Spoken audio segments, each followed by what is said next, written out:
pasta vazul, baby. Come on in.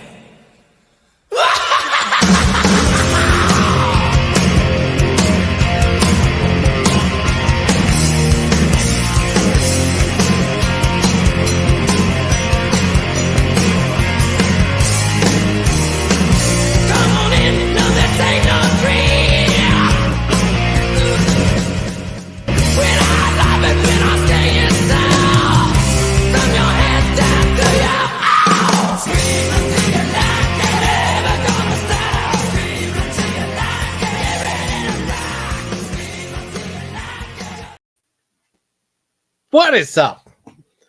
Hello. Yeah, we are live one more time. Here we are. What did I call this thing? I said, that's cool. Did you just ruin my childhood? Yes. Yeah. Hey! Ryan. Can you guys hear me? I can Yes. hear you fine. How are you? Okay, I figured it out. More technical difficulties. There it is. There I it is. had everybody on mute. Oh, well. Allow me to return the favor. I'm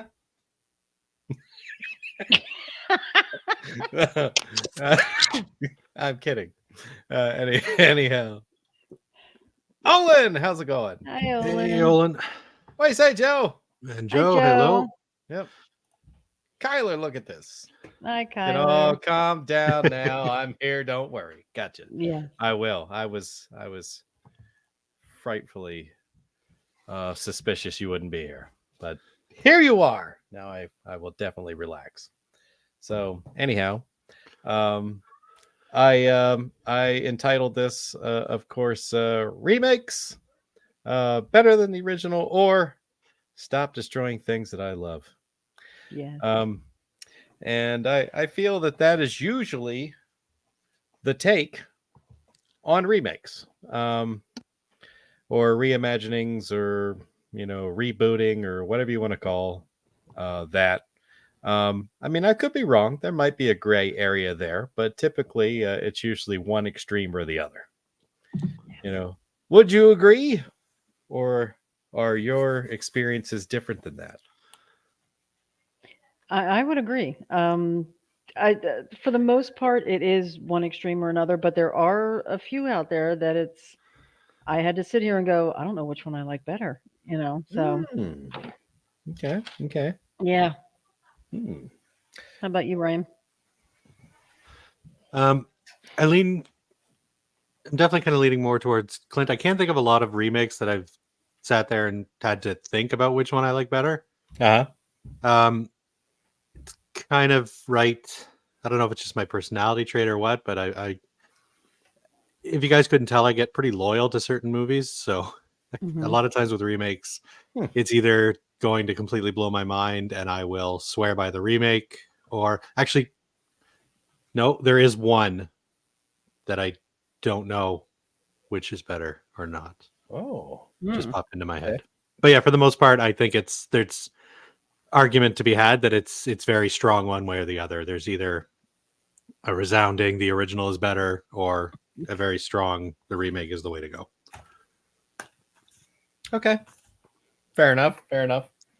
Yeah. I normally don't have incredible negative gut reactions to remake movies. I've had a couple where that's happened, where I'm just like, what the hell did they just do to this thing? And I do hope to bring one or two of those up this evening. But for the most part, I find that a reboot or a reimagining, or we could say a rebirth of a beloved movie is sometimes a good thing. That it will put a aging franchise or something, or something that maybe didn't get a good enough shot, when it was originally done, in front of a new audience. So I feel like a lot of times, people maybe unfairly say, "Oh, there's no new ideas in Hollywood. All they're doing is rebooting everything." Well, I mean, I could see that they do do it a lot. But sometimes I feel like the old ideas just need a fresh audience. And, Yeah. you know, I don't know. What do you think about that? I definitely agree. I'm sorry, Ryan, go ahead. No, I was waiting to see if you were going to go. I was waiting to see if you go though. You go ahead. What was the question? I ended with, what do you think about that? Yes, fresh audience. Yes, I agree. I do. I think that there are some that, I mean, for the ones that we grew up with, they are timeless. But for the younger generation, it just doesn't hold up. You know, maybe because of the effects, maybe because of the slow burn in it. You know, but I don't know. I mean, we're going to go through our lists and we're going to see just how deep our loyalty runs to our childhood. Yeah. We shall see. All right. Well, I didn't know. Do you want to crack right into this thing? Because I didn't really have much more in the way of talking points than that. Ryan? I'm interested to see what you want to talk about. No, the only thing I'll add to this before we get rolling is just adding on to what you originally said. I don't understand the hate when a new remake is announced, because at the end of the day, we still have the original movie, and there's been plenty of examples, which we'll probably bring up tonight, where a remake kicks ass. Yeah. And at the worst case scenario, it at least, as a guy who collects a lot of physical media, let me tell you, it's a lot easier to find these movies when they release even a shitty remake, because at the very least, the original is going to get a Blu-ray release or something, because people want money. Yeah. So, but that's all I wanted to add, is just stop shitting on remakes. I agree. And I totally get it when, like, maybe if it wasn't that old, like it was a remake that was done like a decade ago, or I'm sorry, a movie that was done a decade or decade and a half ago, and they're redoing it now, and it's like there's so many people who remember it, and they're like, no, that was totally amazing. It's got this super huge shadow, like it's way too big for you to take this on. You know what I mean? And nothing you could ever do will ever live up to the way I feel about that original. But there's some that have been around so long, and I'm like, yeah, maybe it's time. Yeah. How about this? My fresh idea is a killer who kills with chopsticks. Agreed. And I want it to be called just that, Chopstick Killer. That's good. See, I was trying to think of a clever name, and I realized there was nothing I could say that wouldn't get me canceled. But Chopstick Killer, that works. That's good. That's safe. Yeah, like that. And the tagline can be "Takeout to die for." Yeah, good. I'm so happy. Yeah, I was so scared that this was going to go back. It's just a Chinese delivery guy who shows up and kills you with the chopsticks. Yeah. I don't know. Unless it's Nightmare on Elm Street. We'll talk about that at some point. I have talked to him about this, and he's still giving me shit for it. Yeah. It's not even on my list, but do you like? Is it? Yeah. Do you like it or not like it? I didn't think it was great, but it wasn't as horrible as everybody makes it out to be. Oh, okay. You're wrong. I get it. For different reasons. Okay. From the person who made me sit through 90 minutes of Carnosaur 2 last night. Carnosaur 2 is fucking legendary.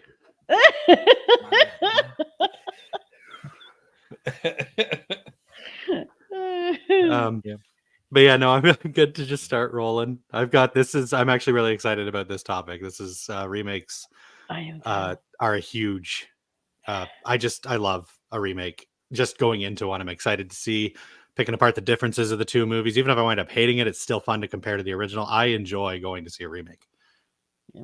Yeah. I've grown to like it a little bit myself. Nicole, what movie do you want to dump on first? Okay. I got a big list. I am not one of those that's opposed to remakes. I will always go into it open-minded, because there have been quite a few that are really good. This one, however, was not. I'm going to start with Poltergeist. This never should have been done. It was a piece of shit. It was hot garbage. Absolute dumpster fire, hot garbage. I went into it open-minded. I did. I walked into that theater going, I'm going to be open-minded. I understand it's, the movie is 40 years old. It's going to get remade because a lot of them do. And I gave it a chance and I couldn't do it. I couldn't. Sam Rockwell was the only highlight of that movie. And even he didn't do his best. It was just crap. Gotcha. Yeah. I Squelching. I love that word. Gonna bring back a classic. I agree 100%. I Hot garbage. can't. I don't know if I'd go so far as to say hot garbage. My biggest problem with Poltergeist is it's so forgettable. Like, I'm talking about the remake here. It's just, like you said, Sam Rockwell's phoning it in. Everybody's phoning it in. The movie just, I cannot comfortably tell you what happens in that movie. And I have seen it multiple times. It is completely forgettable to me. Oh. Yeah. I have also seen it multiple times. I've watched it 4 or 5 times, thinking maybe there was something good in there I missed, And it was just the acting was awful. The mother was awful. She had no emotion at all. Her child's gone, and I understand they had to update it, get the flat screen TV instead of the big box, and stuff like That's that. important. It was just the CGI was crap. We actually went into the other side and saw the other side, and that was not supposed to happen. We didn't see it in the original, and that's what made it scary. Yeah. What you don't see that's creepy, and they just threw everything in your face, and they tried to put some comedic stuff in there, and it was just awful. And that actually proves to the forgetfulness too, because you mentioned the mother. Yeah. Can't remember. Like, I can't remember if she's a brunette, if she was a blonde. I can't even picture this person in this movie. The only reason I can picture Sam Rockwell is because it's Sam Rockwell. Of course, you know who Sam Rockwell is, but I cannot picture anybody in this movie. I think that she was the daughter, Carol Ann. I don't even know if she's called Carol Ann in the remake. No, Madison. But she's a brunette, right? Yes. So I'm leaning towards the mother being a brunette too. Yes. But I couldn't tell you. Like, if you had a lineup of 3 actors and said one of these was the woman from Poltergeist, I'd be no. And I actually took my son to see it in the theater with me. I was actually kind of excited to see what they were going to do with it, and it was just it's just all CGI, and it was crap. Horrible. Awesome. Yeah. I've not seen this movie. Don't Okay. You're not really missing much. Like, it's. But I want to see what the other side looks like. We saw stupid. It in part 2. It's so stupid. Craig T. Nelson in front of a green screen smoke effect is better looking than the CGI shit they threw at us in the remake. Yes. I gotcha. Want to see him crawling through slime on a rope. That's what I want to see. Yeah, that didn't happen. Damn it. That's horrible. Yeah. Let's see. Bone says, I'm partial to the original. Bop. Yeah. Yeah, the remake was horrible. Yeah. Wait, what? Garbage. Bop 2.0? No, I'm kidding. I'm making it up. That's a real thing. Oh, is it? Hanson made a remake of the song Bop. Yeah. They came out. I played it at the Poconos. That song fucking slaps. Yeah. Oh shit. Okay. And I'm a Hanson fan.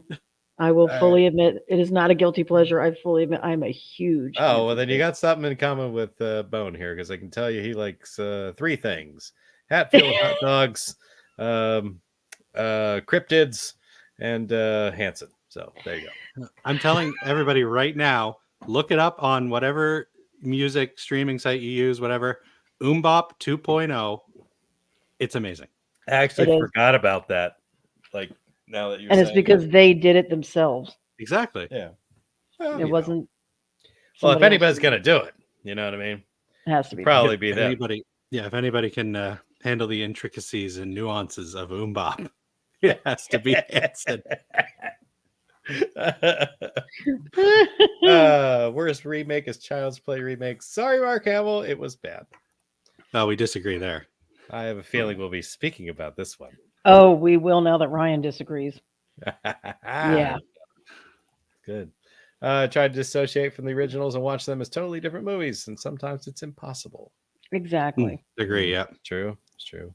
Try to have an open mind. I want to peek into the other side. Watch Poltergeist 3. Oh, okay. I unironically love Poltergeist 3. It's so much fun. I don't remember hating it. I need to go back and see it again. Honestly, from a cinematography standpoint, it's amazing. The fact that they got these True. amazing shots with all of those mirrors, and this is Yeah. this is before you can just throw it into some kind of editing software and just pull out the camera or pull out the boom mic. Yeah. Like whoever that should have been nominated. I'm sorry, the movie. I'll admit, okay, I love it, but yeah, it's not. It's not good. That guy needed to be nominated for something though, because he worked his ass off. Yeah. To get those shots. Definitely. And you can't go wrong with Tom Skerritt either, Yeah. He's great. I think that's probably why I was favorable to it. I like Tom Skerritt most things. Yeah. Granted, Tom Skerritt throughout the bulk of the movie looks like he just, took a hit off of a hookah before he came up. He always he's perpetually looking confused throughout the whole movie. Yeah. Like this is a man that built this entire skyscraper. Like he's clearly a very intelligent, like very powerful man. And he's always looking like he can't find his keys. He's always just like perpetually like, I swear he's one step away from like touching his pockets. Like Did I remember to refill the meter before I came in here? Yeah.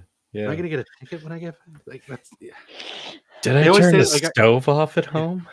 I remember a thing from Friends where Joey's like to be you got to smell the fart acting, and that's how you get like a dramatic moment. It's to be able to pull off that dramatic face, you got to pretend like you just smell the fart, like you're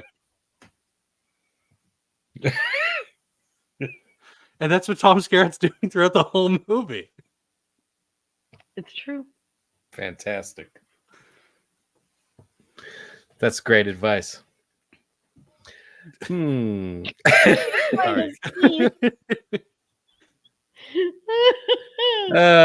Mike says Dawn of the Dead remake is amazing. Only Canadians have a problem with it. Apparently, because we're going to go over that one too. At some point too. Yes, we will. Wouldn't be a hangout unless Ryan just loses his shit and starts screaming about Dawn of the Dead remake. That's right. That's right. Mm-hmm. All right. Well. Okay. Ready for my first pick? Yes. Why not? I'm gonna get this one. I'm gonna get this one out of the way because I actually bought a beer tonight in honor of this remake versus OG. Oh God. I have my 6 head of Moosehead Lager. Okay. I'm bringing up the remake of My Bloody Valentine. Oh. And I actually prefer it to the original. Yeah? I do. I think it's more fun. I'm not a huge fan of the original. I know that's almost blasphemous coming from me because I'm Canadian. I feel there's too many characters, there's too much going on, and the uncut version is a lot more fun because it adds a ton of gore. But especially like growing up, I saw the theatrical cut. That movie's almost bloodless. It's a lousy slasher. Once we got the uncut version and we got the really fun kills, like we got what's his name? I don't know, the miner. Yeah. Harry Warden. Like slicing off their arm at the end. We get that really cool kill with the pickaxe going through the mouth and into the eyeball. Yeah. And the laundromat kill in all its entirety is fantastic. But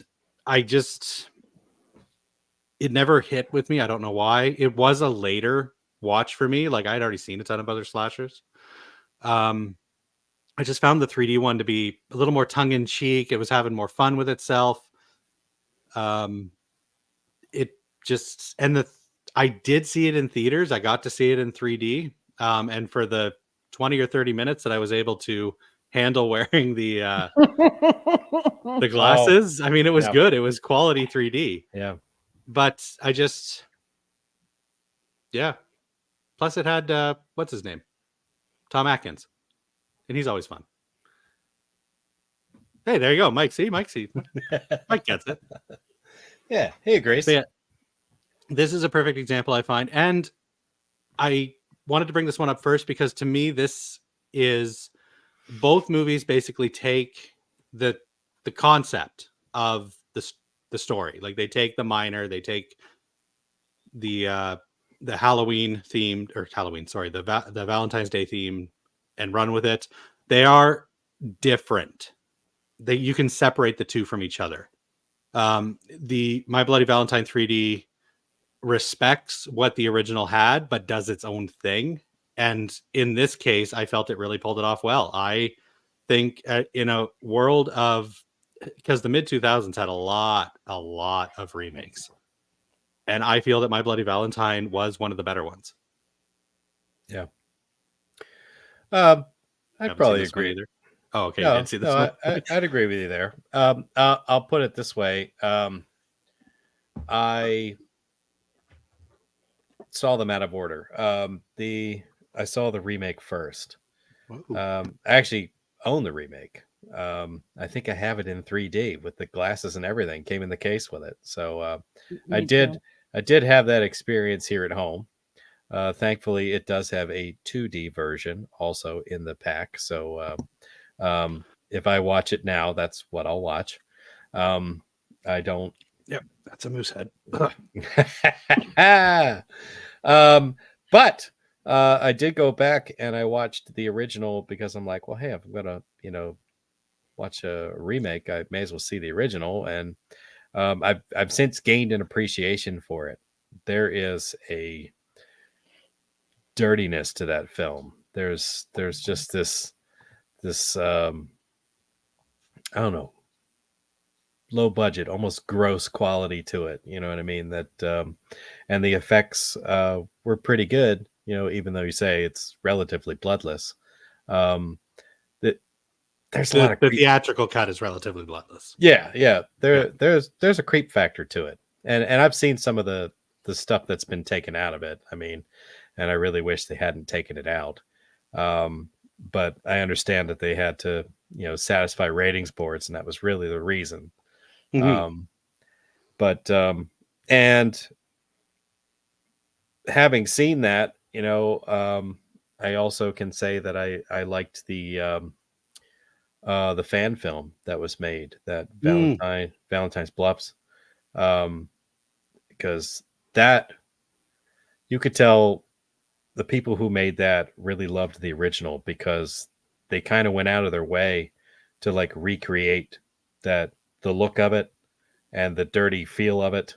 And I mean, it was already low budget, so they didn't have to try real hard to, you know what I mean?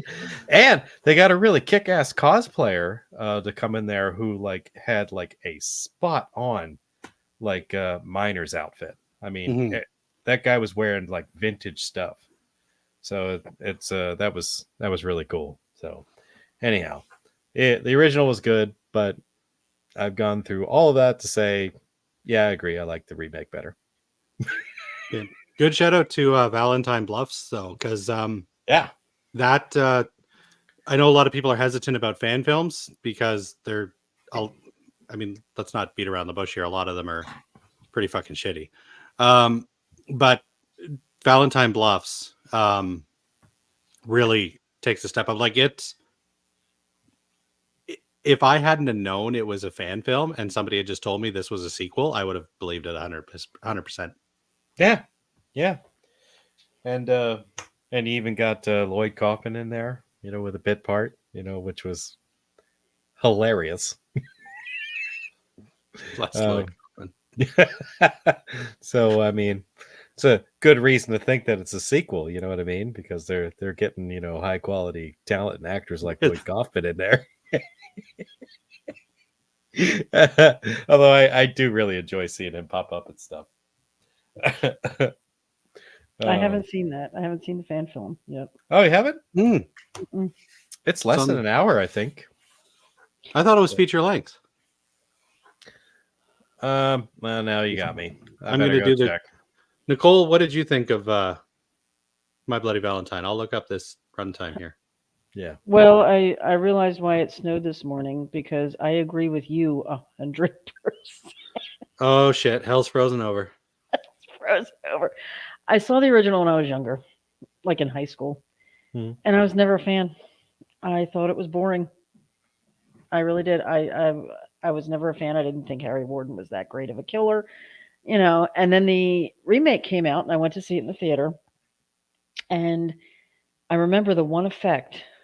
The 3D effects were fantastic in the theater. And I remember the one effect, he turns around and the light on his helmet like shines over the audience. Like it was like somebody was in front of me with a miner's helmet on, shining. It just blew me away. And I love Kerr Smith. I absolutely love Kerr Smith.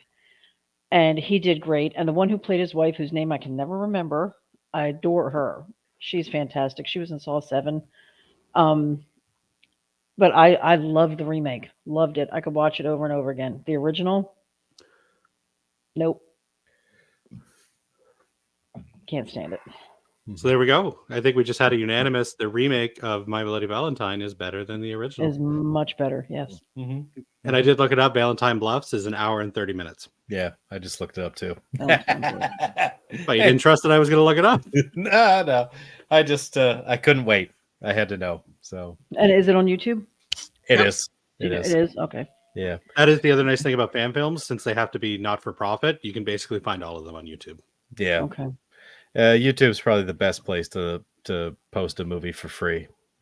I mean, you could do it other places like Plex and Cineverse and stuff like that, but right. YouTube is the most universal. So people who do fan films, almost 100% of the time, they end up on YouTube because they are by nature free.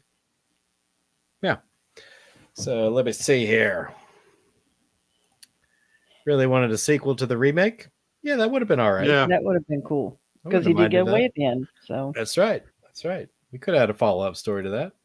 Yeah. CGI gore ruins for me in the MBV remake. The original's fantastic. You all are crazy. Who said that? Paul? I don't know. I gotta look it up now. You gotta look up who it is. I want to know who said that. I want to know who I have to block on Facebook. That's Paul. I knew it was Paul. I knew it was Paul. It's seeming like Paul and I disagree more than me and Ryan. That's not good. That's a little crazy. It's because we're hanging out more. We're just it's like when women's periods start to sink. Yeah, that's weird. Yeah. But you know what? That is true. It is true. We're rubbing off on each other.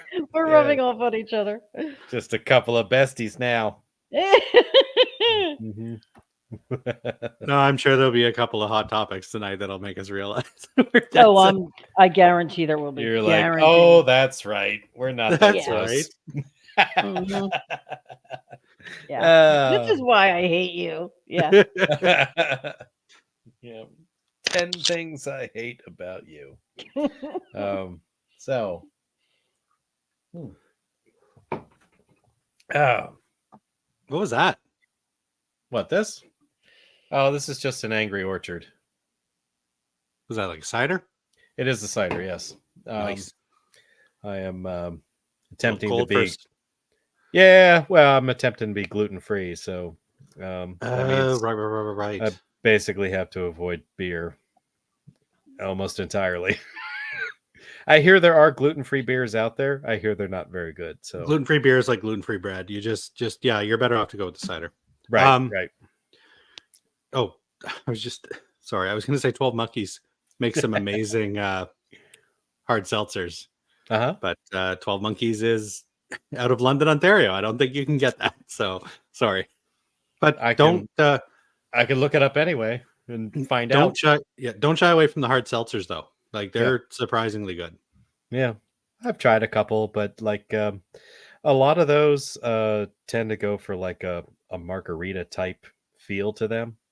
you know, where you end up with like a lot of like salty and sour mixes and with the seltzeriness, you know what I mean? So you ever had a White Claw? I've not, but I guess I could White always Claw, try that. White Claw be good. No, Yeah. don't. Yeah, as long as you're like good on club soda. Yeah. I know some people don't like the spicy water, but I totally dig them. No, I'm fine with seltzer water. I buy that by the 2 liter and flavor it. That's how I avoid drinking soda. So The fact that you just pulled all of that out. I'm staged, man. I have it here waiting for when I'm done with this. Yeah. Everything I mentioned, I just pull it up like a prop comedian. Anyway, sorry, I saw your can. You were gonna say your movie. I apologize. Yeah. All right. This one should not come as a surprise to anyone. And I don't think that I'm going to have any contradictory statements about it either. Psycho. That was also. I don't have anything really negative to say about either Vince Vaughn or Anne Heche. Other than you see her butthole in it. Yeah, I've heard that. I do have to go back and see it again. I did.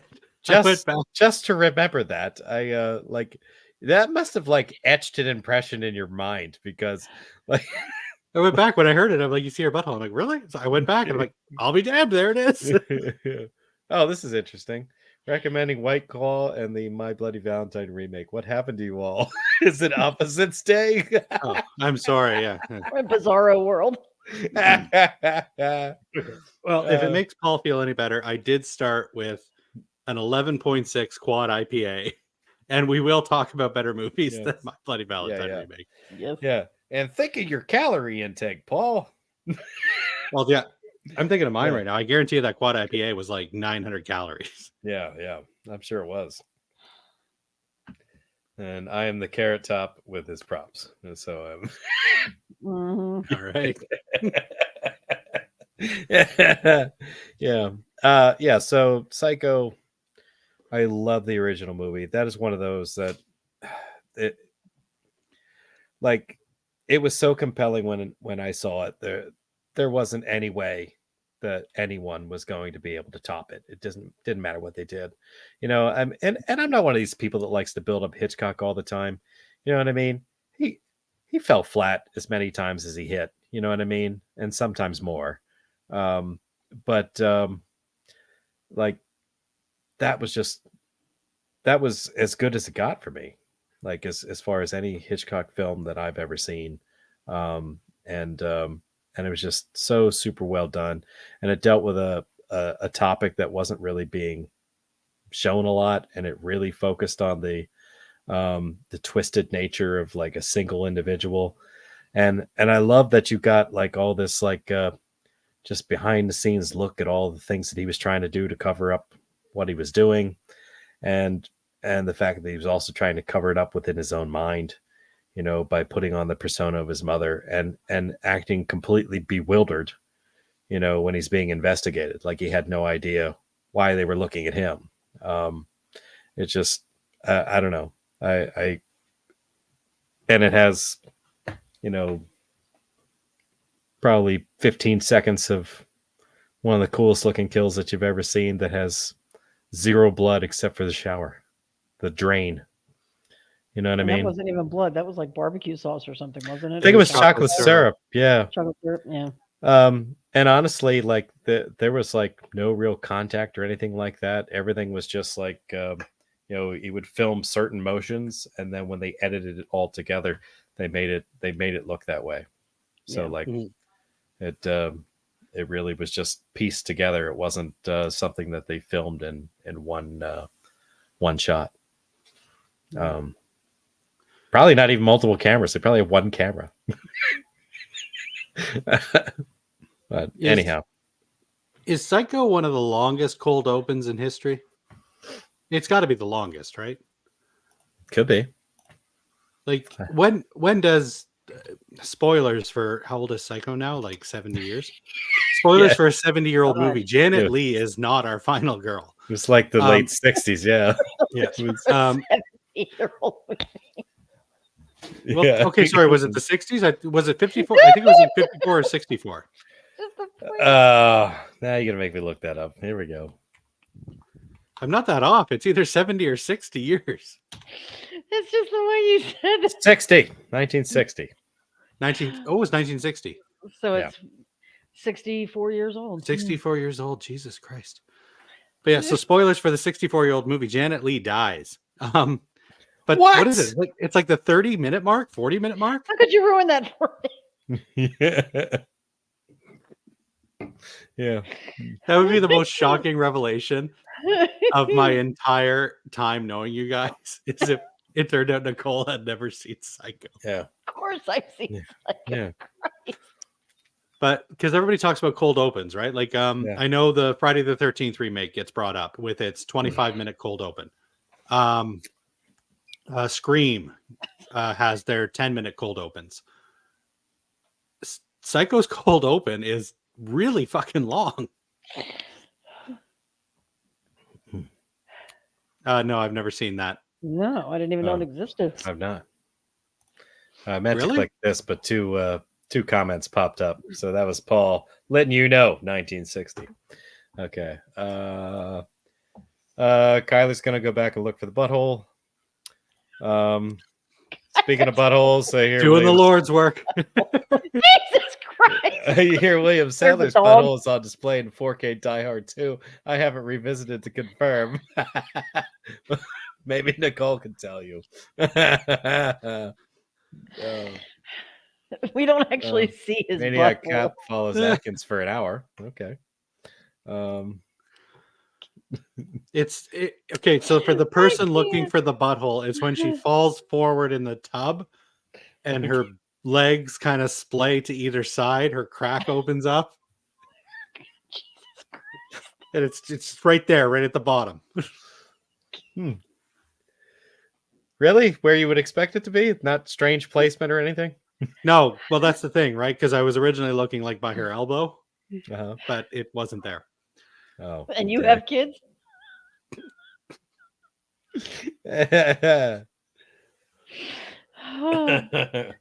He's like, yes, but that had nothing to do with it. We've gotten so off topic. We barely talked about Psycho the remake. Yeah. Psycho the remake. Oh God.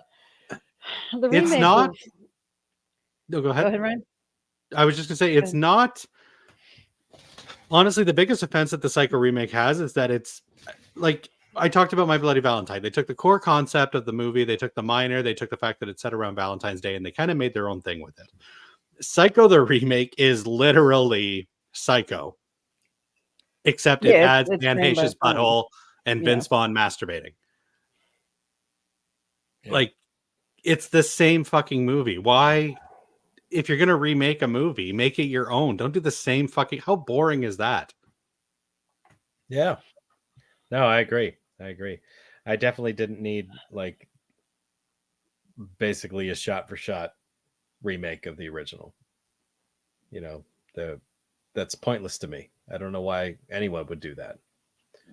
You know, give me something new to look at least, you know.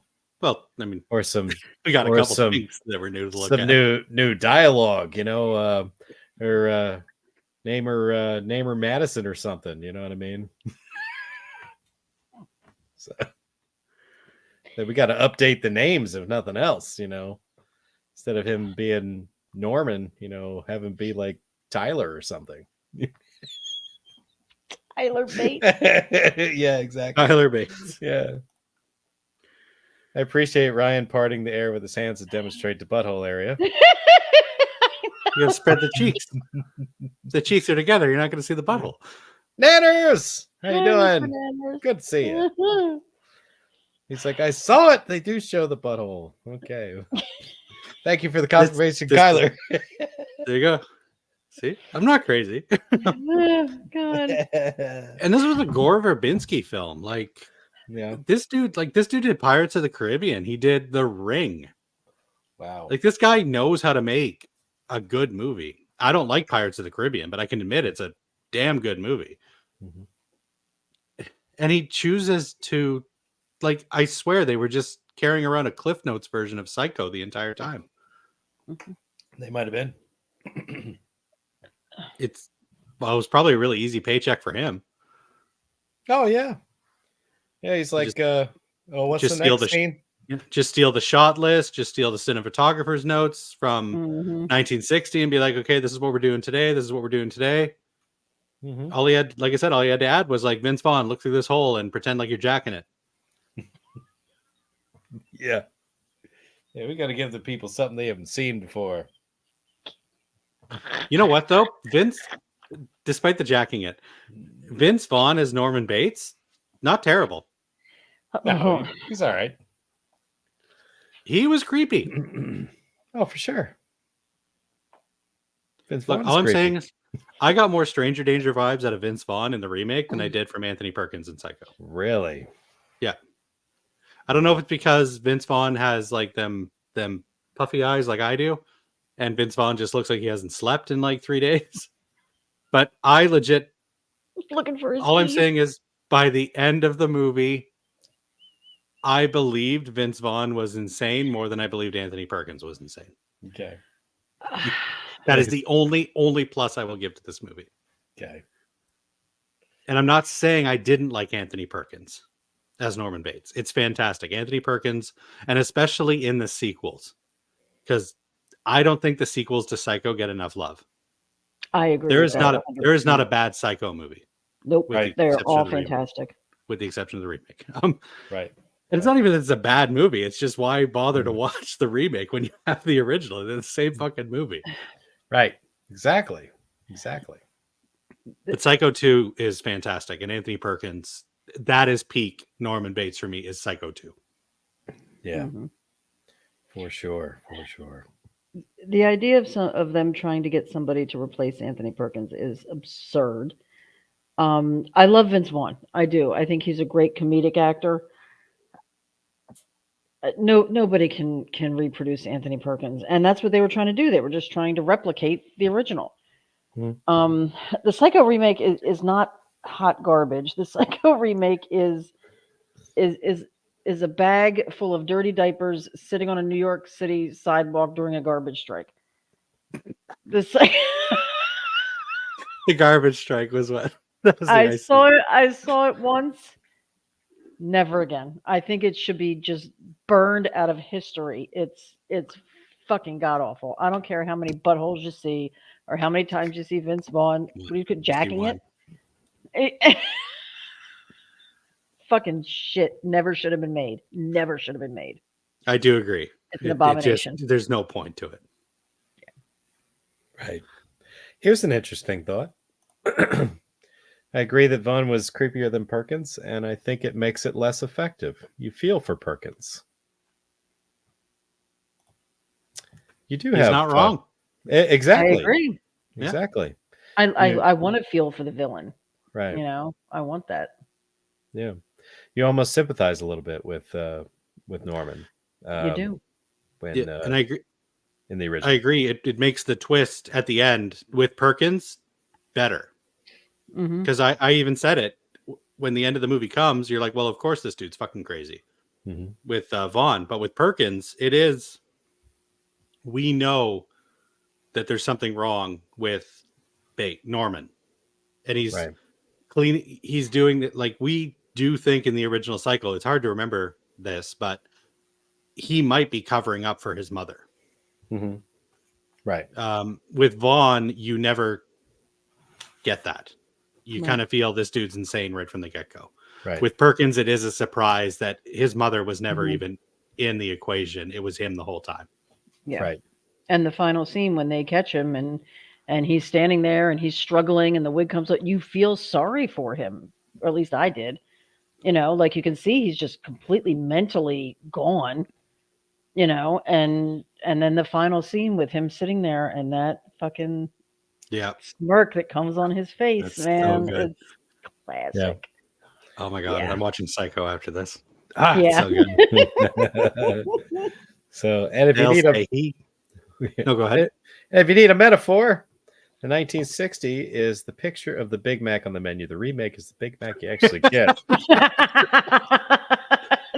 That's not a great metaphor because I guarantee you the Big Mac you get tastes amazing, and the Big Mac in the picture is fucking awful.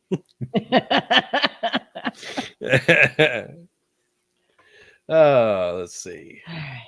And he posted a pic of Bates Motel DVD in the group. Okay. Actually, yeah, Nicole, you were just asking about new shows to watch. I think you'd, from what I hear about it, I think you'd really dig it. Oh, there you go. Well, Bates Motel, I tried to watch it, and I know I should just continue, but the first like 15 minutes, there's like an assault scene, there's like a rape scene, and I turned it off and never went back. So, but I think I should probably give it another shot because I love Vera Farmiga. I do. She's amazing. She's the one who they should have got to play the mother in the Poltergeist remake.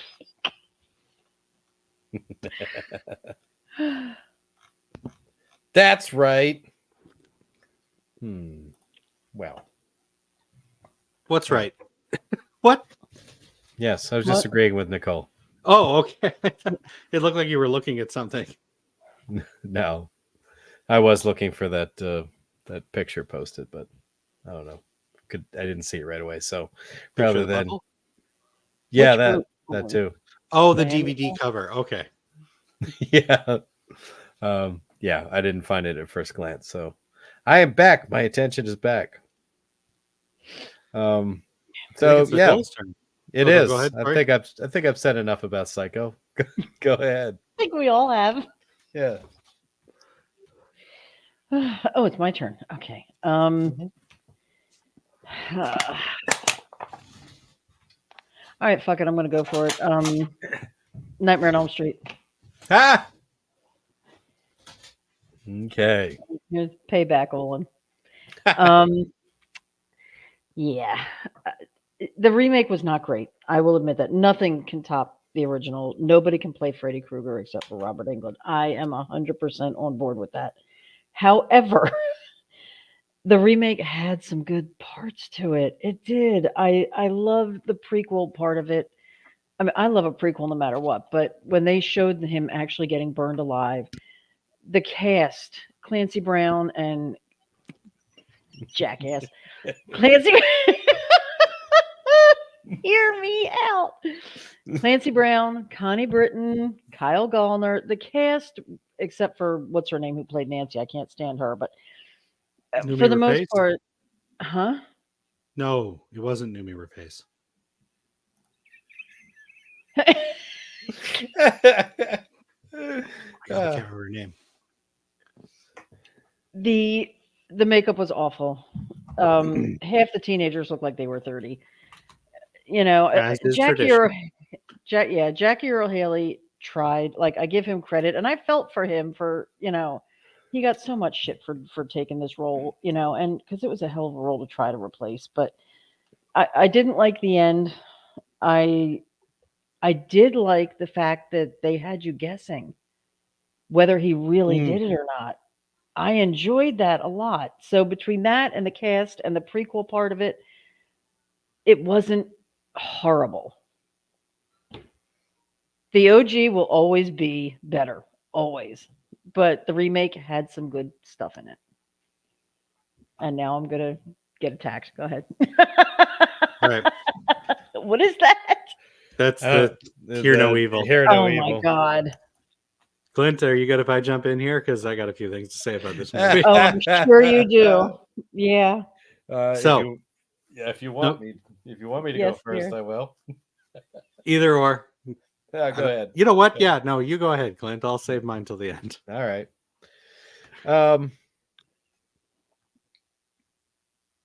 This was not the worst thing I've ever seen. What the fuck? I didn't care for the makeup. Olin, hang around, please, because we'll get some sanity by the end of this. The makeup didn't really work for me. Right. Although I feel like it was probably more accurate as to what a burn victim would look like. I mean, basically not having any lips anymore and being I don't know, looking like Gary Oldman and the fucking Hannibal movie. Yeah.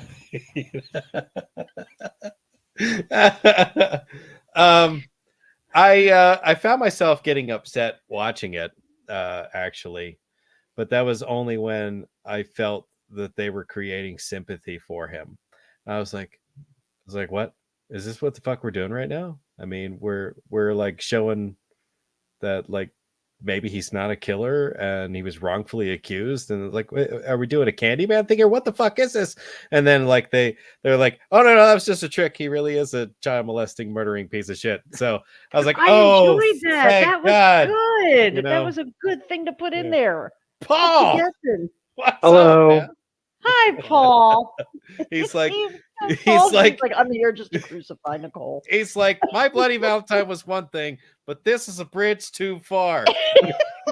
I had to come on to talk about it. It's better. I will never say it's better. It's not, obviously. I like to believe that Paul wasn't even listening to the Nightmare on Elm Street talk, and it was like a Obi-Wan Kenobi thing where he was just like, I feel a disturbance. Someone was trying to. So what are we talking about? Are we talking about Psycho still? No, they're talking about the Nightmare on Elm Street talking about remake. Nightmare on Elm Street. Who the fuck likes that movie? I didn't say. I said it wasn't great, but it did have some good stuff in it. There were a few good things in there.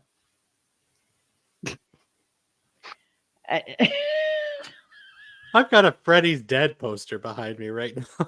I still think you're insane. Wow. Sorry, Ken. What? Go ahead. Oh, we have cut nothing you to off. say. I'm just waiting. I That's have my Wonder positive. Woman bracelets to deflect everything. Go ahead. Wonder Woman. Every shot that's taken, I'm just... Kylie didn't like how they made him a P word.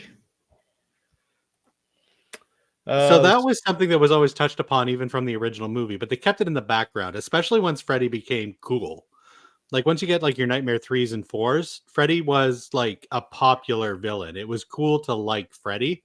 So they always kept that in the, like they wanted to forget that was part of Freddy. Right. Yeah. The remake brings it out. Yeah. Well, to the point where Freddy wasn't even a child murderer in the remake. He was a pet. He was the P word. Yeah. And that's a hard sell for a mainstream movie. Yeah, I could see that point. Nobody likes to have that as a to the point where we're literally plot point in anything word because we're not comfortable saying it. Yeah. Oh, I'll say it flat out because there are a lot of movie makers out there that are pedophiles, and people still praise their shit. And I just, no. This is why I still haven't seen That's Rosemary's Baby. Yeah. But you're not missing much. That's what I hear. Sorry, Clint, though, but we did interrupt you. Did you have anything else you wanted to say about this? About to this defend movie? This terrible movie? No, I'm not going to defend it. Okay, so I'm going to hop in. Okay. This movie is absolute dog shit. There is zero redeeming qualities. The glossy CW look is offensive.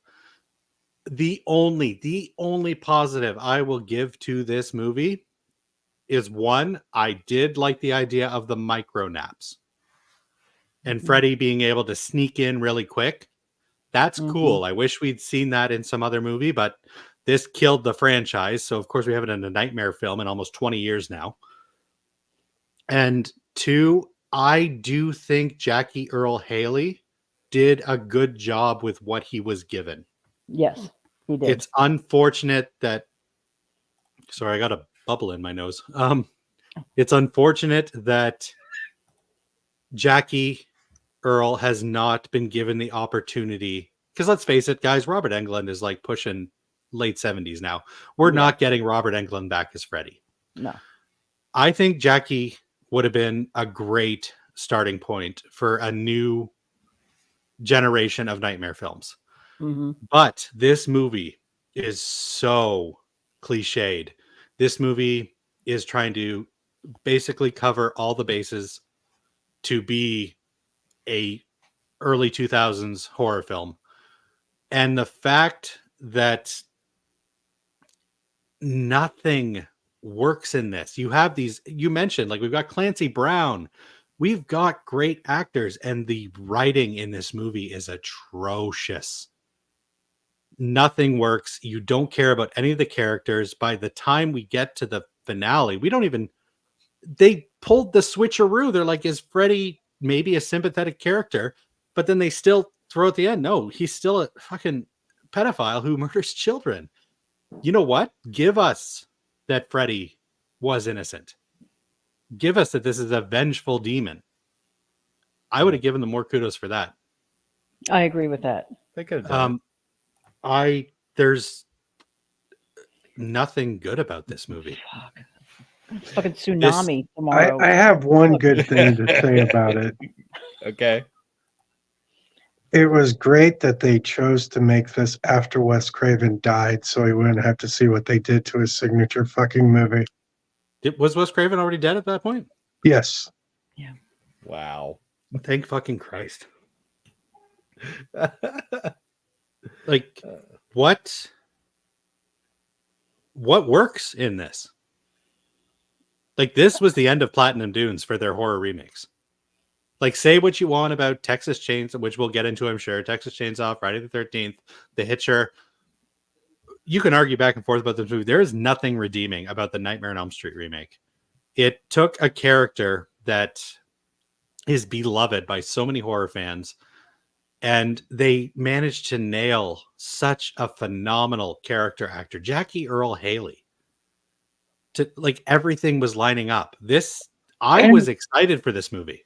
I was excited too because I really wanted them to make another dark Nightmare on Elm Street movie. And I wanted to see that return. And I kind of trusted them because, the Texas Chainsaw Massacre and Friday the 13th were actually, they were returned to form. They were respectful to their franchises. Yeah. And so I thought it would, I thought it was, great that they were going in a dark route and actually saying, he was, a child rapist and because whenever I see people talk about how beloved he is, I always thought it was a kind of weird because he was a child rapist murderer. Which I like, but like I mentioned before, they pushed that into the background. Yeah. Keep talking, Olin. Just keep it up. Because Freddy did become cool, and you clearly do not want a person like that to be cool. And I did dig the new Freddy. Like, Nightmare 4 is my favorite in the franchise. That explains a lot. Don't you start with me. But I just, and I'm in agreement with you, Paul. Like, I do love the original Nightmare. Like, creepy Freddy is best Freddy. Yes. And this movie was lining up to really give us that. And I'm okay with that. If you want to make Freddy the creepy pederast and murderer that he is, but do it. Don't give us that fake, oh, maybe he wasn't, only to throw it away in the finale. Make him that dark villain, because it adds nothing to the movie. I agree that they should have done that. They should have made you question it, and he should have been innocent in the end. I think that would have been a cool twist, and that would have been something to separate it. Yeah. And everybody, especially Olin, is giving me shit for this. And I'm not saying welcome to, what does Freddy say? Welcome to my world, bitch. Yeah, welcome to my world, bitch. Yeah, because the original Nightmare is, like you said, it's beloved by so many people. It's beloved by me. I will never forget the first time I saw it. I was 12 years old at my first co-ed birthday party. We had a friend who had a brother who worked in a video store who could get us R-rated movies. He brings in Nightmare on Elm Street. didn't know anything about it. He puts this movie in. 5 minutes into the movie, one of the girls ran into the kitchen crying and never came back. Oh my god, Like that's so that. funny. That's what an impact this movie had. The original Nightmare on Elm Street is stellar. I mean, it's up there. The remake, I keep saying it was not great. No, it wasn't. But I did like the prequel part of it. I love the cast. It did have some decent parts to it. That's all I'm saying. Have you ever seen the show Freddy's Nightmares, Nicole? Yes. Because the original episode is like the pilot episode is a prequel. Yes. And it was directed by Toby Hooper. Mhm. Nice. And it's But better I than this love them movie. watching him get burned, and I did. And Jackie Earle Haley was a great choice to It's fill the unfortunate shoes that he didn't. he Yeah. can't fill. Yeah, that nobody could fill.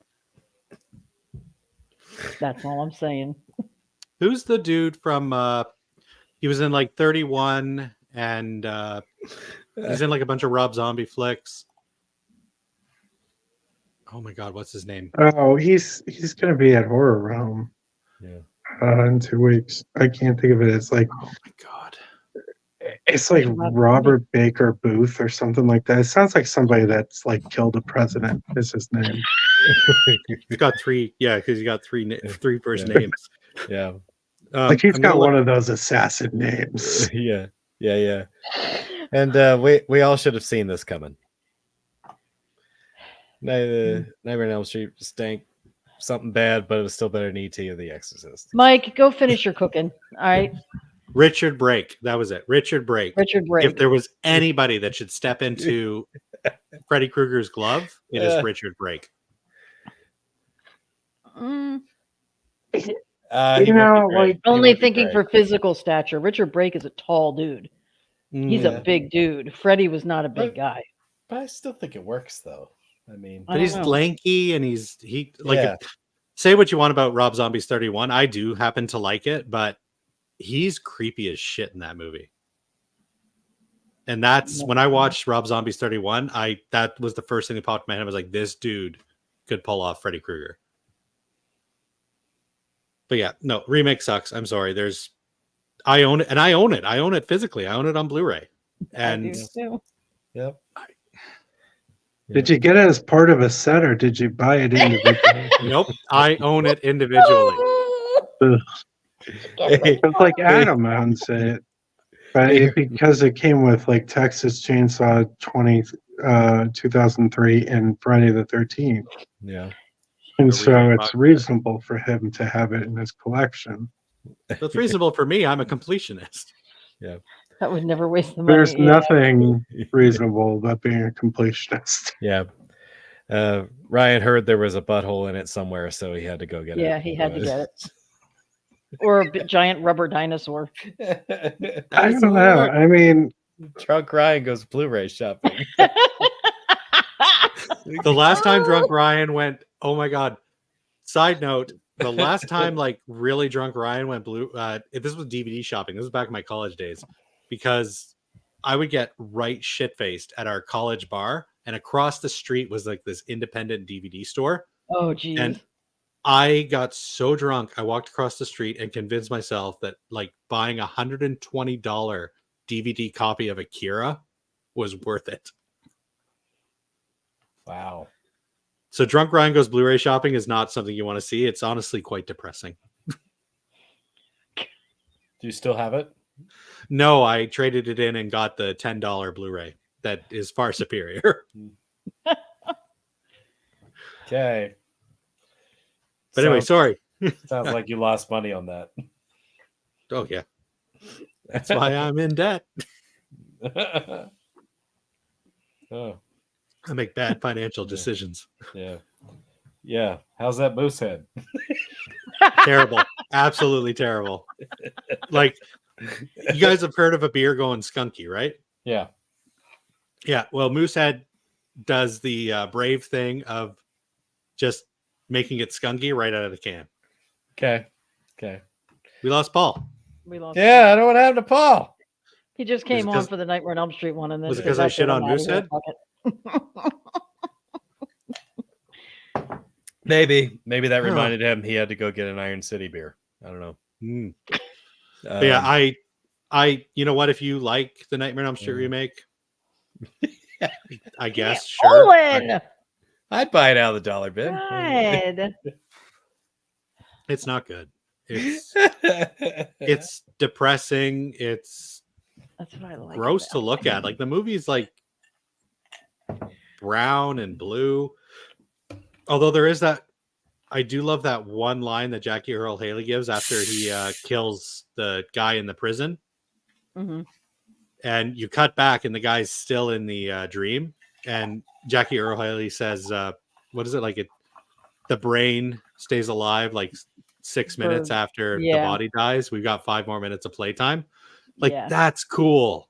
Give us more of that. Yeah. That's cool. Welcome back. Welcome back, Paul. One other scene that I find funny is I get bouts of insomnia often, and I'll go days. And there's the one scene when Nancy is in the library and she's watching the videos, and that one kid comes on and he's sitting there and he's like, I don't know what's real or what's a dream anymore. And he starts nodding off, and all of a sudden something hits him in the face, and I always think that's me when I have insomnia. Who uploaded that video? There, like, I don't know what's real and what's not anymore. Who uploaded that video? Who Did Freddie do it? Did Freddie upload the video? I don't know. It could have. You have to upload it to YouTube. It could have been a live stream. I don't know. But then he would have had to. Did somebody stop the live stream? I don't know. I don't know how that works. Because it stops right when he. I guess maybe when he hit the camera, it like broke his laptop or something. But maybe it hit the upload button when his face hit it, and that's how it's got it. I don't know. This movie's bullshit. But I do agree that Jackie Earle Haley is Freddy. Huge missed opportunity. Yes. Still rather watch it than Twilight. He ain't wrong. Oh, fuck yeah. Twilight's hilarious. Twilight's boring as fuck. I hate Robert Pattinson. I don't like her. Oh, you never watched it with me. When my wife and daughter are trying to enjoy it. I'd love to see that. And you're doing like the riff tracks in the background. I am. Robert Pattinson made a good Batman. I'll say it right now. I did like that. I did like that. Oh, Nicole. It's in 5 movies where he's a vampire, finally becomes a bat. In a different movie. I can't get past him. That's what it is. I haven't watched it because I don't like him. Robert Pattinson as Bruce Wayne is terrible. Robert Pattinson as Batman, not bad.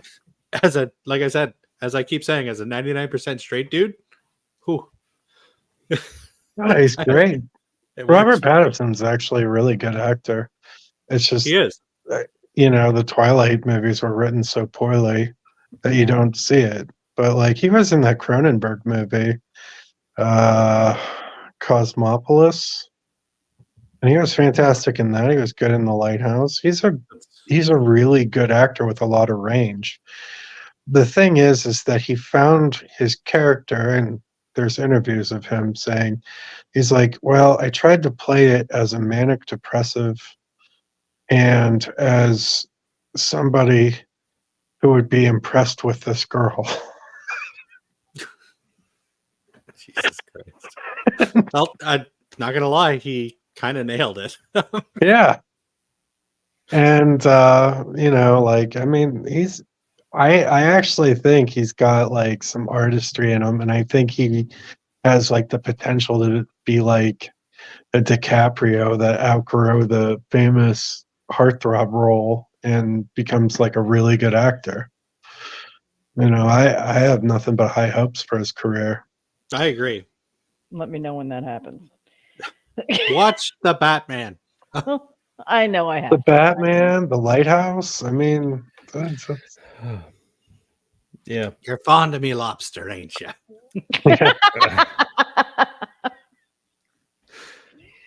The Batman had a lot of really cool stuff. It's very dark. You'll probably like it for that reason. Like it kept my attention the whole time, since we're on the subject of it.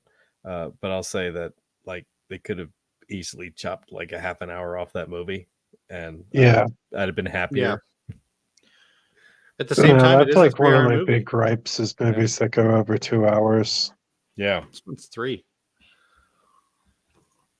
But I mean, I did sit through the whole 3 hours, and both my kids, one of which has severe ADHD, sat through the whole thing.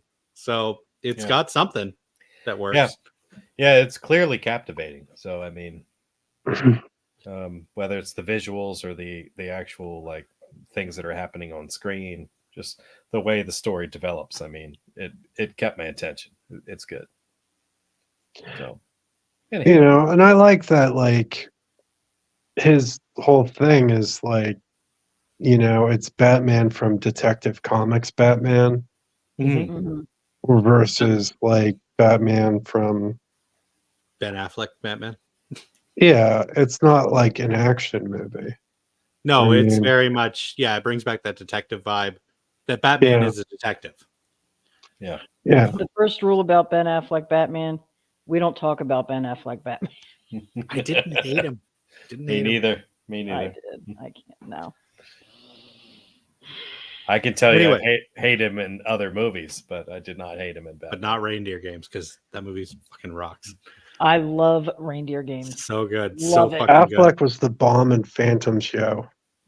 Wow. He was the best part of Phantoms. I mean, take that as you will. It's a Jay and Silent Bob reference. Take that how you will. As an adult with ADHD, I couldn't make it 15 minutes into the Patterson Batman. So take that however you want. Okay. Ryan, was that your pick, Nicole? That was Nightmare on Elm Street. Was you? I was Nightmare on Elm Street. Yeah. So I'm going to try to pick a little, some more of the. I feel there's lesser ones that won't get brought up tonight, so I'm going to try to stick with those. So my next choice is a movie. I do love the original. I have issues with the original. I don't feel the movie as a whole is a great movie, but there are parts of it that are undeniably some of the greatest moments in horror cinema that we have, versus the remake, which I feel is absolute dog shit. I'm going to bring up When a Stranger Calls. I never saw the remake. I'm feeling that that's going to be a running theme with the choices I pick. To be honest with you, I don't like the original at all. That opening, apart from one of the greatest openings in a horror movie.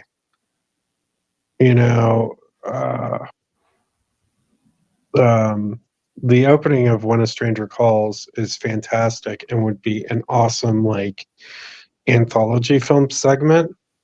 Mm-hmm. But like everything that happens after the credits roll is superfluous and a waste of time. Like I'm not going to feel sympathy for somebody who kills 2 sleeping children, but they try to make him sympathetic. And that's the weirdest part about it. It becomes a character study of this man who's been released. He was released, right? He wasn't. He didn't escape. He was released. Yeah, he didn't escape. And you were dealt with like we get. Sorry, that cold open. Everybody's seen the original When a Stranger Calls, right? Yeah. The opening to that movie is absolutely terrifying. It's so good.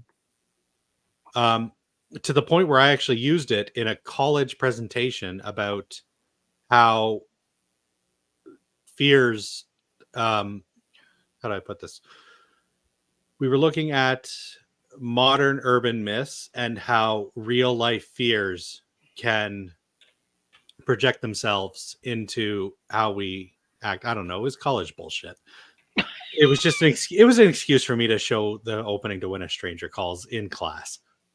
But that opening is absolutely terrifying. It's acted, it's shot, the score, everything about it is peak cinema, it is perfection in horror.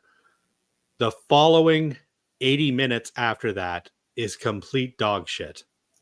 Oh, agreed. It's awful. The finale, I did enjoy because we get back to what happened in the opening. And Carol Kane and Carol Kane is amazing. yeah. Have any of you seen the remake? No. No. So the remake, basically, because what did we all want when we watched this movie back in the day? Wow, it would have been nice if they just took that opening and made it the whole movie. Right. That's what the remake does. Right. It stretches that 20-minute opening into an hour and a half, and it does not work. No.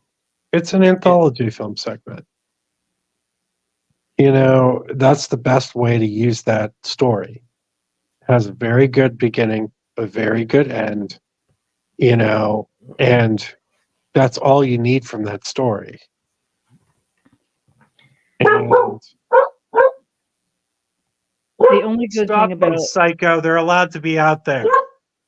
Oh, I thought it was your dog, Nicole. no, you'll know it. No, you'll know when it's mine. I got two here that are fucking huge.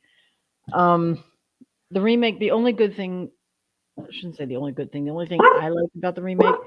I Was know the it's your nemesis. What did you say? Said I know it's your nemesis. Sorry, the only good thing about the remake. The only thing I liked about the remake was Tommy Flanagan as the villain, and that's only because I love Tommy Flanagan. Who the fuck is Tommy Flanagan? He was Chibs on Sons of Anarchy. Oh, yes, that show that keeps getting brought up that I've never seen. Yes. Yeah. But the remake was, like you said, we wanted that full length, that 20 minutes to be a full length movie, and so they did it, and it was crap. It did not work at all. You better agree with me on this one, Nolan. There's There's no way. There's no way.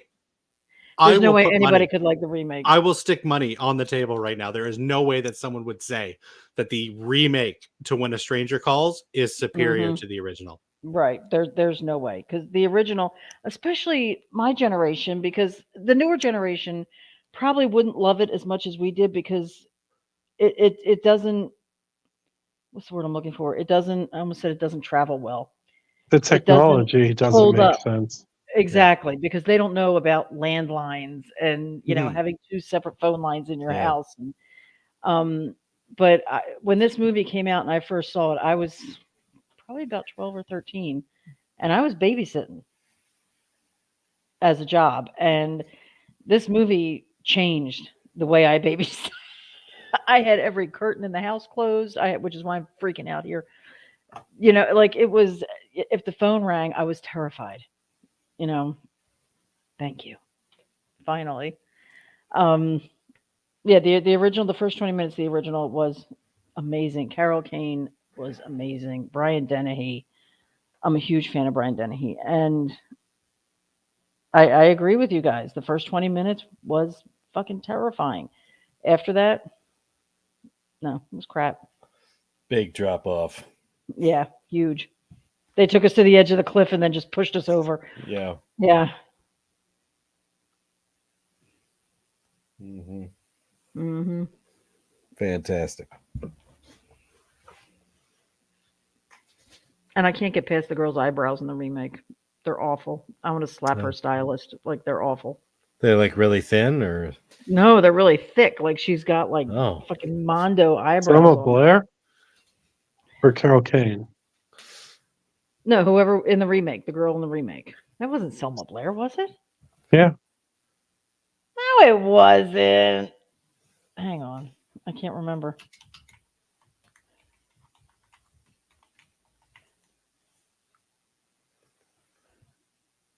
let's see, 2006. Camilla Bell. Yeah, that wasn't Selma Blair. That was Camilla Bell. Oh. Oh, I see. Selma Blair was in the He Knows You're Alone remake, Oh, okay. which is like the same story. Those are some interesting looking eyebrows. I told you.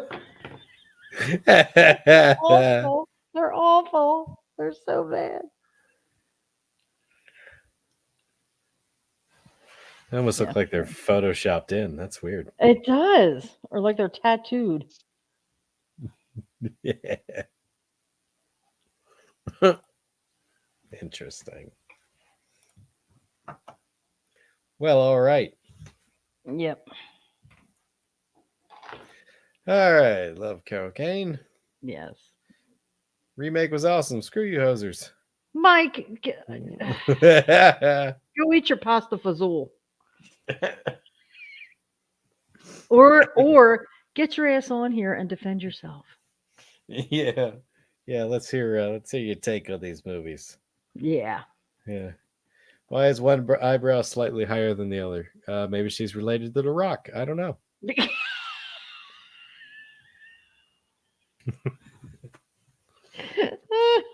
Anyhow, Anyhow, the hell happened to Ryan? It's his turn. pasta fazool, baby. All right. Well, if Ryan's out, then we'll skip him. That was his. Oh When yeah. a stranger calls was his. Oh, that's right. He's skipping Yeah. mine because he's afraid I'm going to hurt his feelings. Yeah. Yeah. Well, we So- are. You. It's after 9 p.m., so I'm going to bring up one of the worst remakes of all time. Oh Okay. God. RoboCop. Ooh. What? The I come back to RoboCop this? remake was truly awful. I did not see it. I Weren't disagree. you on the RoboCop? I mean, I could do something that you all seen. No, pick whatever you want. I saw the original. I never saw I the saw- remake. I saw it. Oh, I've seen it. Yeah. I liked it. mean, this was another remake that I was kind of excited for. I think RoboCop was Kyler- God damn it, Kyler. We've been on the same page for so long, and now this happened. I'm a huge RoboCop fan. Uh-huh. I thought like the casting choices were good. But like the movie has very little to zero RoboCopping. Mhm. No one gets shot in the dick.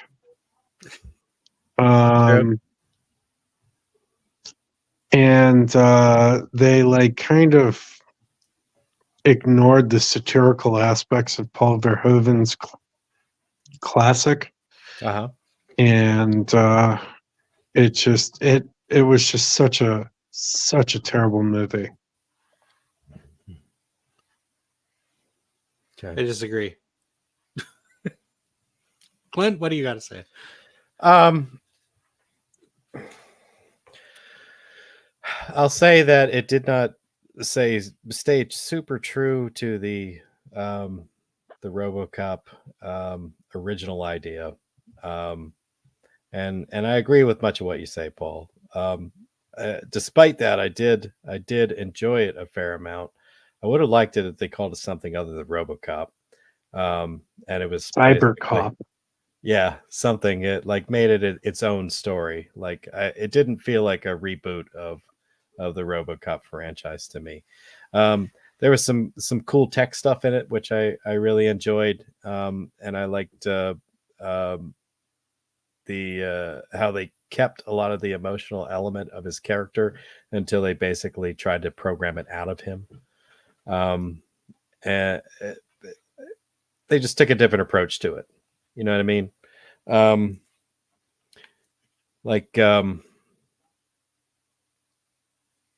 Murphy was immediately different in the original movie. You know, I mean,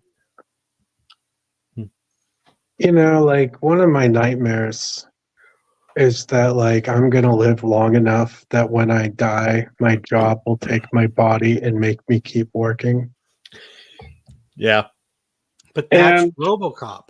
They didn't explore that philosophy at all about like corporates being scumbags in that way that they make the dead bodies continue to do their job Yeah. and make them money. Yeah. They literally did. Well, the narrative of this movie seemed to be that the success of battlefield robots could not be sold to the American people. So, like, they couldn't employ them like in the States.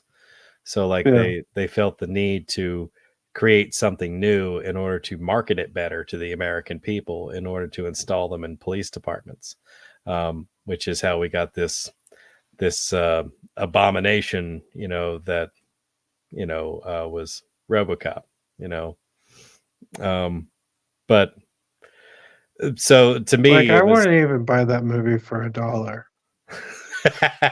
see what You you brought did this there. up just to drop that. I guarantee it. Exactly. Yeah, like the whole storyline is basically just ad campaign people getting together, brainstorming how to sell something to Americans. But that's what RoboCop is. RoboCop, like Verhoeven's RoboCop, has always been about the evils of capitalism and how corporations will find any sleazy way to make top dollar. And this movie argues that perfectly. They have these weapons that they want to use in America. They want people to buy their weapons. And because of the laws in the States, they won't allow that. So they literally do the sleaziest thing in the world. They bring a top cop back and argue that this gets around your laws and your rules set in place because he's technically not a machine. He's a man with cybernetic enhancements so they can make more money. This screams RoboCop. Like, this screams Verhoeven's original idea. Is it as satirical and funny? No, but there's a lot in this movie to really enjoy.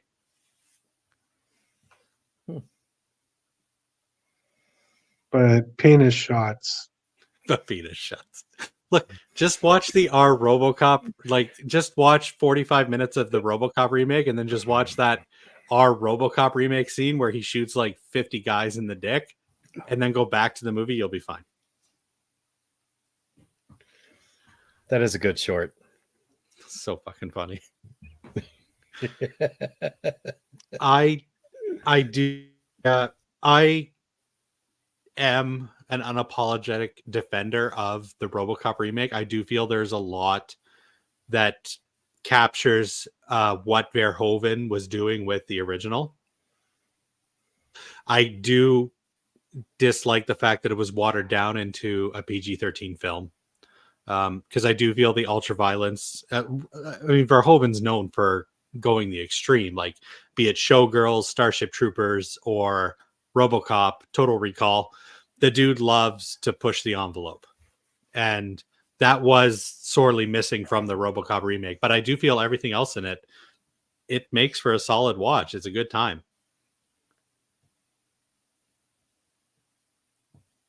That's my opinion.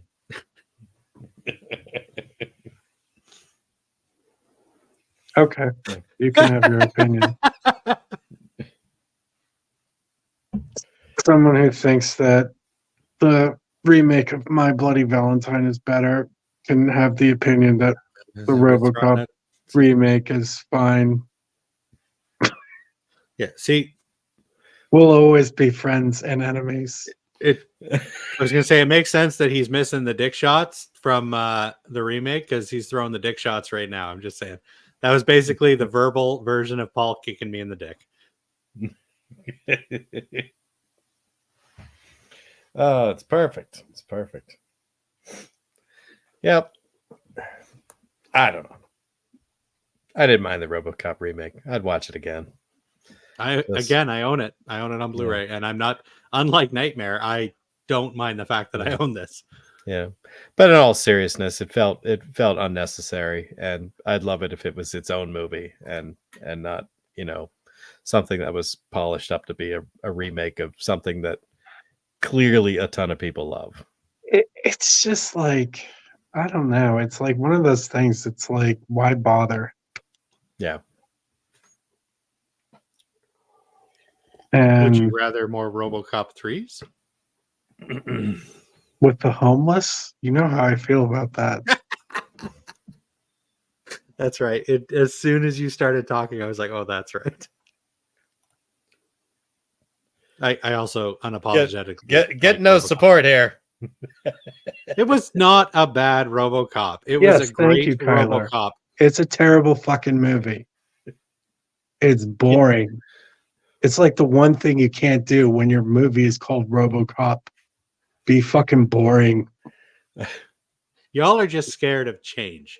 I'm going to say it right now. It wasn't as satirical There as wasn't like the that original awkward movie. stay out of trouble scene where he's talking to kids like a threat. Yeah. Stay out of trouble. Like, I there's just nothing to love about it. It's like a Michael Bolton cover of a great song. RoboCop remake is the Michael Bolton When a Man Loves a Woman. oh my god. Oh my god. Wow. Wow. That's That is incredible. that's a t-shirt. What did I literally just miss? The RoboCop remake is a Michael Bolton cover of When a Man Loves a Woman.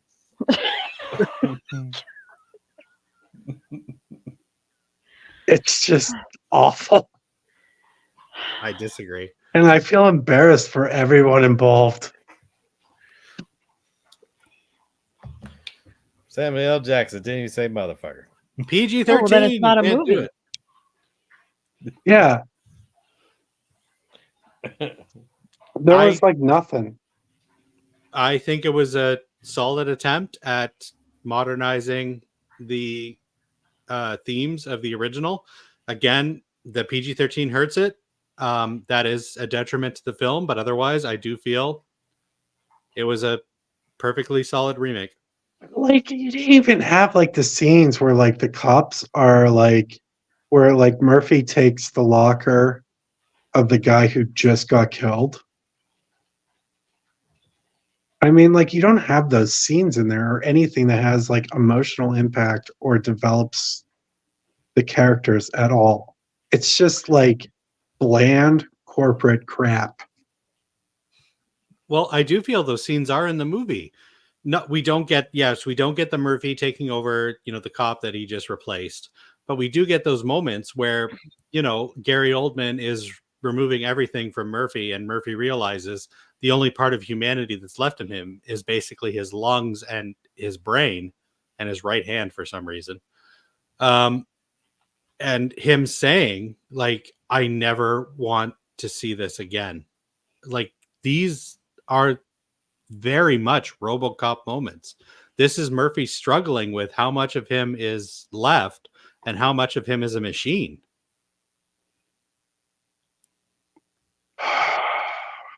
Where's Adam Backus when I fucking need him?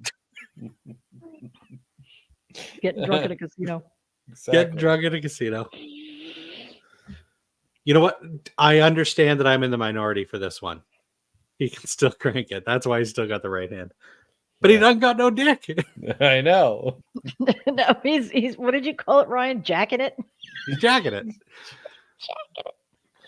I understand I'm in the minority for enjoying this movie. I do feel that, and I get the hate. I do. I just feel there is a lot to enjoy with this remake. And because we don't, and we are sorely missing that Verhoeven satire. If there's anything Verhoeven is amazing at, it is giving those little winks to the camera, those winks to the audience. And he's really good at it. It's funny. It's enjoyable. We don't get any of that in this. But if you can separate, and this is something we mentioned, you have to be able to separate the remake from the original. If you can separate the fact that this is a remake of Paul Verhoeven's RoboCop, which is one of the greatest action movies of the 80s, there's a lot to enjoy in this movie.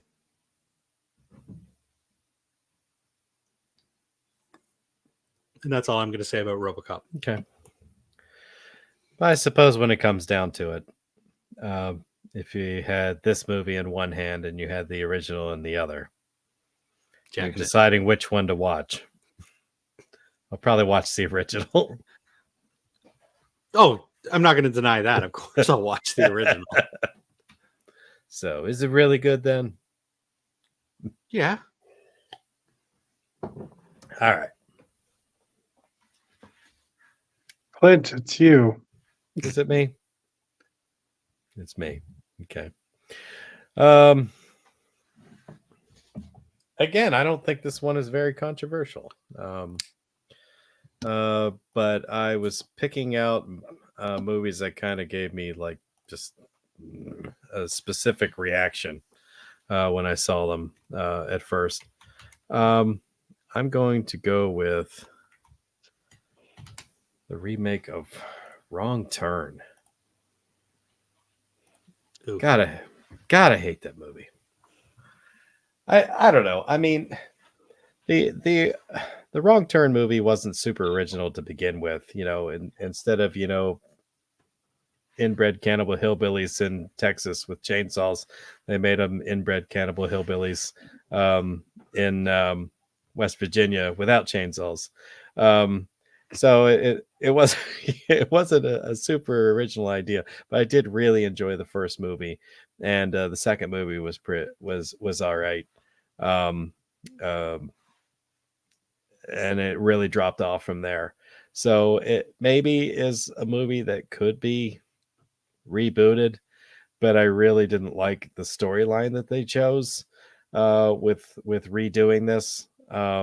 Where it's like they're no longer inbred hillbillies; they're somehow, townspeople of the Confederacy that took to the hills and like just hid from the Union until modern times. And anytime somebody shows up, they just kill them. I don't know. It was. I didn't get that at all from Yeah. The remake. Really? Like, I didn't hate the reboot other than the fact that it had nothing to do with Wrong Turn. Yeah. But like I took it as like some like cult that's rejecting modern society. Yeah. And I can't say there's a part of me that would like to do that. And then there's another part of me that says, well, I go in crisis mode if I shit without my phone.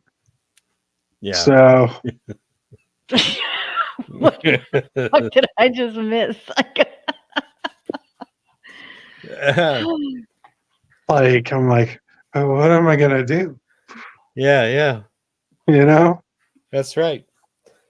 Gotta read the label on a But package of soap.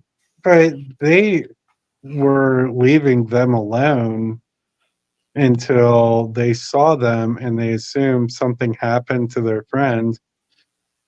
And it was like a Tucker and Dale type thing. But they killed them because they were out hunting dressed like bears Yeah. and like one of their people, and then they took them. Yeah. Yeah. Yeah, I couldn't remember what they were doing there. I mean, I felt like they were But getting. like they were building like their own society devoid of technology. Yeah. And they were going to be the ones that save us from the Terminators. Yeah. Uh-oh. We lost Kyler. He's like, I don't know what the hell you guys are talking about right now. I'm going to bed. Good night, Kyler. Good night, Kyler. Yeah. So But yeah, like I mean, it was okay. It was just kind of dumb. Yeah. Well, they had that scene early on where they're going through those like stone, almost like ruin areas, and they find that plaque, which kind of described the Confederate people of the town that went to the hills. And I was like, oh, that's what this is. And I just, immediately didn't care for the idea, and it did get this real like secret society feel to it. These just I don't know cultish, animal head wearing, Yeah. people Still who talking. like to rip eyeballs out and banish you to like dungeons.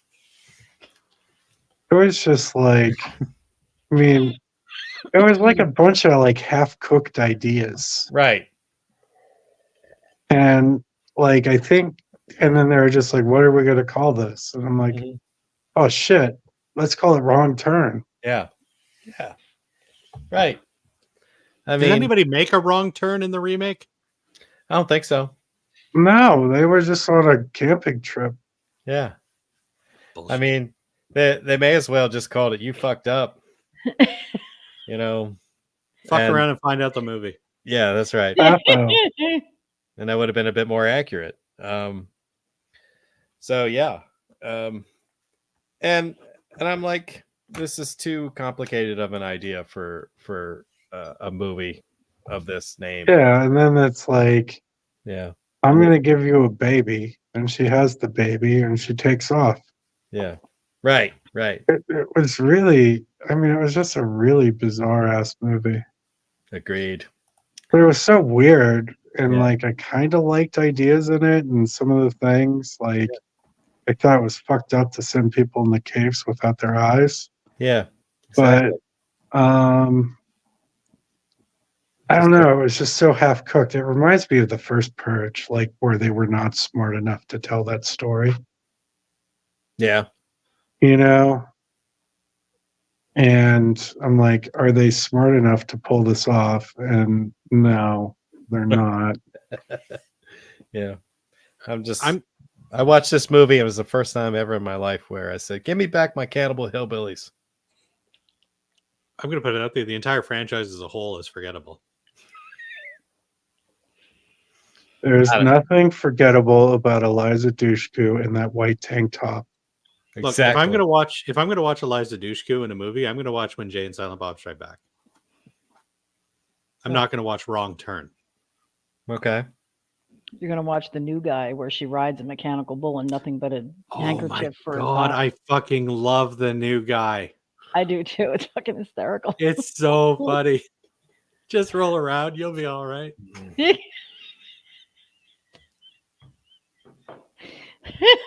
Oh my god. Fucking You guys Mark. have seen The New Guy, right? Yeah.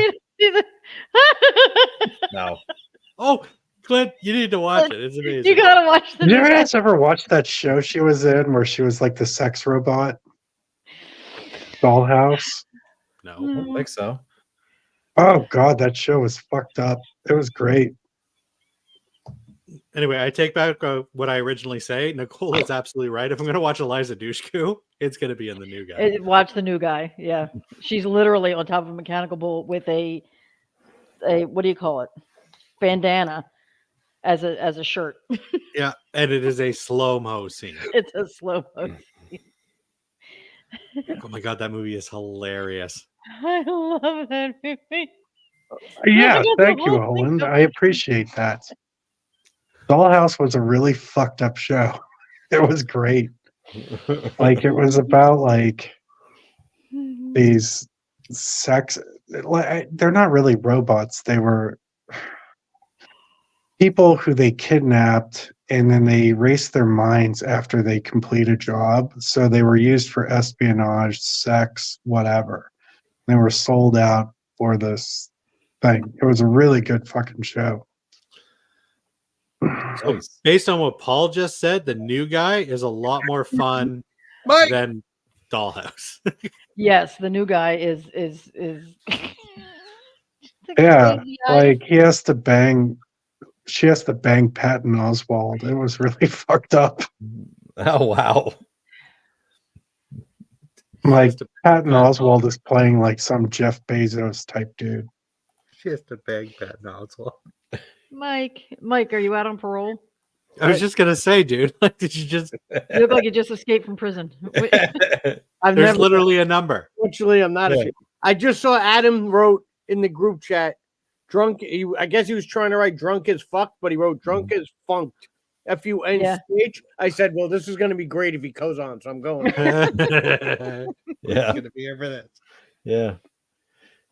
It really does look like there's a number on the front of that shirt. There Does is it It a say, does. number He on looks the like he front. looks like he It's just in- came out of prison. does it That say is a- Arkham Asylum shirt. That's I was gonna yeah. say, does it say Department of Corrections on the back? I mean, yeah, okay. Oh, he does. does. All right. You know what's scary, Mike? You in that shirt automatically made you my type. You know what? Ah, There You know what? so many Everybody- red flags. So many red flags just came up. Everybody's like, that fits you. I'm like personality. I'm like, I've never been to jail. Fuck you. I wear it to You've work. never been It's doesn't the mean you manager And on- if I came close, I still won't. should. My manager gets annoyed when I wear it to work. You wear that I to wonder work. why. He goes, nice shirt. I was like, well, it's fitting to this fucking place. You fucking leave then, you fucking asshole. Fucking legend. That's the kind Jesus of I guy. should wear that when the steak comes around. Get one of those shirts. Hmm. Hey, Oh my God, Owen, do you really? it's a Batman thing. It's a Batman thing. And Ben Affleck was a badass Batman. Hey, there we go. There's two of us. And I was the first one that I hated Ben Affleck in Daredevil. I'm a big Daredevil fan since I'm a kid, and he fucking ruined that fucking movie. So when he was Oh God, that movie Batman, was shit. I was like, oh my God, now he's gonna ruin Batman. But you know what? He was a great fucking Bruce Wayne, and he was a great Batman. That Daredevil show was amazing, though. Oh, the show. I mean, I'm the movie. Oh yeah, the movie's terrible, but that show was good. Oh, the Vince show- Yeah, but he D'Onofrio wasn't was pretty good. Daredevil in the show. No, but I'm saying there's good Daredevil out there. You just gotta get Ben Affleck out of everything picture. that was wrong with that movie, they fixed in the TV show. So, Wrong Turn. What a bold choice to bring up, considering that every single film in that franchise is absolute dog shit. I disagree. I like the first two. Yeah. Same. So Ick. anyhow, It's just Like the only problem with like the first one I had was it wasn't sleazy enough. yeah. Like really, they're not going to like hump the hot redhead who'd never appeared in another movie. Oh yeah. Nope. Nope. And she's not going to hump anybody in that movie. well, this way you could take the whole family to see the fucking inbreeders. There was a little kid in that movie, and I was so pissed off. I'm like, I paid good money, and this kid's screaming the entire time.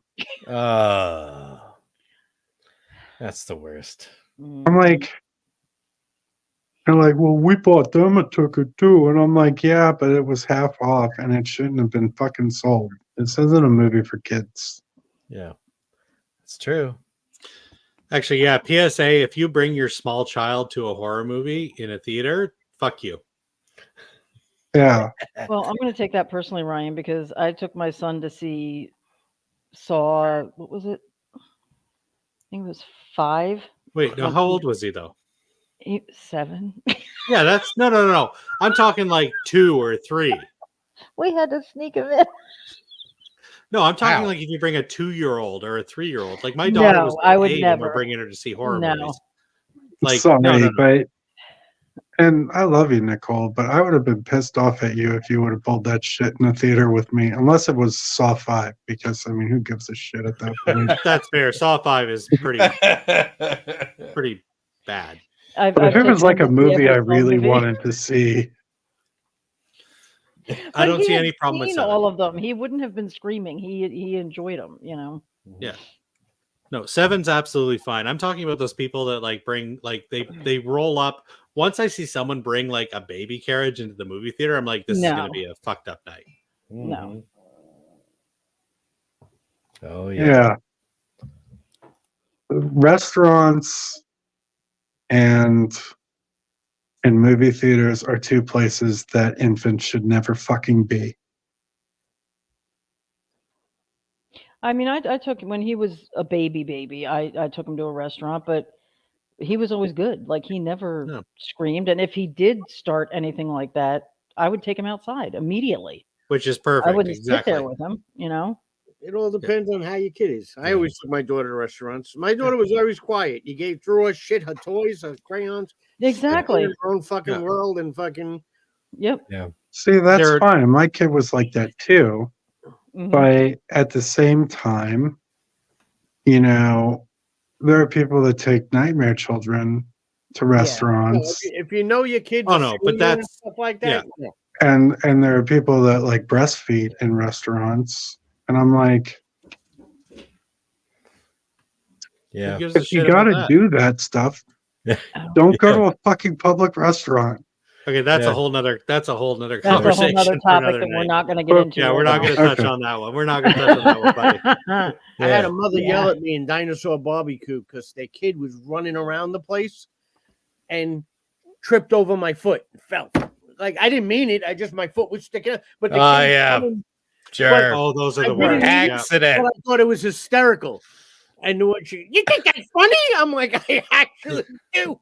If it's any consolation, Mike, if my small child had done that, the first words out of my mouth would have been, "See, I told you not to friggin' run around." Well, my child wouldn't have done that. He wouldn't have gotten out of his chair. If he tried to get out of his chair, I would have strapped him the fuck down. Mm-mm. No, I'm she a- was running around the I'm a whole big I'll fan fuck of the around with nat. I'm a big fan of the natural consequence. Yes. My father was too. You want to stick a fork in the electrical socket? Go ahead. See what happens. You only do it once. Two things will happen. Exactly. You'll only One- do it once. Yeah, one, you won't do it again because it'll be a very unfortunate event, or two, you won't do it again because you learned your lesson. Yeah, No. exactly. Mhm. Oh my god! But anyway, Anyway, I yes. feel we should get back to the movies. What are we talking Yes. about? I don't even know what the fuck we're talking about anymore. I was talking about Remakes. wrong turn. Remakes. Okay. Nicole Yeah. is up. Mike, do you want to go? No, Yeah, I'll wait my time. Whose turn is Are it? you Paul, sure? It's Paul did yours. wrong No, it's turn, yours, right? Oh, Nicole. I just No, went. Clint just went with wrong turn. You're up, Nicole. Oh, I'm sorry. I thought that was Paul's choice. Okay. All right. I'm gonna go with one where all of them were fucking fantastic. Invasion of the Body Snatchers. Every single one was wonderful. Oh, we're Loved doing good everyone. remakes. Good and bad. Yeah, what are we doing? Are Good we and doing- bad. We're doing good and Oh, Oh, bad. I just doing read the first top or of the better or- screen that says remakes better than the original. I totally misunderstood this. Yeah. I mean, I saw Poltergeist in My Bloody Valentine. I'm like, what the? Yeah. No, I'm doing. Is it supposed to be ones that are just better than the original? It's anything. No, I put Okay. both. I put both. Up at Okay. the top, I got better than the original. At the bottom, stop destroying things that I love. Okay. Okay, we're good. All right. So Invasion of the Body Okay. Snatchers. They were all good. The original with Kevin McCarthy was scary. For black and white in those days, it was terrifying. And then they redid it in the 80s. It was great. Or not in the 80s. 78, With 70s. Jeff 78. Goldblum and Donald Sutherland and Veronica Cartwright. Fantastic, terrifying. And they never go wrong. I loved Invasion with Nicole Kidman. I thought that was fantastic. They just every time they remake it, they just I'm not going to say they do it better, but they're all equal. Cody, go. They Fuck are. you, Oh, Cody. sorry. Fucking close. Dog right here trying to steal a cookie. Um, they're Girl Scout cookies. They're expensive. Go. You're not getting them. Go. But yeah, every one. I loved every single one. So No, I agree with you 100%, Nicole, for once. Cool. For The first time. 78 Donald Sutherland, Jeff Goldblum remake is probably my pick for greatest remake ever made. It's amazing. It's it- amazing. Paid honor to the original, which Mhm. is important, and it expanded on that, which made it interesting. Mhm. And yeah, it's such a great movie. I Have you actually have seen the 4K Invasion? coming in the mails, I think, next week. So Have you seen Invasion with Nicole Kidman and Daniel Craig? No, I did not see that one, but I did see the Abel Ferreira one in the 90s, which was Body Snatchers, and that one Mhm. was pretty good. It was really good. And yeah, if you get a chance, see Invasion. It's the same movie, but it has like a different kind of take on it because there are no pods. Yeah. It's just that yeah, Oh. but it's well worth watching. I enjoyed it a lot. It was scary. So I'm going to pull a shocking twist into all this. Oh God. To this day, I have yet to see a single variation of this movie. Wow. Oh, you Ryan, gotta get on that, man. They're fantastic. did you see the original? Nope. I've seen clips of several of the movies, What but watch them in I've never seen a single movie. Oh my watch them in god, you should sequence. do that Watch for the the original first. hormonal show. Yeah, Should do do the the what? original and then the 70s and then the 90s and then Invasion. Yeah. Yeah. I mean, I mean, I know got it at some point. 100% Adam would be down because he likes the original a lot, and he likes 78 a lot. I love them all. Love The them most all. I've seen from the original is the clips you see in Gremlins. Oh wow. They're like huge sea pods. I don't know why. It's a weird thing, but like when Nicole brought it up, I started thinking about it and I was like, oh my God, I have never seen a single one of these movies. You should. I think you would like it. I think you'd really love the original because it's got the old school, creature effects and you gotta watch it.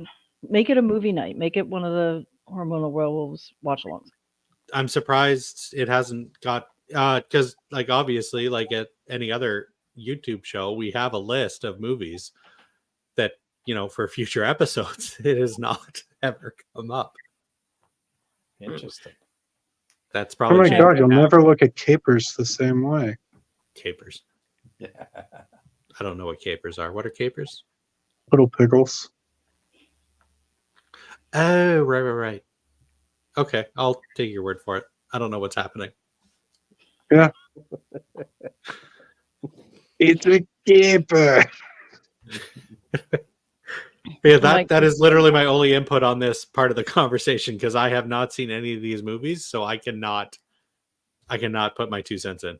No, it's great. I mean, there's so much good chemistry with the cast in the 78, which I think is missing from the original. Like, oh my god, the way that Donald Sutherland, Goldblum, Leonard Nimoy, all kind of Veronica Cartwright. Veronica Cartwright, and then And she comes back in Invasion. She actually Yeah. has a part in Invasion. Yeah. Oh my god.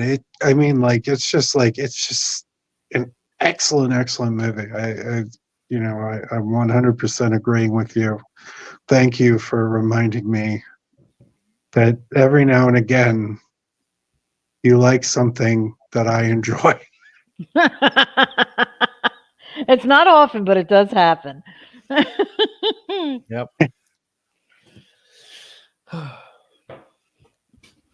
Mike, you got anything to say about Invasion of the Body Snatchers? I've seen the original. I haven't seen it in a real long time. I just watched this Donald Sutherland one not long ago. I like that, and even the last time I watched, you forget how many people Leonard Nimoy has. A lot of people. Jeff Goldblum. Yeah. Jeff Goldblum pre-leather pants. Yeah. Nah, it's a great movie. It's Yeah. Pre-fly. pre-fly. Mhm. Mm-hmm. If we could get Invasion on the server, that would be lovely. It's already on. Oh, the Daniel Craig one. Yeah, the Nicole Kidman, Daniel Craig one. Yeah. Yeah, I can look for it. That I've never seen. So good. Me neither. I love it. Yeah, I only saw the 56 and the 78 or whatever that one was. And I kind of stopped there. It's a story for me that like doesn't get old. And if you say like the rest of them are good, then I kind of want to see the rest of them. I feel like, the Donald Sutherland one was like a really good compliment to the first one, and it just expanded on it uh, over the takeover aspect of it. But we also got to see like the emergence of the pods. That was cool. Yeah. Like they just didn't have the ability to provide effects like that, or to really push that idea home in the original. Although, I mean, the original, like you had to use your imagination a lot, and they explained a lot of things with dialogue, and they did a good job of that. They were able to create, like feelings of terror with that, just basically describing it. But I really think that the Donald Sutherland one kind of surpassed it, and they did a solid to the original. Also, they did it right. They had a cameo, a very brief cameo of Kevin I'm on a McCarthy. podcast. So he did the original 56 movie, and he Yeah. like almost got hit by the car that Donald Sutherland was driving in the remake, Yeah. which was cool. I had So- such a crush on him after seeing the original. I Yeah. mean, I was little when I saw it, and I just had such a crush on Kevin McCarthy. He was just amazing. But yeah, like I said, they're all the 78 is probably the better of all the remakes. Yeah. But yeah, and Invasion, like I said, it doesn't have the pods. It's more of a to describe it. It looks like a piece of almost like saran wrap, but it's alive. It's got living things in it, and when you fall asleep, it covers you like a web. So there's no actual big, alien pod. It's just this web that covers you, and it's really good, really really good. Interesting. Yep, that's my pick. All right. Ryan. All right. I'm up. After the When a Stranger Calls, I realized I maybe should focus on things that are a little more well known. And I'm actually going to bring up this was when we talked about at the beginning, we mentioned there's the love for remakes, there's the love for the originals. There's no real middle ground.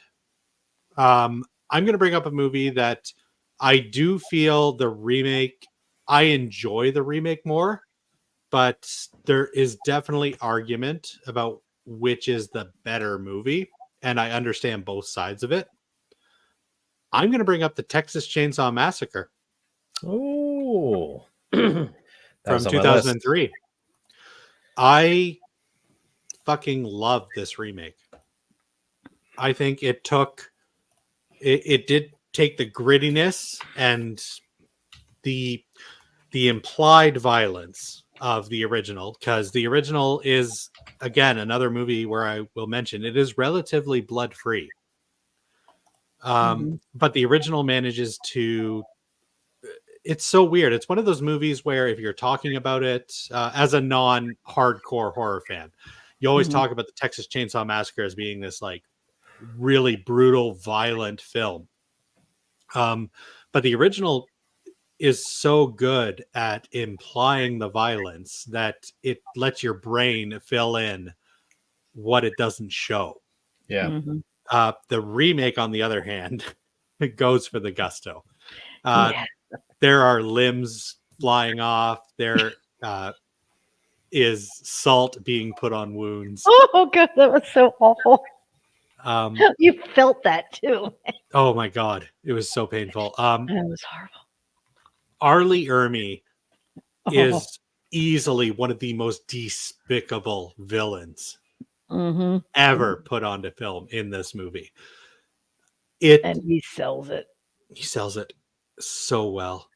I mean, there was so much going against this. Like when you heard it was going to be a Michael Bay production, you just assumed this was going to be dog shit out the door. And the Texas Chainsaw remake, and it had Jessica Biel, that girl from Seventh Heaven.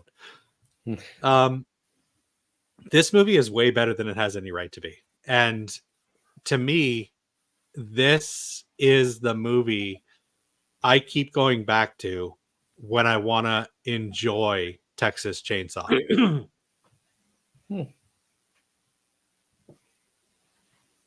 That's Yeah, Anybody else got?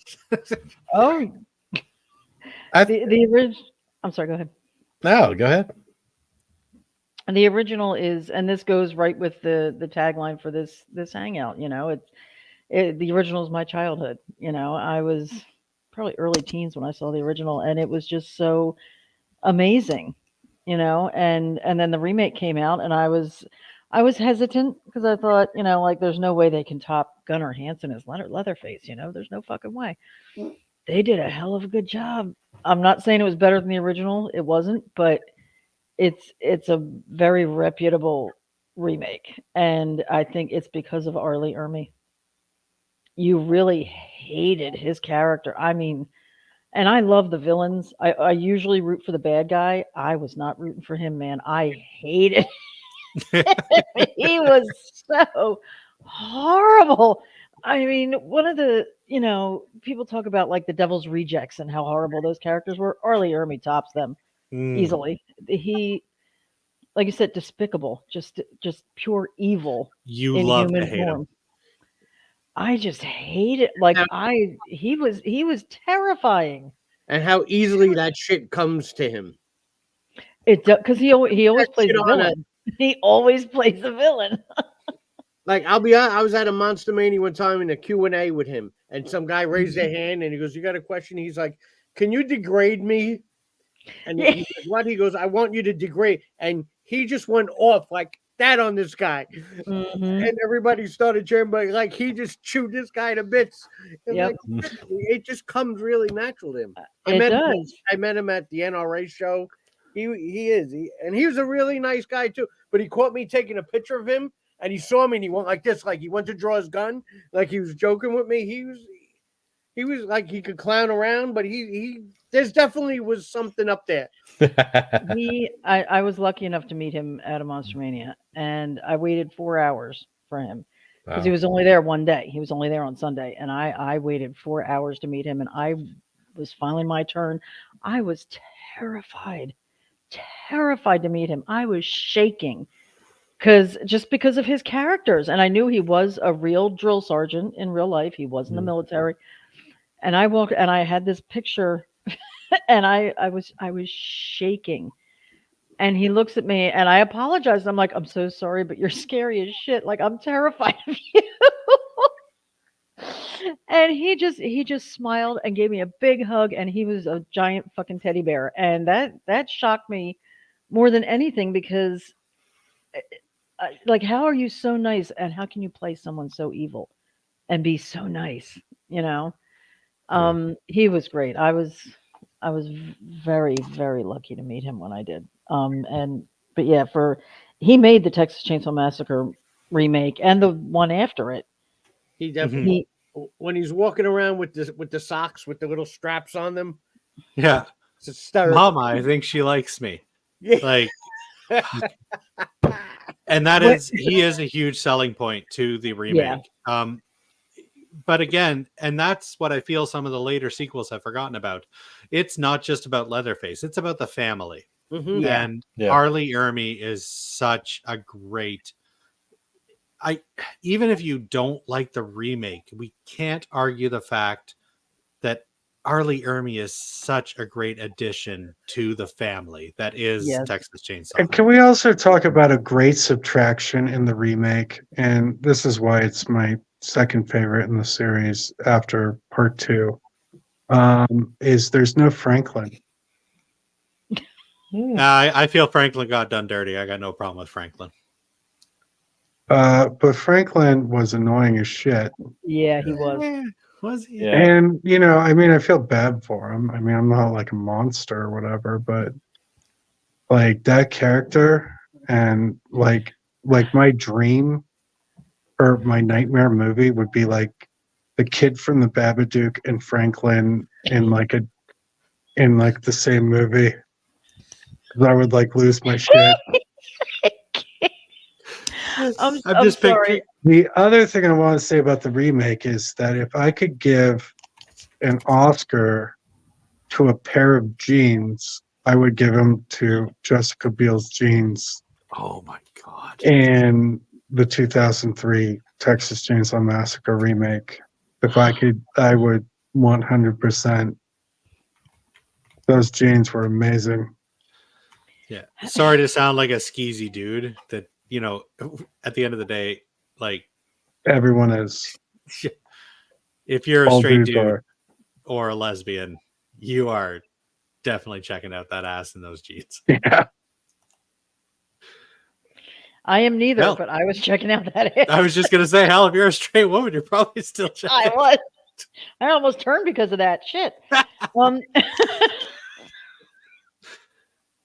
So, Paul, Jessica Biel in the jeans or Eliza Dushku in the white tank top? Now, see, that's the opposite of what the you just Franklin referenced Babadook movie. Why not both? Oh, I'm just picturing a movie, by the way, where Franklin's like, "Why can't you be normal?" And the kid's like, "Ah." That's you. You slap a beard on Franklin. That's friggin' Ryan. Remember, I did that. Remember, I posted that. that picture is with the such beard an on it? insult. Oh my god. What? Wow. Not personality-wise, looks-wise. Looks what? No. I don't got curly hair. I And posted the picture. Now I'm gonna find it. I'm sorry, Paul. I am that monster. Franklin got what he deserved. He needed to shut the fuck up. Oh my God, yeah. Sally, slow down, Sally. I can't see what we're doing, Sally. And then you find out the only reason he probably survived as long as he did was that his uncle was Dennis fucking Hopper in his craziest fucking role. Yes. And they actually brought Franklin back in part 2. Yeah. We saw Yeah, like him he was- skeleton in the wheelchair. He doesn't mention Sally once. He's so focused on Franklin. Oh, It Franklin. is, man. That like your creepy Franklin, what did uncle they- is. What did they do to you, Franklin? I'm going to do a line of this here, and then I'm going to get vengeance on you, Franklin. I mean, like, could you imagine Leatherface finding out that it was Franklin was the reason he came and murdered his entire family? Like, really? The guy in the wheelchair? That's why you're here? Clint, I just sent it to you. Can you post it? Oh, let me see. Are we seriously comparing me to... If there was anything for me to lose weight right now, it'd be to compare me to Wow. fucking Franklin. No, you. Here, I'll But I do like your impression. I want to hear that again. Sally, I don't... This Don't isn't leave me without the flashlight. Don't leave me without the flashlight, Sally. This isn't an off-road wheelchair, Sally. This is meant to go on roads and sidewalks. I don't want to get pushed into this field, Sally. He's just proving my point even more. That sounds like a chainsaw, Sally. We'll either a chainsaw or...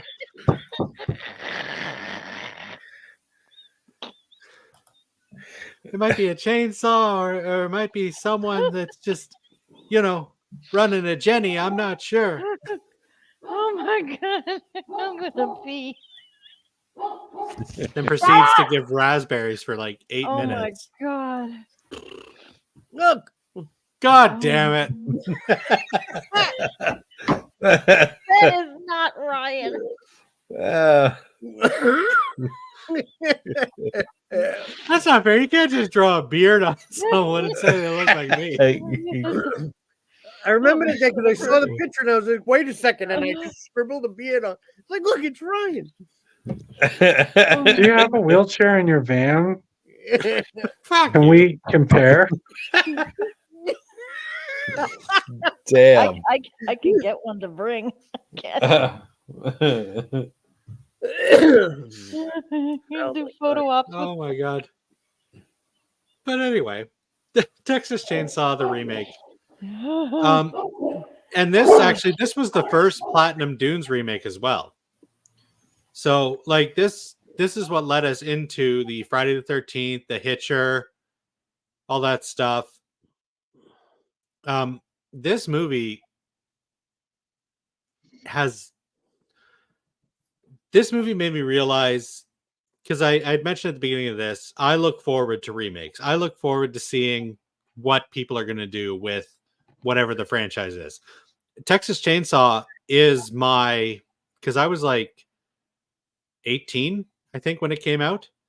This was my introduction. This is when I was getting into horror and being serious about what I love. This movie to me is why we should give remakes a chance. Because I feel even if you don't appreciate this movie as much as I do, you can't ignore the fact that it still respected what it came from and wanted to do its own thing based off of that. We're not trying to make a quick buck here with this movie. This really felt like we want to take what is here and do something different with it. Mm-hmm. And that's just, I do have a lot of respect for this movie. Unfortunately, with Platinum Dunes, it kind of went downhill as things went on, and we've already talked about Nightmare on Elm Street. But at the time, I do feel that it wasn't just about making a buck. It was about making something unique and original based off of an existing IP. Right. I think one of the moments when I really, like I said, it will never be the original, but one of the moments I not only fell in love with this movie, but I just fell in love with Arlie Ermy all over again was the wheelchair scene. The guy in the wheelchair after he loses the one leg, and he stands there and says to Leatherface, "Just even him out, even." Oh my god! Oh, I'm that like, was in what that was in the fuck? sequel. That was the sequel. Oh my god! What like that? Or the prequel? Sorry, prequel. Texas Chainsaw at the beginning. Yeah. Okay, Really. but that was it. Okay, but Just yeah, even- that was another one great. that was just fantastic. I'll Even tell him you- out. I just keep hearing him say that, and it just gives me chills. I like all the later Chainsaw movies. There's not one that I don't dislike, Leatherface kind of dog shit. except But that what one. did you say? Leatherface kind of dog shit. Is that the one where he's in it like the last 30 seconds of the movie? Yep. That's when they escape from the. Yeah, I didn't like that one. That one, The Next Generation, was terrible. Next Generation was god awful. Fuck you. When that movie came out on VHS, I had a VHS and chill night planned with this girl, and I told her to pick out a good horror movie that she loved. And she And picked that fucking movie, and I fucking left when it was over. Yeah. And if it had been me and her, we'd probably still be happily married to this day. Yeah, 20 kids. Yeah.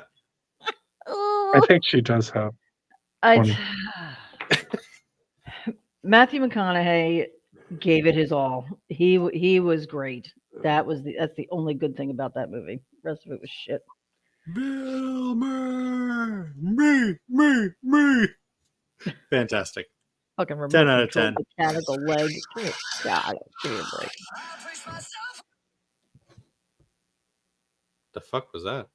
I don't know. That's my daughter storming around the house. Okay. But anyway, that's all I got to say about Texas Chainsaw. Okay. Definitely worth a watch. Oh yeah. I think we are up to Paul. Yep. Okay. I'm going to do a good one. Oh God. The original is a movie that I like and I had a lot of fun with. It's pretty dated. But the remake was fucking amazing. It is 13 Ghosts Mm. with Matthew Lillard and Monk and the foreign exchange student from American Pie Shannon Elizabeth. / Jack Frost.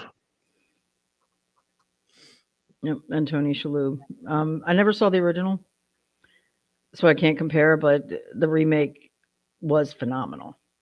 It was great. They're very different. much Okay. like the entire what was that, Dark Castle, or the company that put it out. Mhm. They're very different from the William Castle original. They're similar with like the lawyer and the ghosts and all that, but they added like this was all part of some evil plan, whereas in 13 Ghosts, it wasn't really like an evil plan other than the lawyer trying to get this guy's money. Yeah. Um, Hands down, one of the best kills I've ever seen. Yeah, yeah, that was great.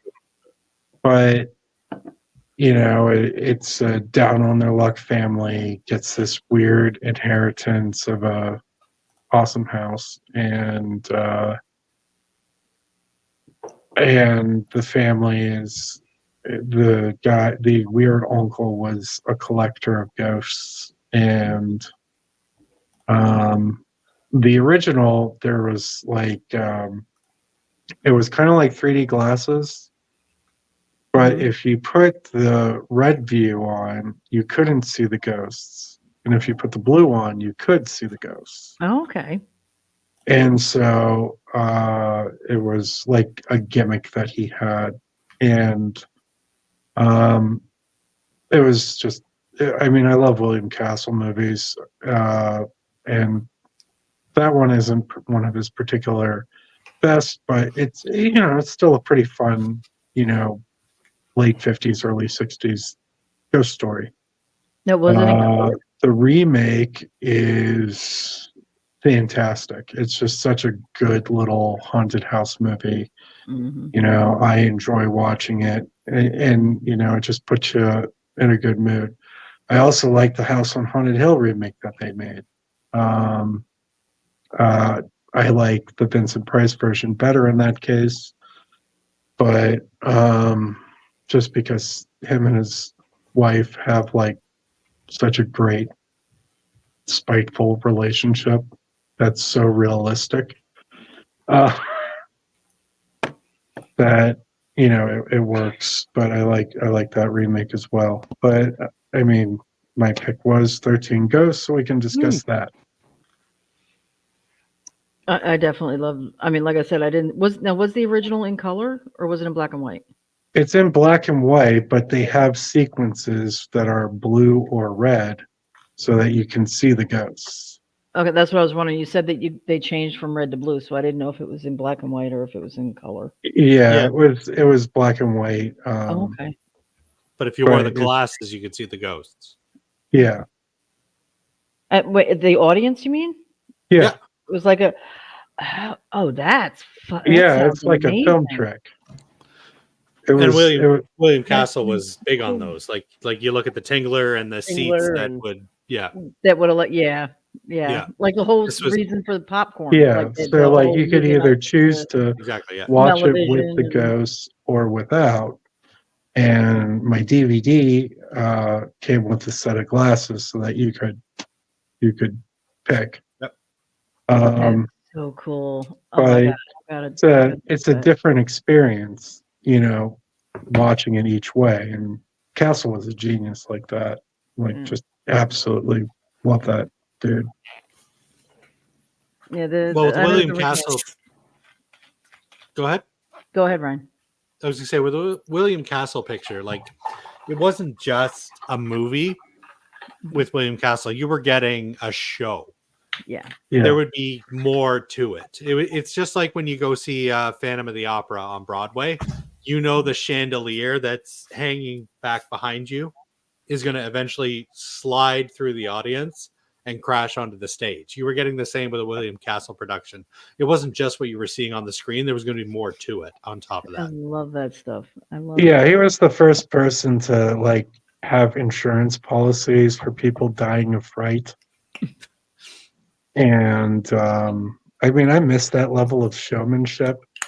Like, I just think like, how fast would I be at a theater if somebody gave me a barf bag for like a horror movie? Like, I would be there in a second. I would too. I You would know, too. if it really was like in smell-o-vision, or if they had, Yeah, like I'm thinking of the movie Popcorn, if they had like the giant mosquito flying down and yeah, electrified seats and all that stuff. I love all that gimmicky stuff. Yeah. If anybody wants to kind of get more of a William Castle experience, there was a movie that came out, I think, in the late 80s, early 90s with John Goodman called Matinee. yeah, Okay. And that basically, he's basically William Castle. yeah. Okay. It's a fun little flick for sure. And it's for movie lovers, it kind of hits harder. I don't know if that makes sense. Paul, you've seen it, right? Yeah. Oh It yeah, kinda- I love that movie. Yeah, just for people that really love movies, and it's more than just a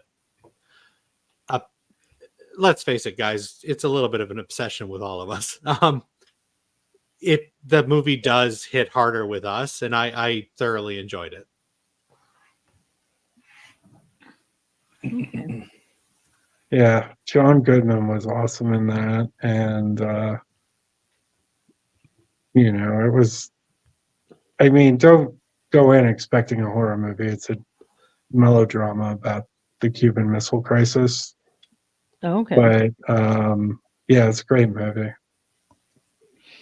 That's Interesting. right. That is. I keep forgetting that. But man, fucking rules. But Ant-Man running through the aisles was fun. Yeah, But yes, Cuban Missile Crisis. That little thing. It's just in the background. Mike, 13 Ghosts. I love it. And like I said, I might even watch that again tonight. I own it. The original. I actually watched House on Haunted Hill last night. So I might do 13 Ghosts tonight. Like I said, they took a great movie and they added to what couldn't be done to it in the time. So, yeah. it's a great old flick. I love the remake. I think everybody did a great job in the remake. Mm-hmm. Like I said, and now I'm hearing we're gonna get a series on all the ghosts. I can't wait. If they actually do it, I cannot wait for that. That would be really cool. That would be fucking amazing. Adam! Oh my god. Adam! This should be great. This might be a bad idea.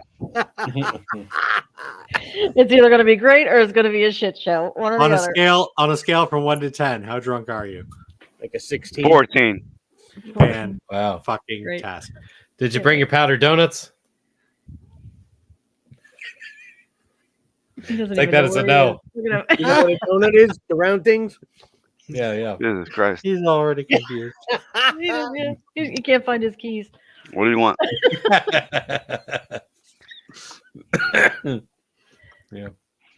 Who picked 13 Ghosts? Paul, I did. Paul. Okay. Mike. Mike, you're up. All right.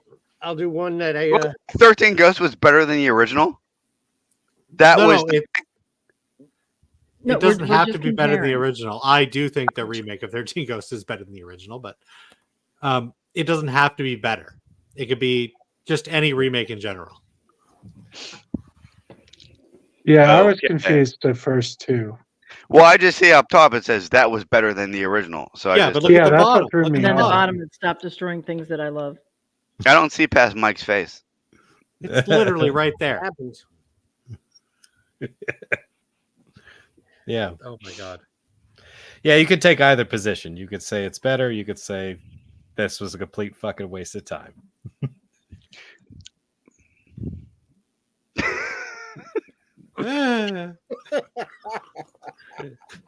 Mike, what do you got for us, buddy? I'm gonna go with the Thing. Ah, okay. Now, the Thing from Another World, I think. Oh, Is, this will be good. I'm so glad I fucking signed on, drunk as fuck, for this. the Thing from Another World is an amazing movie. Everyone should fucking record the screen right now. It'll be on YouTube. Paul's here, and Paul's here. This is perfect. Because I know what Paul's gonna say. But like all in all, I probably watch the remake more. Doesn't mean that I like it more than the original. Mhm. Because I think they're both great movies, and I mean, obviously, you wouldn't have the Kurt Russell version without the original. And for the time, The Thing from Another World was a scary fucking movie. It's sorry. I mean, I saw it when I was a kid. I mean, and it was already, I mean, it's probably from the 50s. I saw it when I was a kid in like probably the late 70s for the first time. It scared the fuck out of me. Very Frankenstein-esque. The creature looked. It's a great fucking movie. But it's almost like they're parallel. I don't say one's better than the other, but The Thing from 1982 is one of my favorite movies. And I actually watched that a lot. And like I said, they took an old movie and they did what they couldn't do in the 50s. And they just added to it. But like I said, I have a great appreciation for the original. I did too.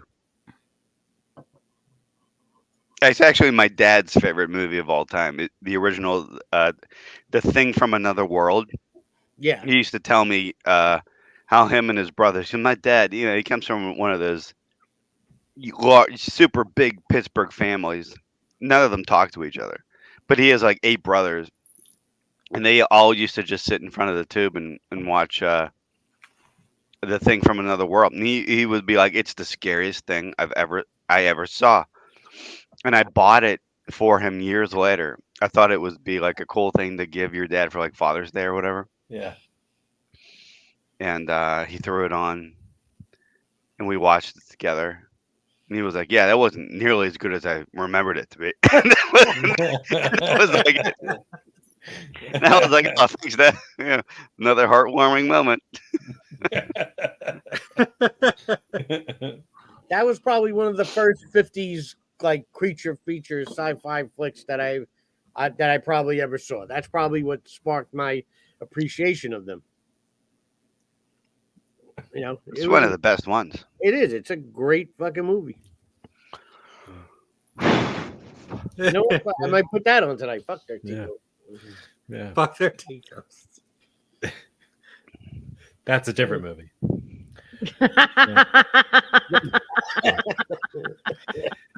And who doesn't like James Arnett in a carrot suit? Come on. Right? Yeah. That's right. That's so weird that it comes back to the carrot.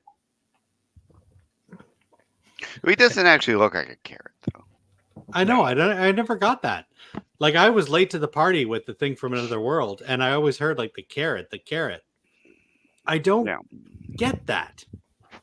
People say it's not a remake because they didn't have state-of-the-art special effects from the 80s that could turn people into shapeshifters. By people, he means me. Yeah, and they And you're say putting that words in my mouth. it's I don't not. think that there's anything similar Yeah, here you go. in terms of like It's the exact They're both- movie, except the monster's different.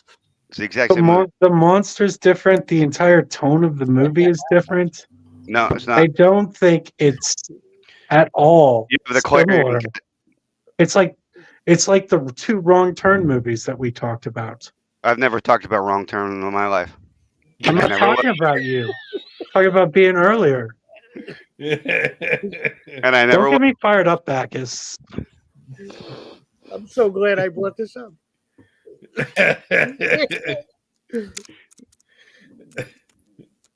No, it's a totally different type of movie. Like The Thing from Another World is a Yeah, creature feature. it's so different.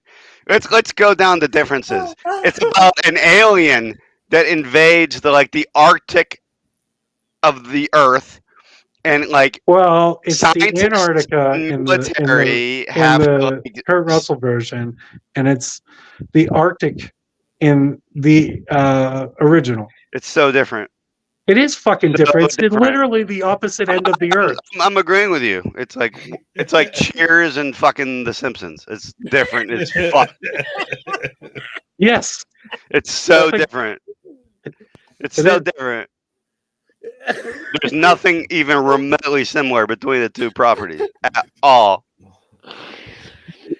In The Thing from Another World, it's a group of scientists I used to going listen to after also an episode alien. Dumb opinions Yeah. at the same time. In The Thing from 82, they're going after each other. They're totally two different types of horror. It's almost like they were made 80 years apart. They're totally different movies. It's almost like they were made They have 80 years different- apart. Different titles, even. Right. It's like, well, you know, like Horror Express. It's still a freaking remake of the same genre of the same story. They were all made in different Yeah, they're eras. separate adaptations, like all the different Draculas. Well, I'll give you except I'm on- for one very on Team specific thing. I'm on Team Paul. I don't care what team you're on. I, You can float I'm away just- into the Arctic. I'm just fucking throwing my hat into Or that. the I've been listening Antarctic, to you because guys it's yell the at each same other for thing. the last 5 minutes. This isn't I a blame you, Mike. You brought this up. I didn't It's know so this was gonna happen, amazing that it was brought but up I'm when Adam glad brought it up. did. Because if as it's soon not a as you remake, did, what's it called? The Thing. as soon as you brought this up, Mike, It's not a I remake. knew. Why is it called The Thing? The story itself isn't even called The Thing. It's called Who Goes There. Yes. So if Wait. The Thing from Another World, if The Thing is not a remake of that, why is it called The Thing? Though when the original story isn't even called that. What? The original story where all these Yes, these The movies Thing are made from Another from, World. it's called Who Goes There. Yes. The Thing isn't even a part of the title. Right. The Thing from Another World and The Thing are the only two movies that have The Thing in the title. So we're saying The Thing isn't a remake of The Thing from Another World. It's a reinterpretation. But they both have The Thing in the title. When Yes. the actual story that they're adapting doesn't even have The Thing in it.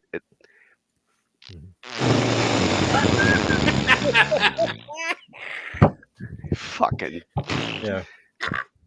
He's smoking raspberries like Franklin. Oh my god. Come to think about it, we've never seen Adam Backus and Franklin in the same room. draw I'll the, be frank. he's got the beard. I'll be frank. Oh my god. I think we're all So- ignoring the elephant in the room, and nobody has brought up the 2011 version of the thing. Because The it's prequel. It's so It's bad. stuck. Yeah, The it's so prequel bad. that was marketed as a remake. How weird is that? That's so dumb. When it turned out to be a prequel to, It takes to place a before prequel to the 1982 remake. remake. I don't hate it. I don't hate it. I don't hate it I think either. it's- I I could think have it's done good. without The CG CGI. Yeah, the CGI is Yeah, dog it's shit, but the terrible. movie as a whole, I like it. I never watched it. I just didn't like the story or the acting or how boring it was Or the So you plot. didn't like it. or how bad it was just in general. It just sucked. It was a bad movie.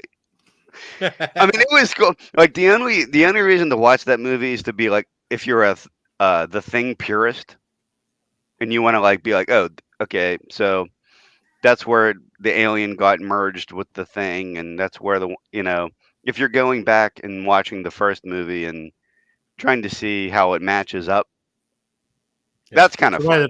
by the first movie, Which first you mean movie? The Thing the- from Another World, or because they're The the Thing- same? Oh, I guess it doesn't matter because they're the same movie. So it's a remake.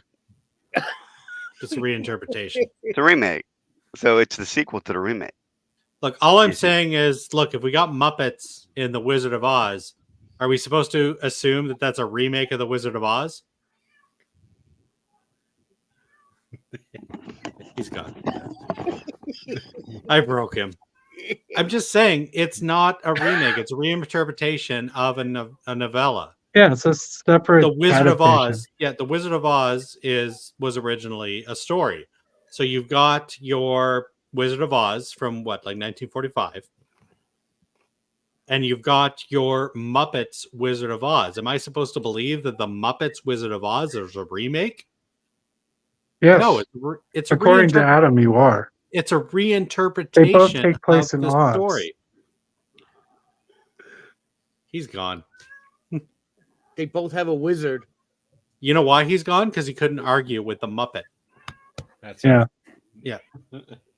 Once you throw the Mu- Muppets in, you can't argue with it. You know I'm right. Who the fuck brought up the thing? What the fuck were you Mike. thinking, Mike? The instigator. Yeah. I didn't even. I had that plan to say before. Oh I my didn't god! know, As but I'm so soon glad as, he came on when he did. as soon as you said it, I was like, "Oh, this is not gonna fucking go good." Yeah. Because this has been a point of controversy for quite some time. Yeah, for a really long time. This is right up there with, is Jaws a horror movie or is Terminator a slasher? Yes and no. Yes. No, we're not going to get into that. I'm just Okay. pointing out. We can if we want. Don't. Oh, No. no. No. I'm no, definitely no, in no, that- no, No, I'm definitely in that frame of mind not- no, to burn the don't. world down. Don't. No. No. Oh my God! This parachute is an knapsack.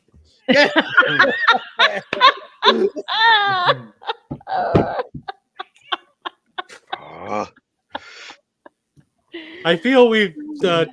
Sorry to steal the thunder from you, Clint, but I feel we need to move away from this. So I'm going to say I feel we've said all we can say about the thing. Move Yeah. on. Adam, Adam. it's your Let's turn. move on. It's your turn, buddy. so a little bit more about the thing. No. Here's why. No. I'm just No. No. kidding. Well, Boop. poop. Boop. Boop. It's boop in your nose. I'm booping your nose. All right, let me see what else we've talked about.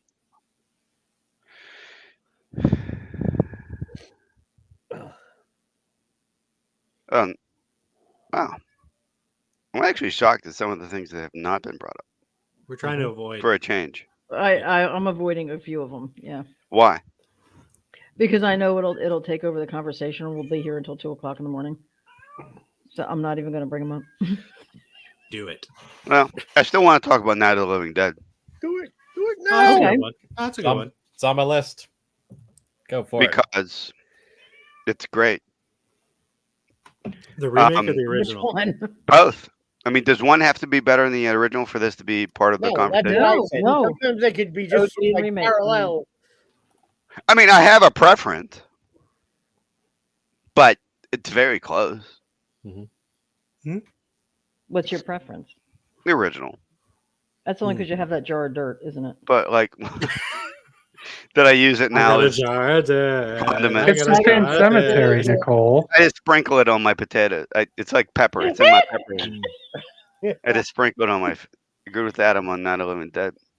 Yeah. Thanks, Joe. Yep. It's the same cemetery, Nicole. It just What looks that they different. used in the remake? Yeah. Yeah. Mm-hmm. Yeah. So it could be Pittsburgh. either one. Does anybody here not like the remake? No, No, the remake's amazing. Remake's fantastic. Depends which one you're talking about. Oh, Really, Clint? Are we So going it's down that not fucking even going- rabbit hole? I mean, I know. Like, the problem with Night of the Living Dead. Oh my No, god! no. Put it away. Put it away. Put it away. Yeah, I'm not talking about that. No. As much as I love Sid I Haig. want to talk about that. I love Sid too, but no. But the Tom Savini one. Yes. Now, Yes. I've told this story 1,000 times, but Mhm. I'll do it once more. When I was young, a couple weeks ago, You were a punk kid? I was a punk kid. No, I went to Catholic school and like 8th grade or something when that shit came out. I was probably like 10 years old. I was probably like Olivia's age. That movie came out. They had a world premiere at Galleria Mall in Pittsburgh. Tom Savini was there. It was a big fucking to-do. right? My dad and my uncle took me to go see that movie. Now, when we walked in, that entire inside of the mall was just like fog everywhere. They did the Dawn of the Dead thing. Like there was fog everywhere, and they had actors dressed up as zombies walking around, going doing the whole thing, and I'm going, oh my god, like I'm scared to death, but this is simultaneously the coolest fucking thing I've ever seen in my life. Hmm. And anyway, needless to say, um, that movie always, for that reason, holds a special place in my heart. It just does. How could it not? I mean, that's like one of my top 5 memories of all time. Was being able to like. I remember seeing my teacher and being like, "What the fuck are you doing here? Oh, you're like a real person. Like Yeah. you do things outside of school. Um. Anyway, the movie did not. It wasn't a hit at all, Mm-mm. and I think it took a really long time to uh gain traction, like kind of like in the horror community. But um, as far as remakes go, I think it's fucking top notch. It's great. The one thing that's kind of weird about it is that like Tom Savini directed it, and like there's not a lot of gore. Um, the zombies look cool, but there aren't a lot of gore scenes. Mm-mm. But that's you know, it's almost a movie that didn't need to exist, but they made it anyway just to give George some royalties, and I think it's a great movie. I really do. I think it's a worthy successor to the original. And a lot of times I see people say it's their favorite over the original, which I don't agree with, but I can understand why.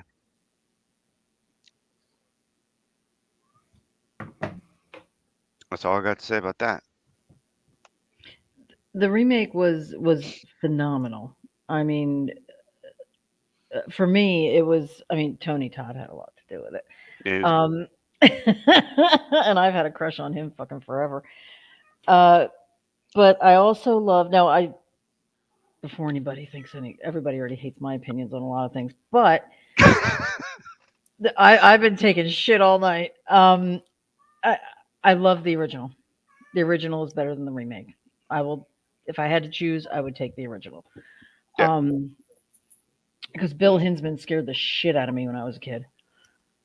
And but the remake, the one thing I liked better in the remake than the original was Barbara and what they Mm, did with her character. yeah. I hated Barbara in the original. I was Yeah. like, bitch, what is your problem? Get the fuck up and fight. Like, stop being such a pussy and That's fucking hard to get up. disagree with, actually. Uh, and I love that they made her a fighter in the remake. I really do. Patricia Tallman did such a fantastic job.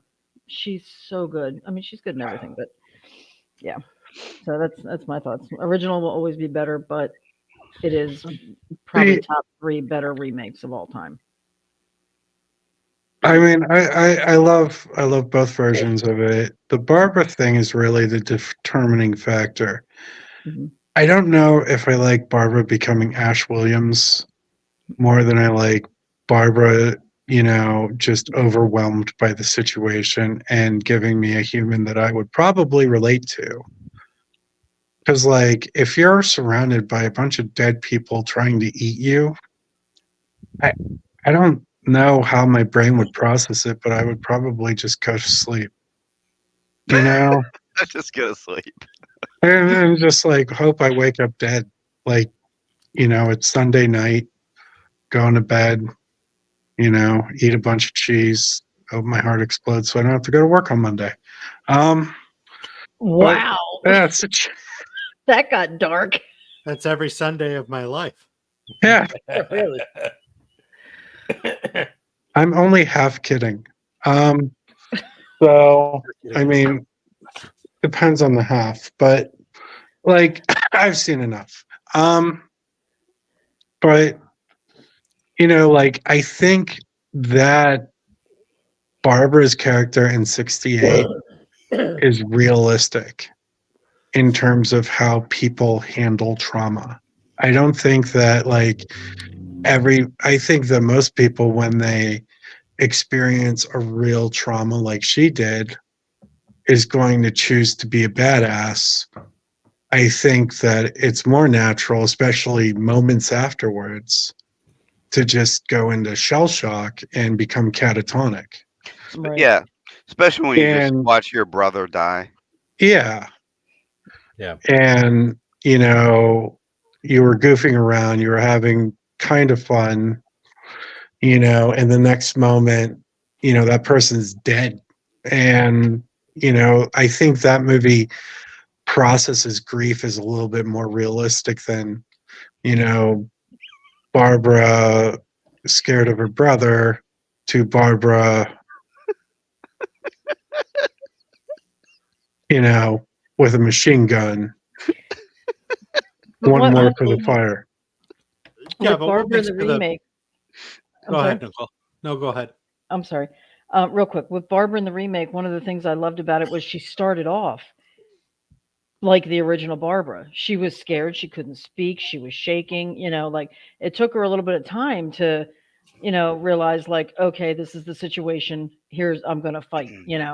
She cuz in the beginning when she first ran into Tony Todd in the farmhouse, she just stood there unable to talk. Right. So she was in shock for a little bit and then she like you said turned into But by Ashley. the end of the night, she was badass. Oh, she was fucking Right. amazing badass. Yeah.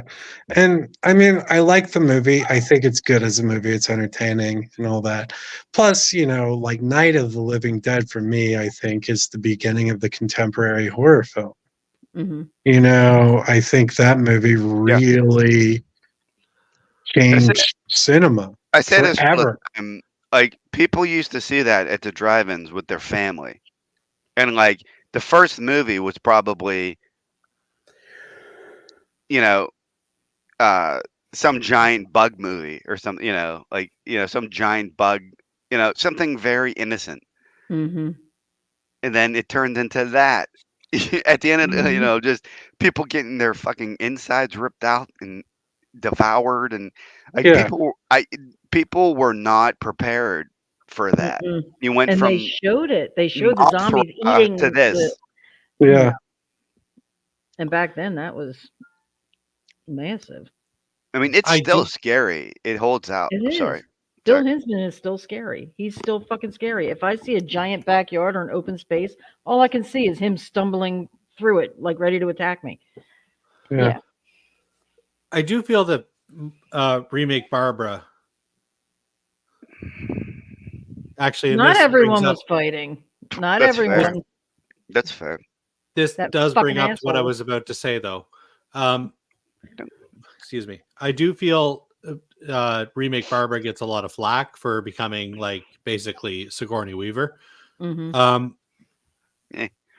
At the end of the day, everybody knows this. We have what's called the fight or flight response. Hmm. Barbara in the original was very much a flight response. She shut down, she separated, she backed away emotionally, cognitively, Yeah. physically, everything. She shut down. The Barbara we get in the remake is very much a fight response. She has her shock. And we see that in the beginning. She's still coping with this. She's dealing with these emotional traumas and she fights. We have a fight response. And I feel as a remake, this is where, again, like I say, if you're going to do a remake, you do something, you take the original and you make your own out of it. I feel the strong Barbara we get in the remake is much better than the Barbara we get in the original. Not from because it's realistic. It is realistic that someone will shut down. They will not function. 9 times out of 10, that is what you will get. From a storytelling standpoint, we like to see the fighter. We like to see somebody who overcomes the odds. And I feel that the remake gives us that in the fight response with Barbara. Hmm. No, and I agree with you, Ryan. I think that there was nobody that had that shutdown moment in the remake, and I feel like it was missing.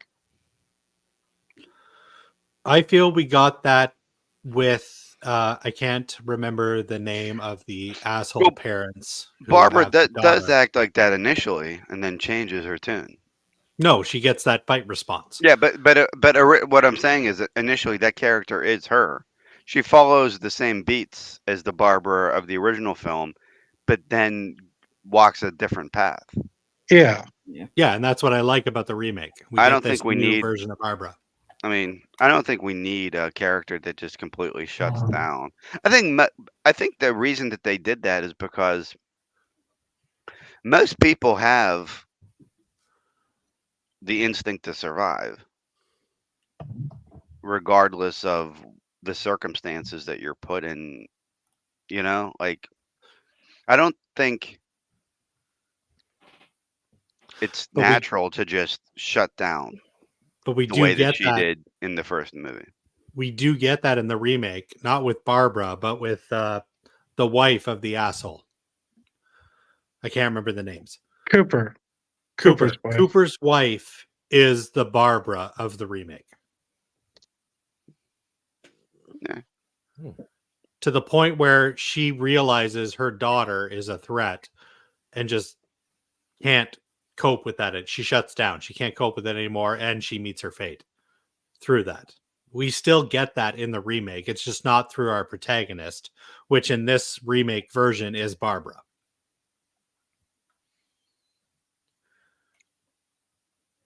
That's I think every character in the remake goes through the same beats as the characters in the original. There were slight changes in their destinies. Like Dwayne Johnson character, you know, he sits in the basement until he emerges the next day. In the remake, um, he's already mortally wounded, so when he comes out, he's already, you know what I mean? Like, it's turned, yeah.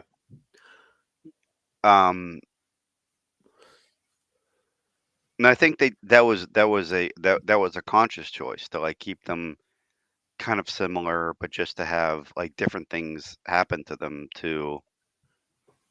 Oh, it was 100% a conscious choice, especially with the fate of Cooper at the end of the remake. We don't get the Ben, finale where Ben has survived and it's dumb yokels who don't even bother If you have to a call drop it a name. down, if you have a drop down attic, you're all safe. Well, that's the biggest plot hole in the movie is that they never acknowledged the fact that there was an attic to begin with. If you have a drop down attic, the zombies aren't. You're good.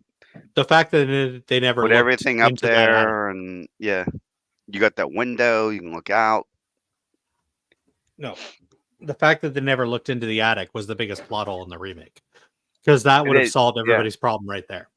They never noticed that they even had an attic. But Cooper's death in the remake is our Ben's death from the original, but it's a remake, so it's a completely different spin on something. Instead of a tragic hero's death, we get the justification of the end of the villain.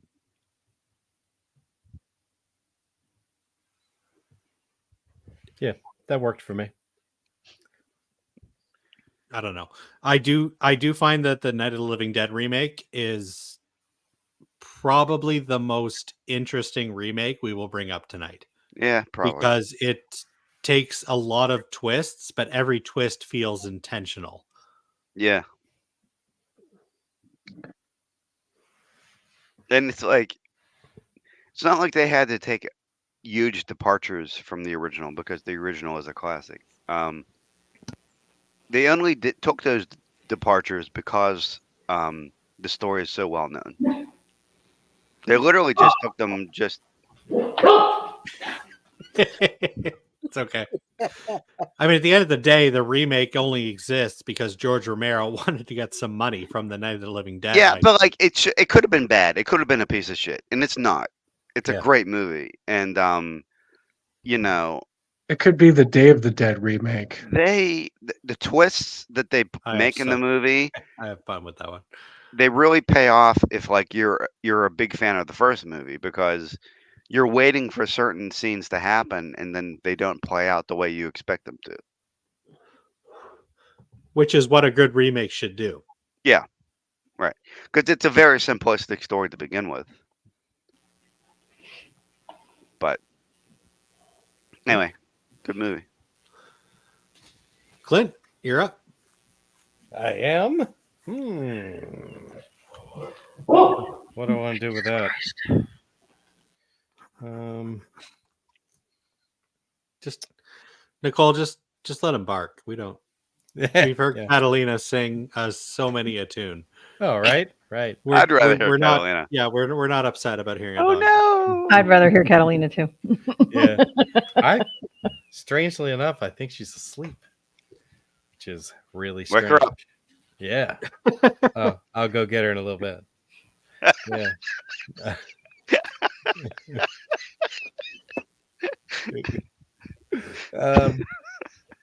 Get her out of bed. Yeah, that's right. Catalina! Where are you at? She might have heard that. I don't know. I'll throw out House of Wax. Paris Hilton, huh? Yeah. As better or worse? Jared Padalecki.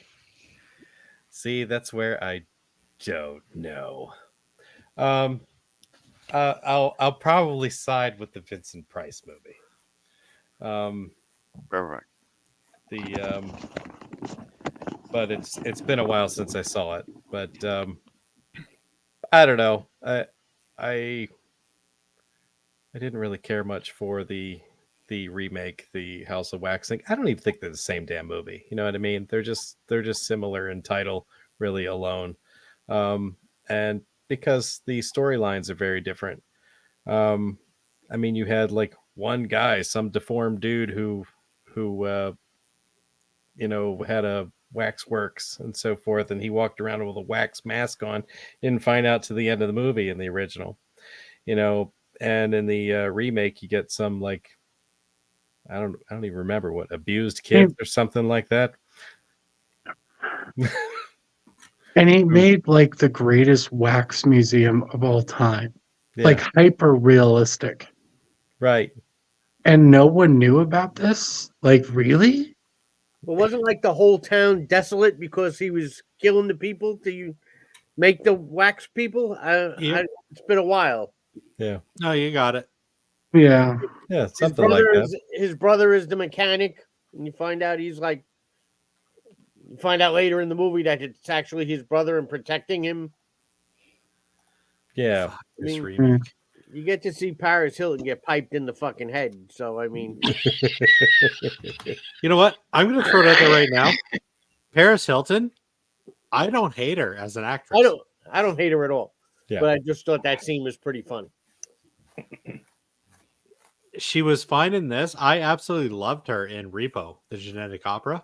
Yeah. Of all my problems with the remake, she is on the bottom of the list. Yeah, no, I don't think she was an issue. I think her getting killed was probably one of my favorite scenes. Mm-hmm. Although I guess the remake did have one thing going for it. Somebody got their finger cut off with a pair of diagonal cutters, so that was cool. That was the what's her name? Yeah, that girl. And she like they taped her finger up with like duct tape or something. Yeah, right. Yeah, that was awesome. She's big in Canada. She was in Popular Mechanics for Kids when I was growing up. Oh. She was in that movie. What was that movie? Was it called The Girl Next Door? Was that it? Yeah. Yeah. No, she's a Canadian actress. Is it Alicia Cuthbert? That's it. Yeah. That's it, Alicia Cuthbert. Yeah, was she the centerfold in Popular Mechanics for Kids? I hope not. Because we're right back into the Nightmare on Elm Street remake territory there. I absolutely hate this movie. This is actually one of the very few movies that I walked out of while I watched it in the theater. What was it? Like Empire Strikes Back? No, we've talked about this. I don't hate the Empire Strikes Back. I just don't think it's the best one.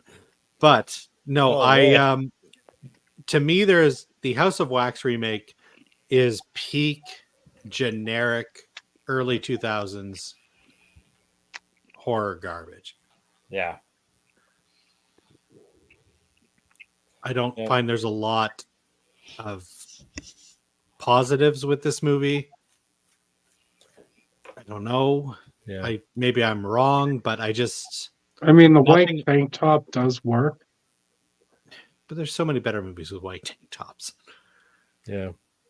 But it is the weakest entry in the white tank top subgenre. I don't know. Nicole, Mike, have you guys seen this? I don't hate it, but I get 100% what you're saying. It's just like a generic.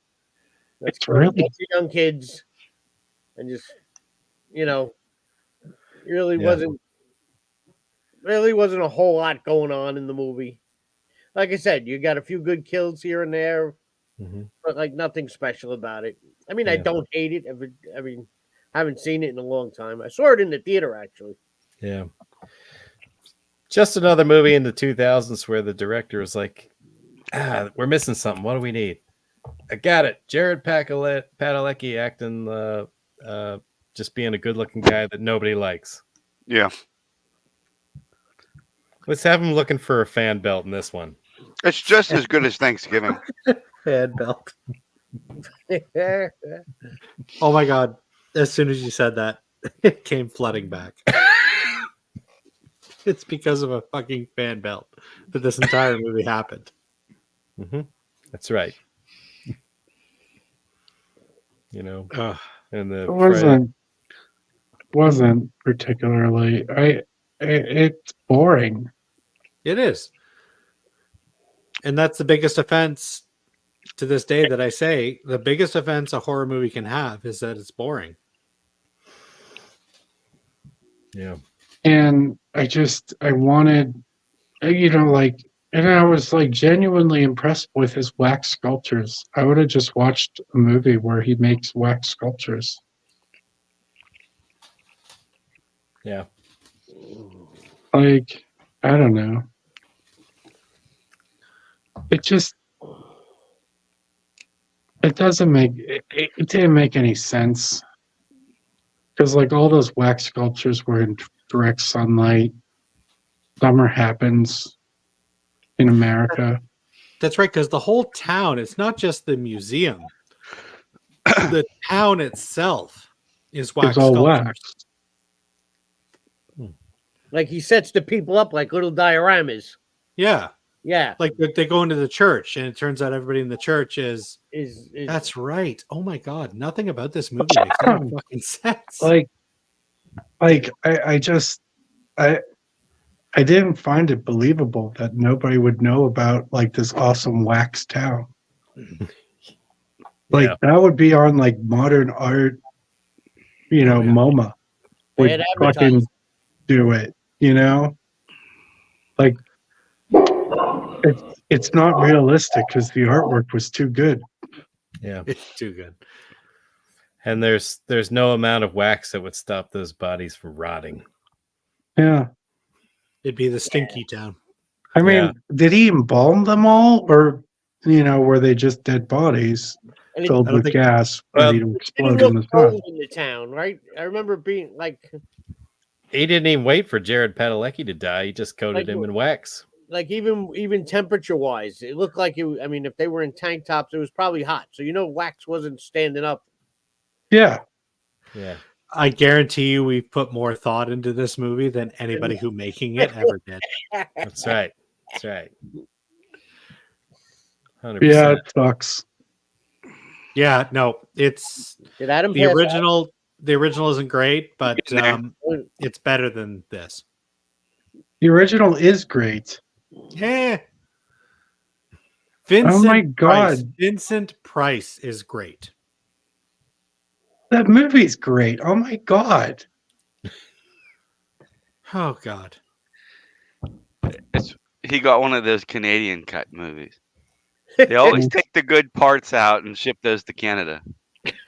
I am not ready to get into an entire debate about the original House of Wax. So Check out my wax figures, hey?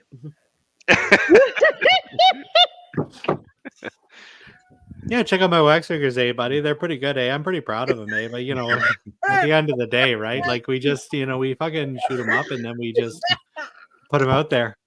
But you just got to do your 9 to 5. You do your house wax figures, and then you just stop over at the Tim's there at the end of the day and try to go to maybe watch the Leafs try to win. Maybe they'll get the fucking cup one of these days, but I fucking doubt it.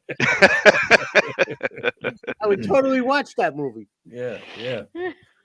Yeah. All the wax figures were missing was a toque. See, it would be believable in Canada because it's cold, so the wax would hold up.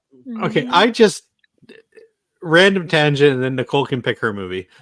I recently listened to a podcast where they were talking about toques, and somebody mentioned they called them toboggans. What?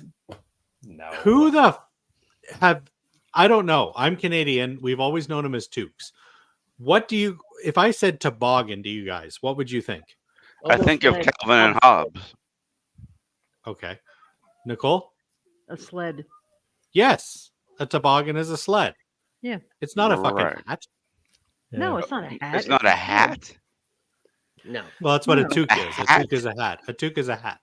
I I'm think way of- too drunk to have this fucking conversation. Can we talk about movies again? I think you guys call them beanies, What are we Yeah. talking about? Okay. yeah. Yeah. but it's definitely not a sled. What the fuck No. is that? A No. toboggan is a sled. A toboggan is a sled, right? Okay. Yeah, it's a flat one with a curved front. It's a Yeah. very Or- specific type of The old sled. school. Or I think of Silent Night, Deadly Night. The one that was in Silent Night, Deadly Night. in the car. Exactly. 100% exactly. or I think of Danny DeVito pretending to be a doctor and It's Always Sunny in Philadelphia. I think of Danny DeVito trying to be a doctor in Junior. Dr. Toboggan. Dr. Toboggan. Yeah. Nicole, you're up. Oh God. How do I follow this? All right, I'm gonna go with. I don't think this is gonna be too controversial. I'm gonna go with The Fly I had that on my list. Oh, that's a good one. remake. I think it is going to be controversial. Brilliant. Uh, Nothing can- wrong with the original. I can really, tell you but right the now remake- because I know our tastes of at least 2 of our people in this group. It You is don't going to know be me. controversial. I know. You don't know me. I know enough. I know enough. Not as bad as some of the other ones I have on my list, but yeah, the remake of The Fly was better, much better. Like Ryan said, Vincent Price is great, but yeah, Jeff Goldblum. But when you say better like that, it makes it sound like there's something wrong with the original. Nothing wrong with the original, but I loved the remake more because Jeff Goldblum's performance in The Fly was like Matthew McConaughey in Next Generation. It just blew it right out of the water. Bill All right, Murray. Ryan, I broke Ryan. But Mike, was this one of those ones you grew up with as a kid? yes, It was for me. What people don't get about the old movies, because if you weren't into, like, I know, like, as a kid, I was into watching these black and white horror movies, and I'll be honest, that too. When I was a little kid, when the Vincent Price movie, when he was walking around with the big head of a fly, that freaked me out. Freaked me the fuck out. Yeah. It was like you gotta put yourself in the time. So Okay, like, is the bottom row seriously arguing that the original is better than the remake? 100%. I'm with Mike. I'm Oh gonna say it's just. My I'm not gonna say God. it's better. I'm gonna say I'm- it's even. Again, it's another one that they're It's- both great movies, but the other one wouldn't exist without the greatness of the original. There is no other. I mean, that's a clear. You know, they're not even the same fucking movie. this is another one. It's not a remake anymore. Yeah, And we're that's gonna do this with every fucking No. remake. No, you know what? No. Think- And this is a hill. This is a hill I will die on. Different city. It's not even a remake. No, it is a remake. every And this is the fucking hill I will remake. die on. This is a remake that takes the core concept. You're wrong, Olin. This is a core. What did he say? I missed that one. I don't have my glasses He favors the It's like original. the Said you first movie can't go wrong with Vincent changed some Price. things. It's not a remake. No, it is. It's a remake that They takes the changed core some things from the concept. first one. It's not exactly the same. So You it's don't not a on. Look, remake. I've had enough. It's a whole other movie. This It's a whole only other proves fucking movie. this only proves Doesn't that have Adam doesn't any understand. You're only digging your grave more. I should have just brought up Child's Play. No, Jesus this is Christ. good. This is good. Okay. The core need concept. I get the core concept of The Fly. This is a remake that takes that core concept and turns it into something completely different. This is a character study about a perfectionist, about a scientist who strives It's a different to be the adaptation to be the best at what he does, and the insanity of that first movie. and the narcissism that leads him to his ultimate demise. The remake of The Fly is, in my opinion, one of the best examples of how you take a flawed film and turn it into something amazing. A But flawed it's- film, well- aka one of the greatest 1950s sci-fi That's what I'm movies saying. ever made. It's about a dude who grew a fly head. It's You not didn't that grow up great. in the 1950s, and that's the only Neither reason you did didn't you. like it. Yeah, but I still have the freaking. I can still put myself as the viewer I'm saying, even in the of 70s, somebody in the 1950s. You even look in the at it 70s, when you No. watch still that like a man bun guy. I'm a man bun guy watching a 1950s movie. You can't. They don't mesh. Look, I get it. You're Of course wrong they and did you're different angry. things. I It's like accept 80 that. years later. So they have the technology to expand on it that they didn't have back then. Nicole, you're right. The remake surpasses the original any day of the week. Except for days that end in day. That too. That's what you got. That's what you're gonna throw back at me. The original is, I mean, The it's original is iconic. It's The original it- is cliched. 19. It's not like, cliched at all. It was the Yes. first of its fucking kind. no, No it one was even not the did first a of its movie fucking about kind. I can throw out. transferring space. It was the first one to do it. You don't know It what was you're the talking first. about. It was the first 50s sci-fi movie to show that science can be done wrong and there's horrible consequences. Well, science is a broad stroke. Yeah. oh my The god, the movie is the ending of broad the stroke. original, help me. Nicole's That just shit eating is her popcorn. awesome. Science. I mean, just saying. Nicole's like, I know science. what I did. Science is a broad stroke. Yeah, and the movie is a broad This was the stroke. first movie- one. No, No, it was the first one that did the transporting thing. The whole gist was about the transporting. It was the first one to do that.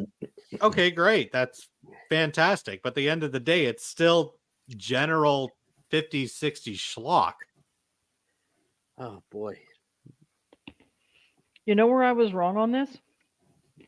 I thought for sure Mike would be in the middle of this argument We got this bottom because I know how row. much he loves the old stuff. There's a reason. There's a It's a reason good people even still movie. remembered it in the 80s. And it was because of how good it was in the 50s. What are you And- talking about? People remembered in the And 80s. how It was thought-provoking it was. It was remade by a Canadian director who has a body horror fetish. That's why you like it. You're biased. I'm sticking with the Canadian. There is no These way. colors don't I run at the bottom. I absolutely refuse to believe that you can put the original Fly on the same level as the remake. I 100% do. Oh my god. Yeah, I 100% do. I 100% do. Like it's just like Night of the Living Dead and Night of the Living Dead. No, It's it is not. or They are the not thing. the same movies. Fly remake is awesome, eh? Yeah, you know what? The Fly remake is awesome, eh, buddy? Because I'm going to tell you why right now. Because fucking Jeff Goldblum there, eh, buddy. He fucking he's all like, oh, I'm gonna hook up with a nice little lady. We're gonna, hang out, do a night on the town. Maybe check out a hockey game and this, there, and that. but eventually, we're gonna go back to my room and fucking canoodle a bit. And the next thing you know, I'm fucking roasting a monkey and trying to tell her that this is okay. This is all part of the scientific They process. didn't canoodle in the 50s. So. Ryan, name a black and white movie that you do like.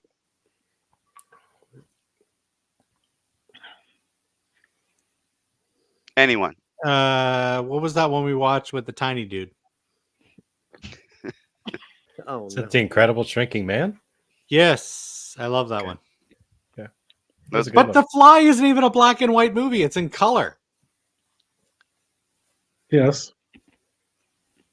Isn't there two versions? Yeah, No, No, it was The the original Curse black of and the white and also Fly. Technicolor. Curse I of the think- Fly is in black and white, The original Fly is in color. but the original Fly is in color. Damn. But it's Look, at You the end of the know- day, the original Fly, there is nothing wrong with it. I do enjoy it. It is standard B movie horror fare. The remake is something that transcends that. It is a character study. It is dealing with, it has subtle hints of addiction and dealing with stuff like that and depression and anxiety. It is about a man trying to cope with the person that he is becoming and not being able to deal with that, Right. and bringing other people into the suffering that is. This movie is, the remake is fucking amazing. It is. It is. I love the remake. It's one of my favorite horror movies of all time. The the fact that you're, remake is great, the and fact that you're Every- putting me in this position. Everything to Ryan step up- just said is what I was trying to say. Nothing But, wrong like- with the original. But that's not what he's saying. Like, He's not is what saying I'm there's saying. nothing wrong with the original. No, that's not what you're saying. That's not what you're There's saying. nothing wrong with the original, but it's standard B You're movie saying schlock. you're saying there's quite a lot wrong with the original. It is in the fact that it's And just it's a standard generic and it's B-movie film. ordinary and it's this and Yes, that. it is. And it's none of those things. It is. It was absolutely a trailblazer when it came out. He There was had a nothing fly hat. like it. can I change my pick? Name another No. movie that had where a guy had a flag. What? Right? What the fuck? What does that even You're mean? saying that you're Name another using that movie as an where a serial killer- example. You're using that as an example of it not being an original movie.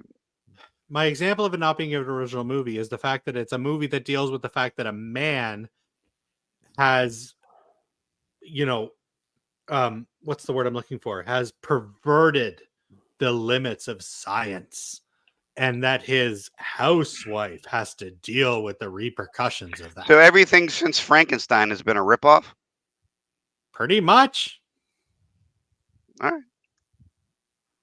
That's how we're rolling with it. Because I mean, Okay, that's basically what we're not fair. saying. That's not fair, pretty much. But I'm saying that there's nothing Every- special about the original Fly. Okay. Well, anyway, I'm going to bed.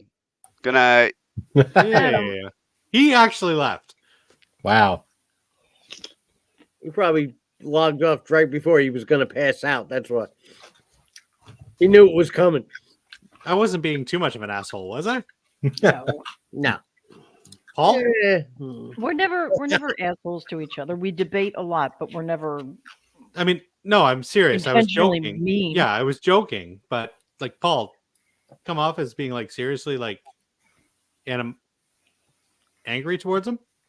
no. no. Okay, No. okay. You're both very passionate people, and that's what I love about you. He was probably overly sensitive tonight because he was hammered. I'm gonna give him shit later. That's all I'm saying. You're going to Brian, it's your turn. We're getting But up. Brian, real quick, I will say this: the original is a great example of 50s monster movies 100%. and everything else. Absolutely. It's a fantastic example. It's one of the high points of the creature feature and science gone wrong. Mhm. But the remake is a Greek tragedy. So Yeah. it's a little bit hard to compare, that I think in terms of influence, the original Vincent Price movie has a higher influence than the Cronenberg remake. So that's why I hold them in the same esteem. And I don't watch them. There are two different moods that I'm in when I'm watching one or the other. So that's why they're pretty equal. You know, they're equitable in my opinion. I had I just- never ever thought of The Fly as a Greek tragedy until you just said that. The original or the remake? The remake. I've never thought of it as like a Greek tragedy. I just wow. Mind blown. I always took it as a You're study of absolutely right. somebody who has like has a problem with addiction and stuff like that. Do you think that he had a problem with addiction before he started to transform? Yes. Before he went through? Yeah. And I feel the transformation, the combination with the Fly was when, like, unfortunately, accelerated. a lot of people with addiction, they get to the point where there is, I hate to say it, there is no coming back, despite Yeah. the fact that there are people that are trying to, and you get that with Gina Davis, there are people that are trying to actively help you, trying to bring you back from this moment that you've hit. Yeah. And that is, to me, what is the most horrific part of this, and the most gut-wrenching part is that he is past that point. Yeah. It is happening no matter what. Yeah. Even if he wants to change, it can't happen for him. Right. It's very sad. I mean, the remake of The Fly is a very sad movie. I mean, that final scene when he lifts the gun up to his own head, you know, like it's fucking heartbreaking because he wasn't a bad guy. He wasn't a villain. You know. No, and that's what makes the remake, and that is something that it is mimicked from the original. Like with what happens at the end of the original, he's not the villain. He just knows we need to stop this. Yeah. And that's something that's replicated in the remake. Yeah. We just don't get the cool acid vomit that melts a dude's hand. Or the arm wrestling thing. That And was my ankle. favorite scene. I was just gonna say When the he arm broke the guy's arm. Yeah. Oh my god, I can't believe we kicked Adam off over The Fly. I thought for sure it would have been when I brought up Dawn of the Dead. God almighty. We haven't done that yet. No, we haven't. That's what I was sitting in my mind. I'm debating, like, which one should I do? I'm like, I'm not going to bring up Dawn of the Dead because that'll be a 2-hour argument, and you know, I'll be crucified. Ryan, it's your turn. Sorry about that. Well, are we doing one more round after this? Yeah. I'm getting kind of beat. Yeah, I had a busy ass day. We went out for our anniversary today, so I Yeah. saw Happy those pics. That was anniversary. nice. Happy anniversary. it's actually next Saturday. But she got conned into going to like a purse bingo thing. Hmm. Mm. So Yeah. We can make this last round if you guys want. Yeah, If this is the last round, then there is a movie I want to bring up. That's the only reason why I'm checking. Go for it. Go for it. Okay. As Nicole just mentioned, I'm going to bring up the Dawn of the Dead remake. I think that this is one of the biggest examples of a movie that I immediately fell in love with and broke my heart to the point where I have tried to rewatch it multiple times, and it still hits me so hard that I absolutely despise it. That's fair. Paul, we know how you feel. You know, to be honest with you, I liked it the first time I saw it, and that was in the theaters. Then I saw the extended cut or the unrated cut, and I hated it because of the zombie baby. It was so stupid. Um, but like Ryan, it had a lot of potential, and then it falls apart in the third act, like really bad. Original movie was my favorite movie when I was in high school. I moved to Pittsburgh, got a job at the Monroeville Mall because I wanted to work where Dawn of the Dead was filmed um, after high school. And I love it. But and the remake, every time I watch it, I like it less and less and less. And, you know, it's got a great opening. It's pretty good. It's got a really good first half. And then the second half, it dwindles into Zack Snyder doesn't know what the fuck he's doing. And it gets more and more unbearable every viewing. So, I mean, it was better than I thought it was going to be originally. But I mean, I don't view it as like a classic horror film at all. But we've had this discussion and I'm getting tired, so I'm not going to fight for it. I mean, I'm glad that you like it. I know a lot of people that do.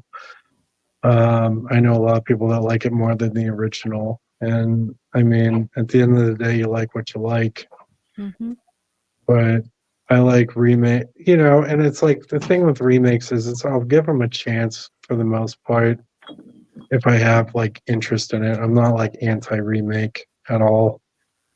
But I think the strengths of the remake are, you know, it benefited from some contemporary technology. It was okay to do the fast zombies from Return of the Living Dead and 28 Days Later, but they go too fast. And, you know, I do prefer slow moving zombies because, you know, rigor mortis and stuff. But I mean, it is what it is. Yeah. It's Yeah. not bad enough. Like I've seen a lot of worse movies than the Dawn of the Dead remake, but you know, I've seen a lot better remakes than the Dawn of the Dead remake. And So- Paul, I mean, I hope you know I would never seriously argue with you over something like this. Yeah, I mean, You know, I have a mean, personal attachment to the original that, you know, it's very nostalgic for me because of personal events in my life and how I first saw it. We were coming down to Pittsburgh, and my sister had leukemia, and they thought that they might have found a bone marrow transplant that would have saved her life, a transplant, like a donor. And we were coming down to Pittsburgh, and we were going to eat at the Monroeville Mall. My dad showed me Dawn of the Dead, 78, because this was, you know, when I was a kid. And he's like, we're going to go to this mall.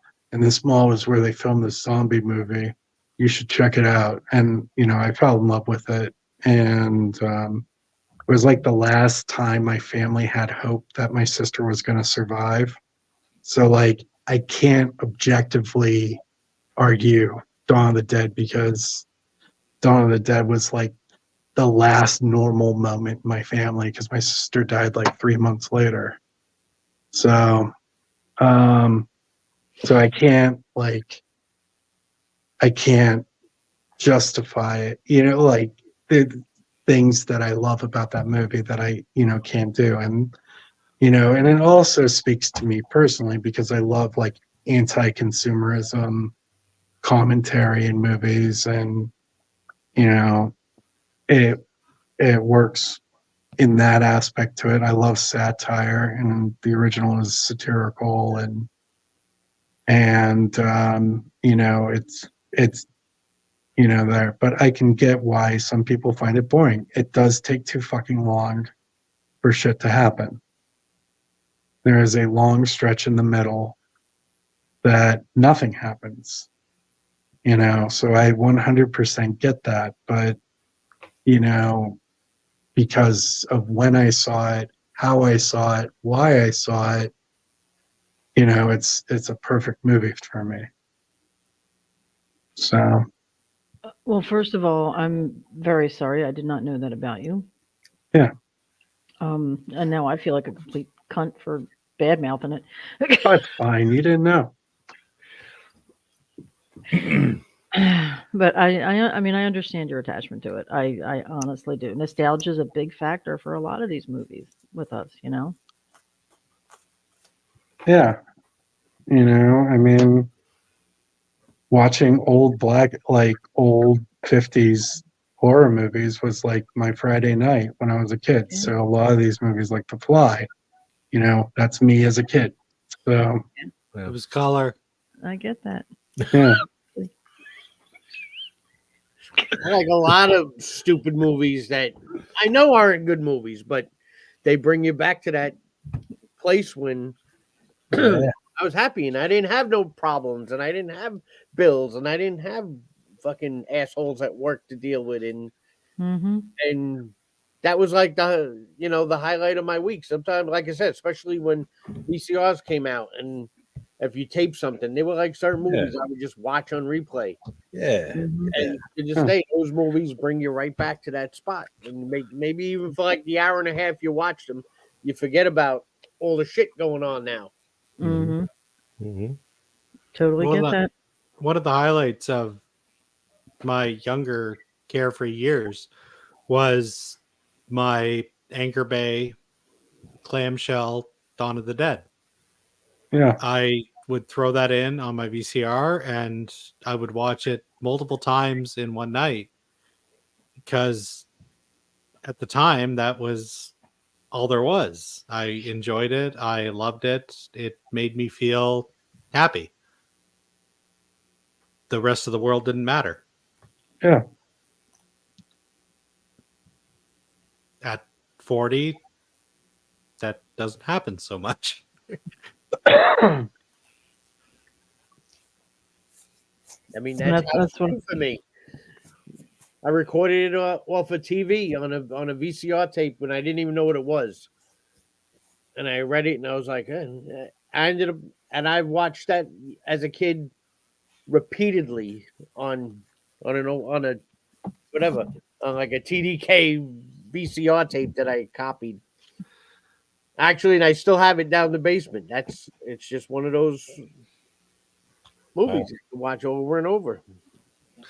That'd be badass to have a actual like copied off of something else version. Well, my dad was like a junkie. Once he figured out he could, he's like, well, I could buy 2 VCRs, and he would just go rent stuff and tape them. Yeah. But then there were those movies like that movie I happened to get off. We didn't even have, like I said, cable wasn't a thing. We had HBO when HBO first came out. It was a big box. You had to push a switch in the back of the TV, and Mm-hmm. we used to get a little ad, a little like flyer thing of the movies that were on. And House 2, I remember seeing the ad. That looks cool. So I recorded it off HBO and became one of my favorites. As we have been reminded several times. Yep. Oh my god. But yeah, we didn't get into the remake too much. Yeah. I've done my rant about it several times. I'm not going to do it again now. Paul, Mike, you are new to what I've talked about it. Like, how do you guys feel about? I know how Nicole and Clint feel about the remake. I like the remake. I feel where it goes down when the second group of people get there, like the dude from Modern Family. Mm. Well, I forgot his name, but like And a when truck driver and when they all get there, I feel that's where it starts to go downhill. Yeah. That's true. I feel it goes, as I've mentioned before, once they decide to try to rescue the dog. Mhm. That's where the movie takes a turn for me, and I can't forgive it. I feel it took a turn for the worse when they shot Burt Reynolds. Not Jay Leno, though. No, fuck that guy. Fuck you.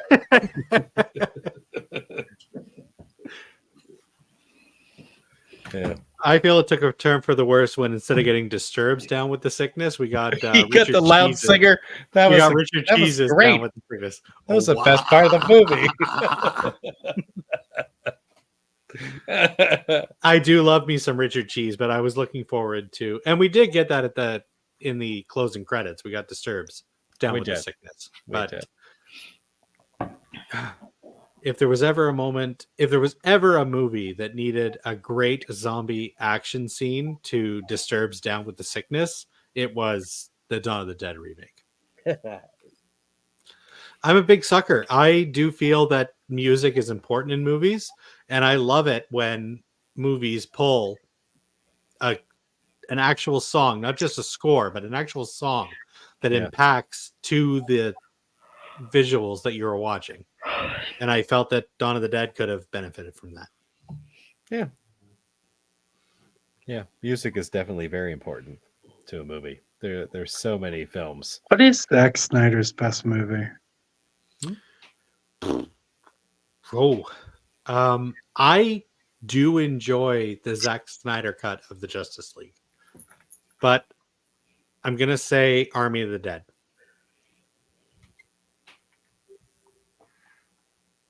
I want to say it's 300. Oh yeah, he did that. Yeah, still Army of the Dead. If it wasn't for the whole husband and wife zombie with having the baby zombie, I would have liked Army of the Dead. The husband wasn't a zombie. Oh, husband and wife zombie. Okay. You, Yeah, you you're know right. what I'm saying? Yeah, And that the was weird. zombie horse. Yeah. Zombie horse? That's an Army of the Dead. Oh, yeah. Yeah, there was one. God, that movie is fucking great. Anyway, okay. Paul, you're up. All right. Do I do the worst remake or one of the best? It's the last choice. Depends on who you ask. Make it count. Exactly. I don't think anyone's going to argue either case too heavily. So do we want to end negative or do we want to end? Whatever you want. Okay, well, nobody brought it up, I don't think. The Blob remake. It's I have on my that list. Mm. Are you Okay. pro or anti-Blob remake? I'm pro. Okay. The worst one was The Fog. Yeah. Agree. The Fog remake was so fucking terrible. But I'm gonna end positive and go with The Blob. Frank Darabont did a great job with that. It was clearly a labor of love. It did what a remake should do, which is expand the universe and make it fresh. And, it's got great effects. It's, a fun movie. It's exciting. It's got Tony Todd. Yeah, I love it. The Blob remake has Tony Todd? I'm pretty sure Tony Todd's in it. It's one of his Shawnee first Smith, roles. Kevin Dillon. Bill Moseley's in it. Yeah. I'm trying to think who Tony Todd was in it. He was in the church. It's a small role, It's very possible. but it's like in the finale. But yeah, young Tony Todd's in it, and yeah, it looks incredible. It moves great. I like the original with Steve McQueen, first movie. Mm-hmm. Gone to Blobfest with Mr. Backus. Did the theater run with him. And but yeah, it's a super fun movie. It's great. It's funny. It's gross. I like it. Do you feel it's better than the original? Yes. Me too. Agreed. I mean, don't say that in Phoenixville No. if you go to Bloodfest, but like our Uber driver went on this huge tirade against the remake. And I'm like, oh, me and Adam were like, oh, okay, this is crazy town. But this is one of those movies I don't understand, even if you love the original, and I do. I love the original Blob. But even if you don't admit that the remake is better, I feel you still need to say it's in the same league. yeah. And I'm not even gonna say it's in the same league. I actually think it's better. Oh yeah. 100%. I mean, that doesn't mean I don't like the original. But you know, it's a completely, solid remake. Like this one, it just moves better, it expands better. And perhaps maybe it was because, my uncle owned a video store and that poster freaked me out when I was really little, when it first came out.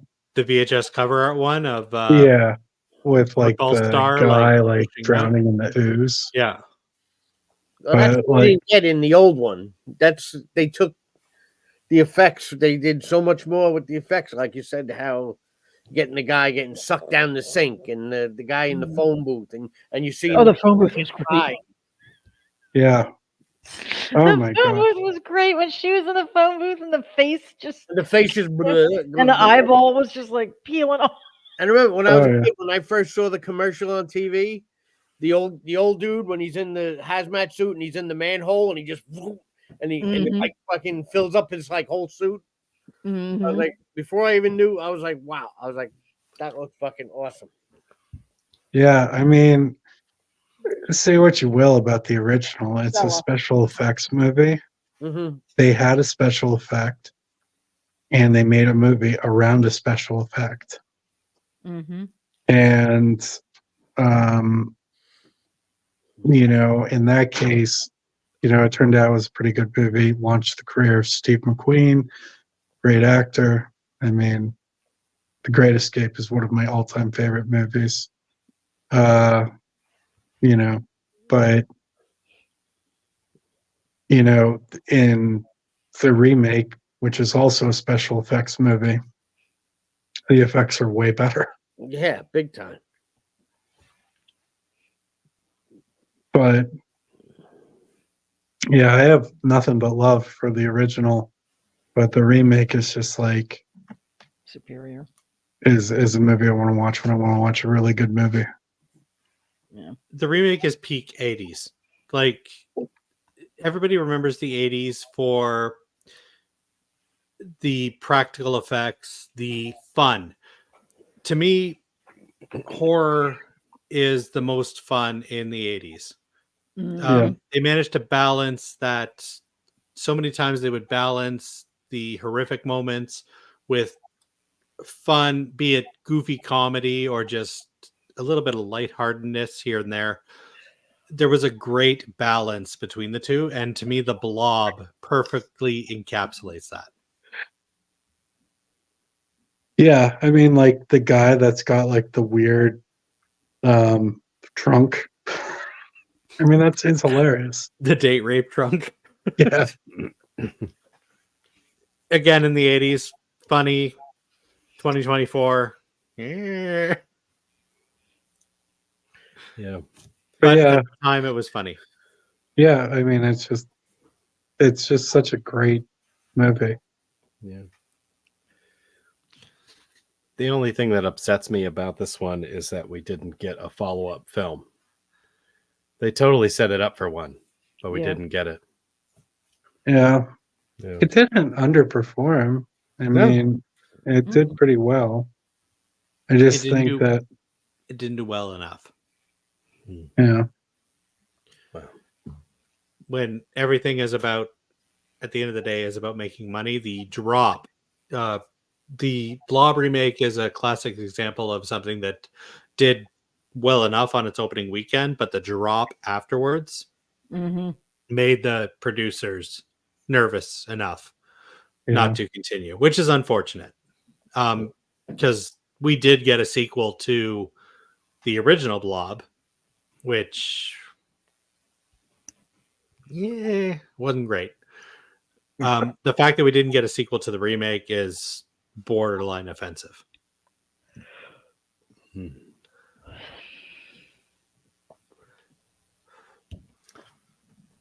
Wonder what they call the Blob remake to the original. The son of the Blob. Can we do one more quick round of a movie and finish with a movie we would like to see remade? Ooh, that's a good idea. I That's like a good idea. Huh. I'm game for that. Yeah. Like we still got Mike and Clint in the next round, but I'm good for one more quick round after that. Sounds good. I'm Mike, game. what do you think? I'm game. All right. I'm going to throw out two here. One's going to be very quick because I just don't want everybody to think that I'm all 50s, all black and white. Because I think that as much as I love my Universal monsters, I think the Brendan Fraser mummy blows the Boris Karloff mummy out of the water.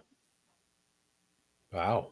I mean, it's not, like I said, like we said about a lot. Bad movie, not a bad movie for the time. But let's face it. I mean, that movie, Brendan Fraser's movie, was action from start to finish. So I just want to throw that out there. This is my actual. It's going to be Frankenstein and every other remake that's been made after it. How it, in my opinion, doesn't come close to the original. Nothing. I mean, and there's some good ones. I like the Hammer Frankensteins with Lee. Yeah. Cushing. Not saying there's not good movies, but in my opinion, nothing has ever come close to touching the original. It has a level of, like I said, that when I saw that as a kid, it's like I didn't watch Universal horror movies till I was probably my late teens, probably near 20, because I was terrified of Frankenstein growing up. Movie, like I said, I was a fucking chicken shit growing up, but that scared me. And when you first see him, how like Ryan was saying, movies need music, but like that's the one scene when you first see Frankenstein walk out that door. There's no music. There's no nothing. There's no eerie music. There's no build-up music. Just dead silence, and you just see him coming out of the door. Fucking terrifying. Mm-hmm. And it's like I said, it's just a movie that, you know, people don't. I feel. I mean, there's a lot of people that love Universal movies, but you know, like I said, it was 1931, and the actuality of it is about a movie is about a guy that claiming he could do what God could do. And like in the 30s, where mostly everybody was a holy roller and very religious, that was like blasphemous. Even the fact that they were making a movie that a guy is saying I could do what God could do. Yeah. You know, that was a fucking controversial that, you know, that's like the he-she now. Yeah. You know, Spike, as you mentioned, to like with the whole, I can do what God can do, to the point where in the original cuts of the movie, they would edit out where Victor mentioned that he was doing God's work. They cut those parts out. yes. Like they would just cut the audio, or they would add a lightning strike because they were scared to Of even what show people would that think. in the movies. Yeah, it's Speaking of Brandon Fraser and Frankenstein, have you ever seen Gods and Monsters? Yes, with Yeah, that Ian was, McKellen and about James Whale. It's a great movie, Yeah, and it's Um, because I mean James Whale was gay, yeah. and the movie in Gods and Monsters, he's like constantly getting pissed off because the only thing people want to talk to him about is Frankenstein, and he's feels obviously thinks himself he's a lot more than that. mhm. And he is. I mean, he was a fantastic director. Definitely. But So it's I mean, so that's just my. I mean, there's a lot of great Frankenstein movies. There's a lot of interesting Frankenstein movies, but to this day, I think that nothing compares. Nothing will come close to that original movie. It's just, Agreed. it's a very. A lot of the new movies try to make like the monster was. It wasn't the monster's fault. People don't realize that the monster, Frankenstein's monster. He didn't ask to be put together. He didn't ask to fucking have a bum brain put in his head. Yeah. He was walking around doing whatever the fuck he knew. Mhm. It's the real villain of the movie is in actuality in the movie his name is Henry Frankenstein. They changed his name from Victor to Henry Frankenstein. Oh. But it's But- his fault really. Well, that reminds me of like that great philosophical statement, whereas knowledge is knowing that Frankenstein is not the monster, but wisdom is knowing that Frankenstein is the monster. Very 100% true. Hmm. I agree with Mike. I don't feel there's been unless you argue Frankenstein's monster in Monster Squad, there's never been a better interpretation of the character of Frankenstein's monster than what we got in the original. Hmm. I mean, it's so perfect. I mean, I absolutely, Frankenstein is one of my top Universal monster movies. I'm a bigger fan of The Invisible Man and Creature, but Frankenstein's easily number 3, and Wolfman's 4. But oh my God, it's so good. It's shot incredibly well. The things that they do with special effects is, in 1933, was it 33, 34? 34? Frankenstein was 31. 31. Holy fuck. No, I thought it came out after Dracula. They both came out in 31. Oh, okay. But Another thing, like Frank Pierce's It's makeup. 93 years old. The people don't realize that makeup, Frank Pierce's makeup, that was like when we saw T2 with the fucking melting fucking. That's what that was like in 31. yeah, When that makeup, nobody saw shit like that in movies. Like that fucking makeup was terrifying. And they killed a kid. And even that, he did They it. won't do that now. Threw her into the lake because she didn't like pineapple on pizza. And even that, he threw the kid. and some sneaky Canadian tried to blame that on an American. Yeah. He wasn't trying to kill the girl. No, she said anything that's beautiful you put in the water, and he First thought of she all, was like he threw beautiful, the and he kid threw her in in. a fucking. How deep could that lake could have been? Like, really, you couldn't fucking doggy paddle to the fucking side. I mean, I think that was a little. But again, he thought he was playing and doing what he was supposed to. Hmm. He didn't do it because he was a monster and wanted to kill the girl. No. Through recent watch-alongs, like with Adam and Abby, like I'm normally a blind spot to these black and white movies and the Universal monsters in general. I do admit Frankenstein is in a league of its own. It really feels very different from all of these other classic black and white films. I agree. I mean, that's just my opinion. I think he stands out. Not say he's better or anything, but my opinion, I feel like he like stands aside more than the rest of them. Mhm. He's definitely more influential and iconic. Yeah. Now, do you Okay. like Bride better or do you like the original?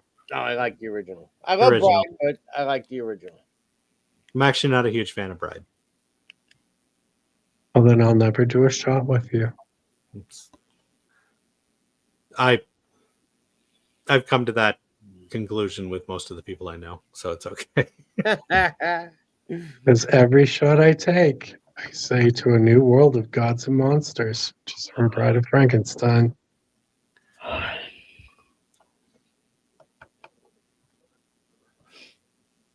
Clint, what is the last actual remake we're going to talk about tonight? I'd like to talk about a complete fucking waste of time. Oh God. That maybe not what you think. You want to talk about ET? No, no, I'm gonna go with a horror movie. And I don't think that had a remake, thankfully. No, I. I'm gonna say Last House on the Left. Mm. Oh shit! I There's going to be another argument. was not really a huge fan of the movie to begin with. The original, I mean, it was dirty and grimy. And it was supposed to be. It's supposed to make you feel nasty. But I mean, Are you it was. pro original or pro remake? I'm just gonna go with the original because we didn't need the remake, in my opinion. I think I like the remake better. Really? Yeah, but where I was really going with that was, the original was, rapey and hateful and torturous, and it could have stayed where it was. We didn't need to remake it and give it to a whole new generation of people to think about. Maybe The original is a remake. Was it? The original is a remake. Yes. Wow. Yeah, it's a remake of a 1950s Ingmar Bergman movie called The Virgin Spring. The biggest difference is that after the father kills the bandits that raped and killed his child, and she's a child in that movie, he realizes that he too was evil, and he builds a church in the place where his daughter died. That is the biggest. And that in the setting is in the 1800s. Yeah. But I mean, I absolutely hate the rape and revenge subgenre. Yeah. And I think Bergman was smarter to not show the actual rape. And I think that once you show the actual rape, it becomes exploitation. Which is what Craven was going for. Yeah. And it isn't a bad shot film. I think there was some bizarre element, and I've heard interviews saying that Craven was trying to explain television during the Vietnam War, whereas you'd see a news broadcast of young people getting killed and tortured and stuff, and then you'd cut to commercial and it would be some pleasant nature shot or something silly like with the cops, and then he would cut back to the torture. Right. And it was supposed to be some type of social commentary on that. Gotcha. Craven was Knowing going for- that, I can appreciate Last House a little bit more than I would say I Spit on Your Rape or whatever, the other ones are. Thriller, A Cruel Picture. Yeah. Those films are like the bottom of the barrel for me. There's no redeeming factor to them whatsoever. And, they exist to watch women be humiliated and tortured. Craven was going for whatever would get a name for himself out there. Craven was, and there's nothing wrong with that. Like from a business standpoint, Craven was going for something that would get his name out there. Yeah. And that's what the original Last House on the Left is. That's Craven doing exploitation to its extreme and making sure that people would recognize the name Wes Craven. Yeah. That's what it felt like to me. But I was just looking at it from that shock factor. Yeah. Which it is. It's completely a shock movie. I actually prefer the remake because it lightens up is a bad term. It gives hope to certain elements. The original movie is completely void of any hope. The remake does give us a glimpse at some hope that this family might eventually be okay. Yeah, And it has that cool microwave death at the end. that's why I like the original. I like the remake. I'll be honest. When I rented the original, and without knowing what it was, I didn't read the box. I saw the cover, Last House on the Left. Totally was not what I thought it was. So that already has that going against it for me, because I was like, I watched it and I was like, what the fuck is this? And so wasn't a fan. And then one day I watched, probably like only maybe a couple of years ago, I watched the remake, and I was like, this wasn't terrible. Like you said, it wasn't so doom and gloom. No, and but, it's that little bit of hope that kind of makes you yeah, want to watch it to the finale. yes. But I'm assuming I'm the only person here that's seen the Virgin Spring. Yeah, I never even heard Yeah. of Yes, I was aware that it is a remake, but I've never actually seen the Virgin Spring. Okay. it. And the 72 one, that was Cunningham too, right? Yeah, Yeah. Cunningham produced it Yeah. because Yeah. Cunningham is a piece of shit, and that's what he does.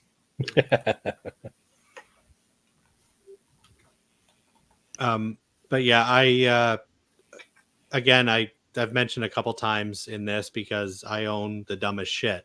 I do own a physical copy of Last House on the Left, the original. It is still, Okay.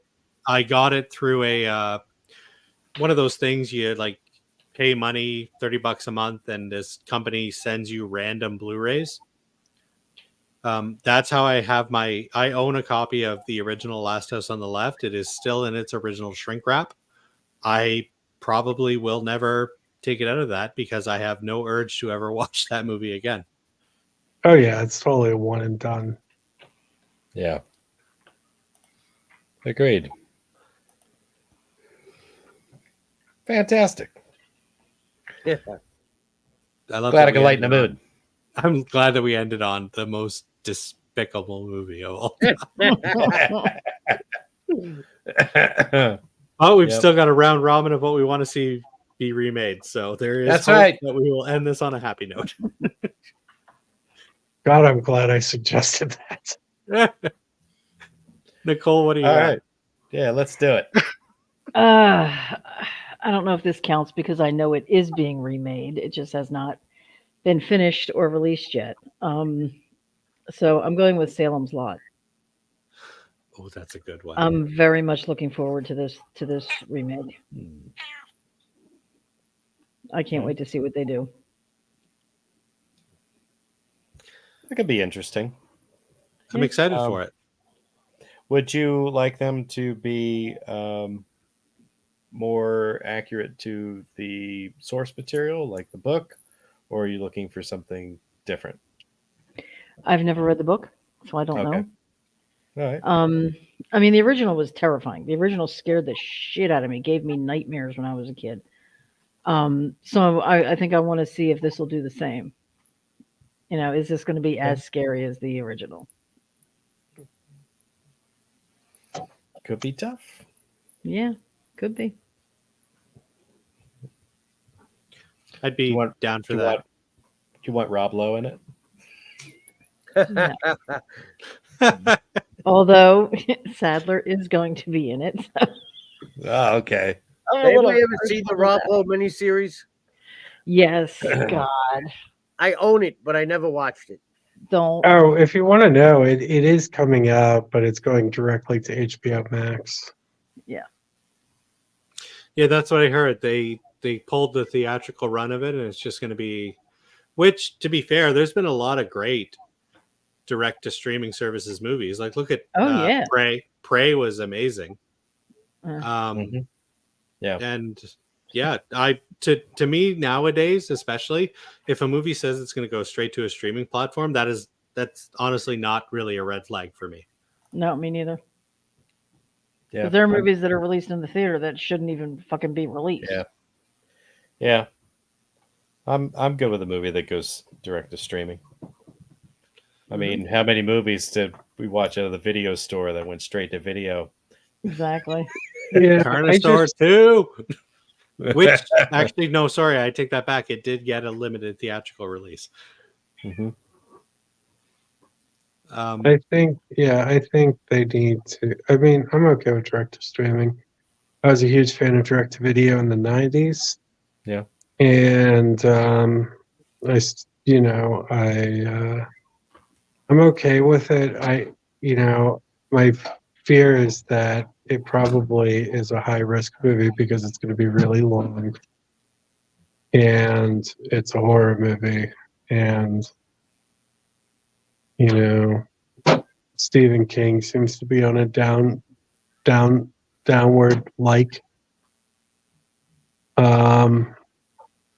recently. So I don't think they have faith in the property, but it's a one and done story. So I'm There you okay go. with it being direct to streaming. I just, Can't be any worse than the Rob Lowe one. yeah.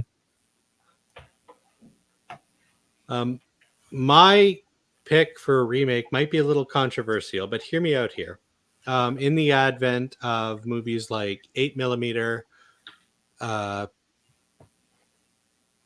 Stranger Things, stuff like that, Okay. I would be 100% down, and mostly so that this would bring the original to a modern generation's viewpoint.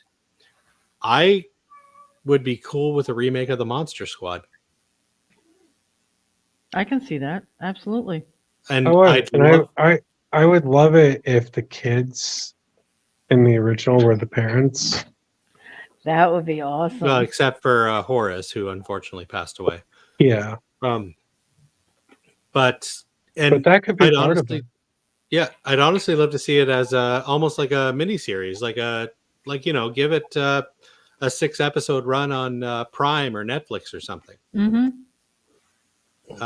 Have each episode dealing with a particular monster, a universal monster that the kids have to deal with, and then end the series with the big finale where the kids are having to battle all the monsters together. So I think that's genius. I'd be down for it. Maybe it's not as good as the original, but that's okay, because at the end of the day, it would put the original out in the spotlight again. And I'm a sucker for, I was a child of the 80s and 90s, so I'm a sucker for watching a bunch of kids deal with situations that are well above their pay grade.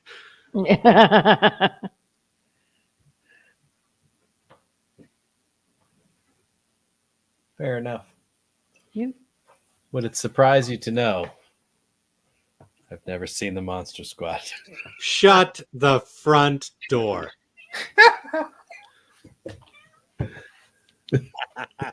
Clint. It's absolutely true. And I feel ashamed of myself now. Damn right. You Well, I should. never saw Die Hard. I'm not ashamed. Own it. Yeah, we've accepted that with you, Mike. We just moved Yeah, on. Yeah. But it's on your list now, Clint. Oh, thanks. yeah. You're Oh welcome. God, dude, you gotta watch it. Wolfman's got nards. I've heard. Like, honestly, Monster Squad, the best interpretation of Dracula, and arguably one of the best interpretations of Frankenstein I've ever seen. I agree. Well, probably worth it just for that. He is Duncan. I can never pronounce his last name. Was a fantastic Dracula. He's the most violent and vicious Dracula we've ever had. When And it's he in a kids movie. when he pulls that little girl up and just says, "Give me the amulet, you bitch." Yeah, that's what gave it the PG-13 movie rating and killed it in the box office. And he You holds know what? himself Worth it. personally responsible for it. Worth it. That scene is absolutely terrifying. Yeah. Clint, I get don't on think that. that's what I said at all. I really don't. I'm pretty sure I heard I that. think we might. I don't think we I said might. that. Clint, you gotta get on that. Holy fuck. Me and Clint Monster are gonna Squad. Watch it with is- Catalina. Actually, Yeah. yeah, that's Probably yeah. a good idea if she'll sit I there. she's 6 now, right? Yeah. That's about the age I saw it for the first time. Mm-hmm. What? But yeah, that's Yeah. my. I would love to see more Monster Squad, and if it's got to be a remake, I do feel that's the way to go. Get more Monster Squad into people's eyeballs. Fantastic. Paul, what you got? What do you want to see Oh. remade? There's a lot of movies I would love to see remade, but one of them would be, for me, a good remake could be something that had a lot of potential but missed the mark. Agreed. And, like I would never say that about Monster Squad or anything, or even Salem's Lot. So I'm going to go with The Keep. I think there was a great story there. I think Michael Mann did too much cocaine and couldn't make any fucking decisions and ruined and sank that movie. Stick nonstop for the last 3 days. Sorry. Yeah, I've never seen this. You never saw The Keep? I've never seen them. I've never seen it, so I can't say.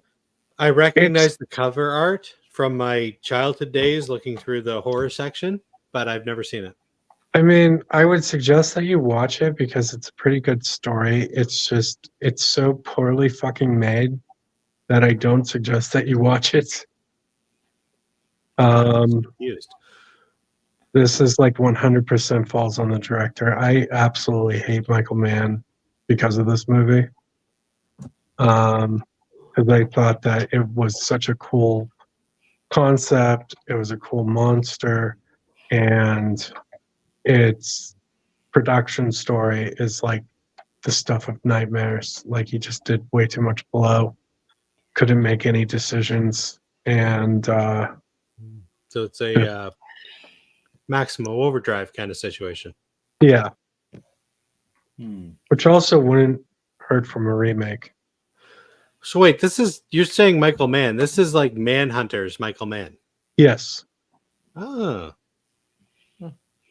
I kind of want to watch it now. Well, I know a place where you can.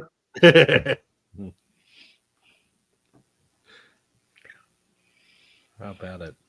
Yep. But if we were going to go for a mainstream movie, I would like to see a Creature from the Black Lagoon remake. Didn't we get that with the lady fucking the creature? Not a lady fucking the creature movie. Oh, okay. An actual creature from the Black Lagoon Hmm. going into the Amazon finding some manfish and letting it wreck fucking shop. Oh my god. Actually, I did earlier mention that Frankenstein was peak Universal monster for me. I have seen Creature from the Black Lagoon, and I did really enjoy that as well. Yeah, That is- I just think I think it makes for, you know, like a good story. And I think, you know, you can update that story to make it relevant to contemporary times.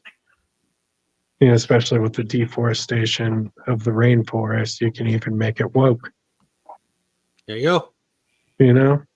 Guaranteed to make money there.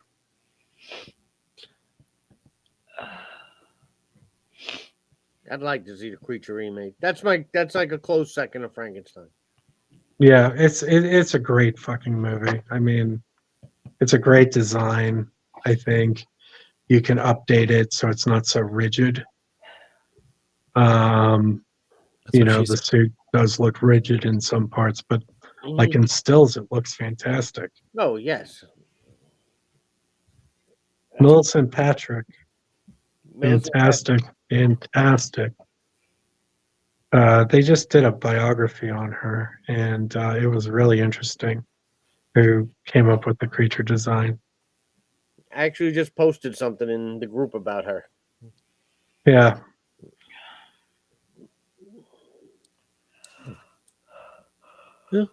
Mike, what do you got, buddy? Look, sorry. I'll give you, because I'm going to toss two very quick ones. I'd like to see either the War of the Gargantuans, which is just another Saturday afternoon kid memory for me because I used to watch it whenever it was on. Frankenstein's Classic come Toho. up a lot. That was actually on quite a bit when I was a kid, and I always watched it. I always liked that movie. I'd love to see a modern remake of that. Either that or The Beast from 20,000 Fathoms. Well, we got that in Godzilla '98 with Matthew Broderick. That's true. All right, so we'll stick with the Gargantuans. yeah. I think if they would have called Godzilla '98 Beast from 20,000 Fathoms, Yeah, it would. I think people would loved it more. You're right. I never thought of that, but all right. So we'll remake the Gargantuans. Give me the Gargantuans. Cool. Mike wants to see a giant Frankenstein fight a giant Frankenstein. How about it? What's And- wrong with that? Yeah, what's wrong with that? No, it's actually a great choice, and it's nice to. And they were Kudos naked to Mike. and hairy. They were naked. I'm pretty sure I remember them having loincloths. I think you're right. But that was weird. Yeah, that was Toho. Like Toho got the right to Night, Joe. Night, Joe. Frankenstein. Yes, they And- did. They had like flat heads. They were very Frankenstein. Yeah. And that's what they decided to do with it. I don't. I'm a huge kaiju fan, no lie, and I did enjoy what they did with that. That was fun. It was. It was a fun movie.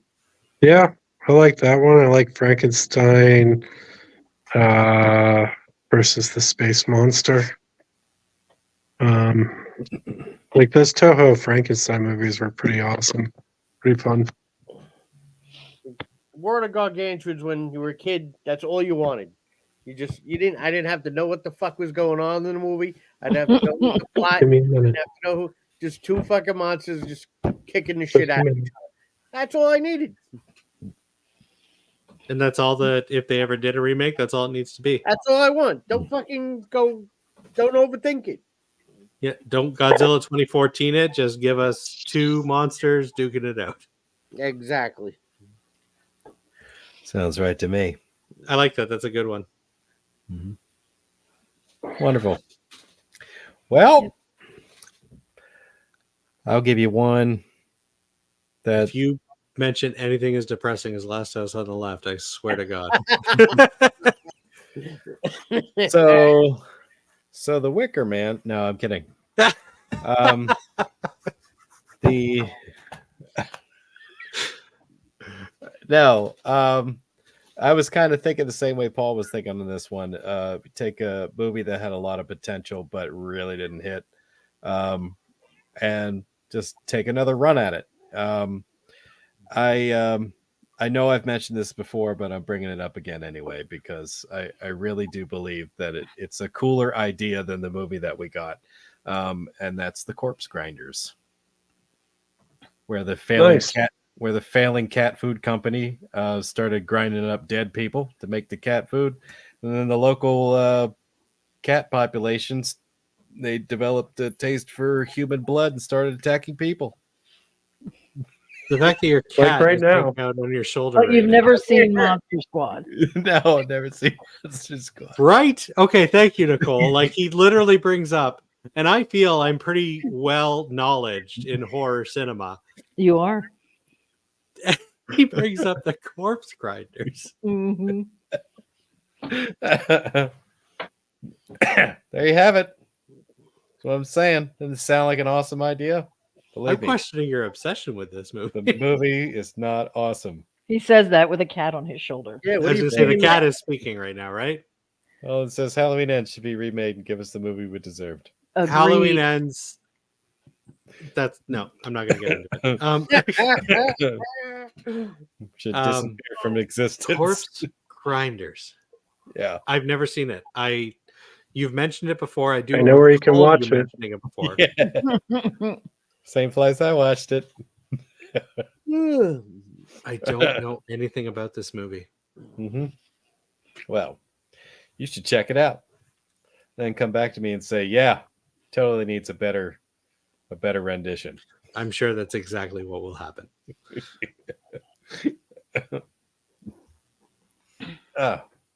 Well, all right then. That was awesome. That was. Thanks for coming in. Sorry I wasn't as talkative as I normally am. I'm not feeling my best this week. And I have a tendency to be quiet when that happens. So thanks for picking up the slack. People are friends with such big mouths that don't. Yeah, yeah. Yeah, exactly. That's what I'm saying. Thanks for picking up the slack for me. I never And, shut up. So I don't know if we really settled this, if any of these movies were better than the original or they destroyed something that you loved. But one thing's for sure, we don't agree on it. So on that note, thank you for tuning in. And I say have yourselves a great night. See ya. Yeah. Bye.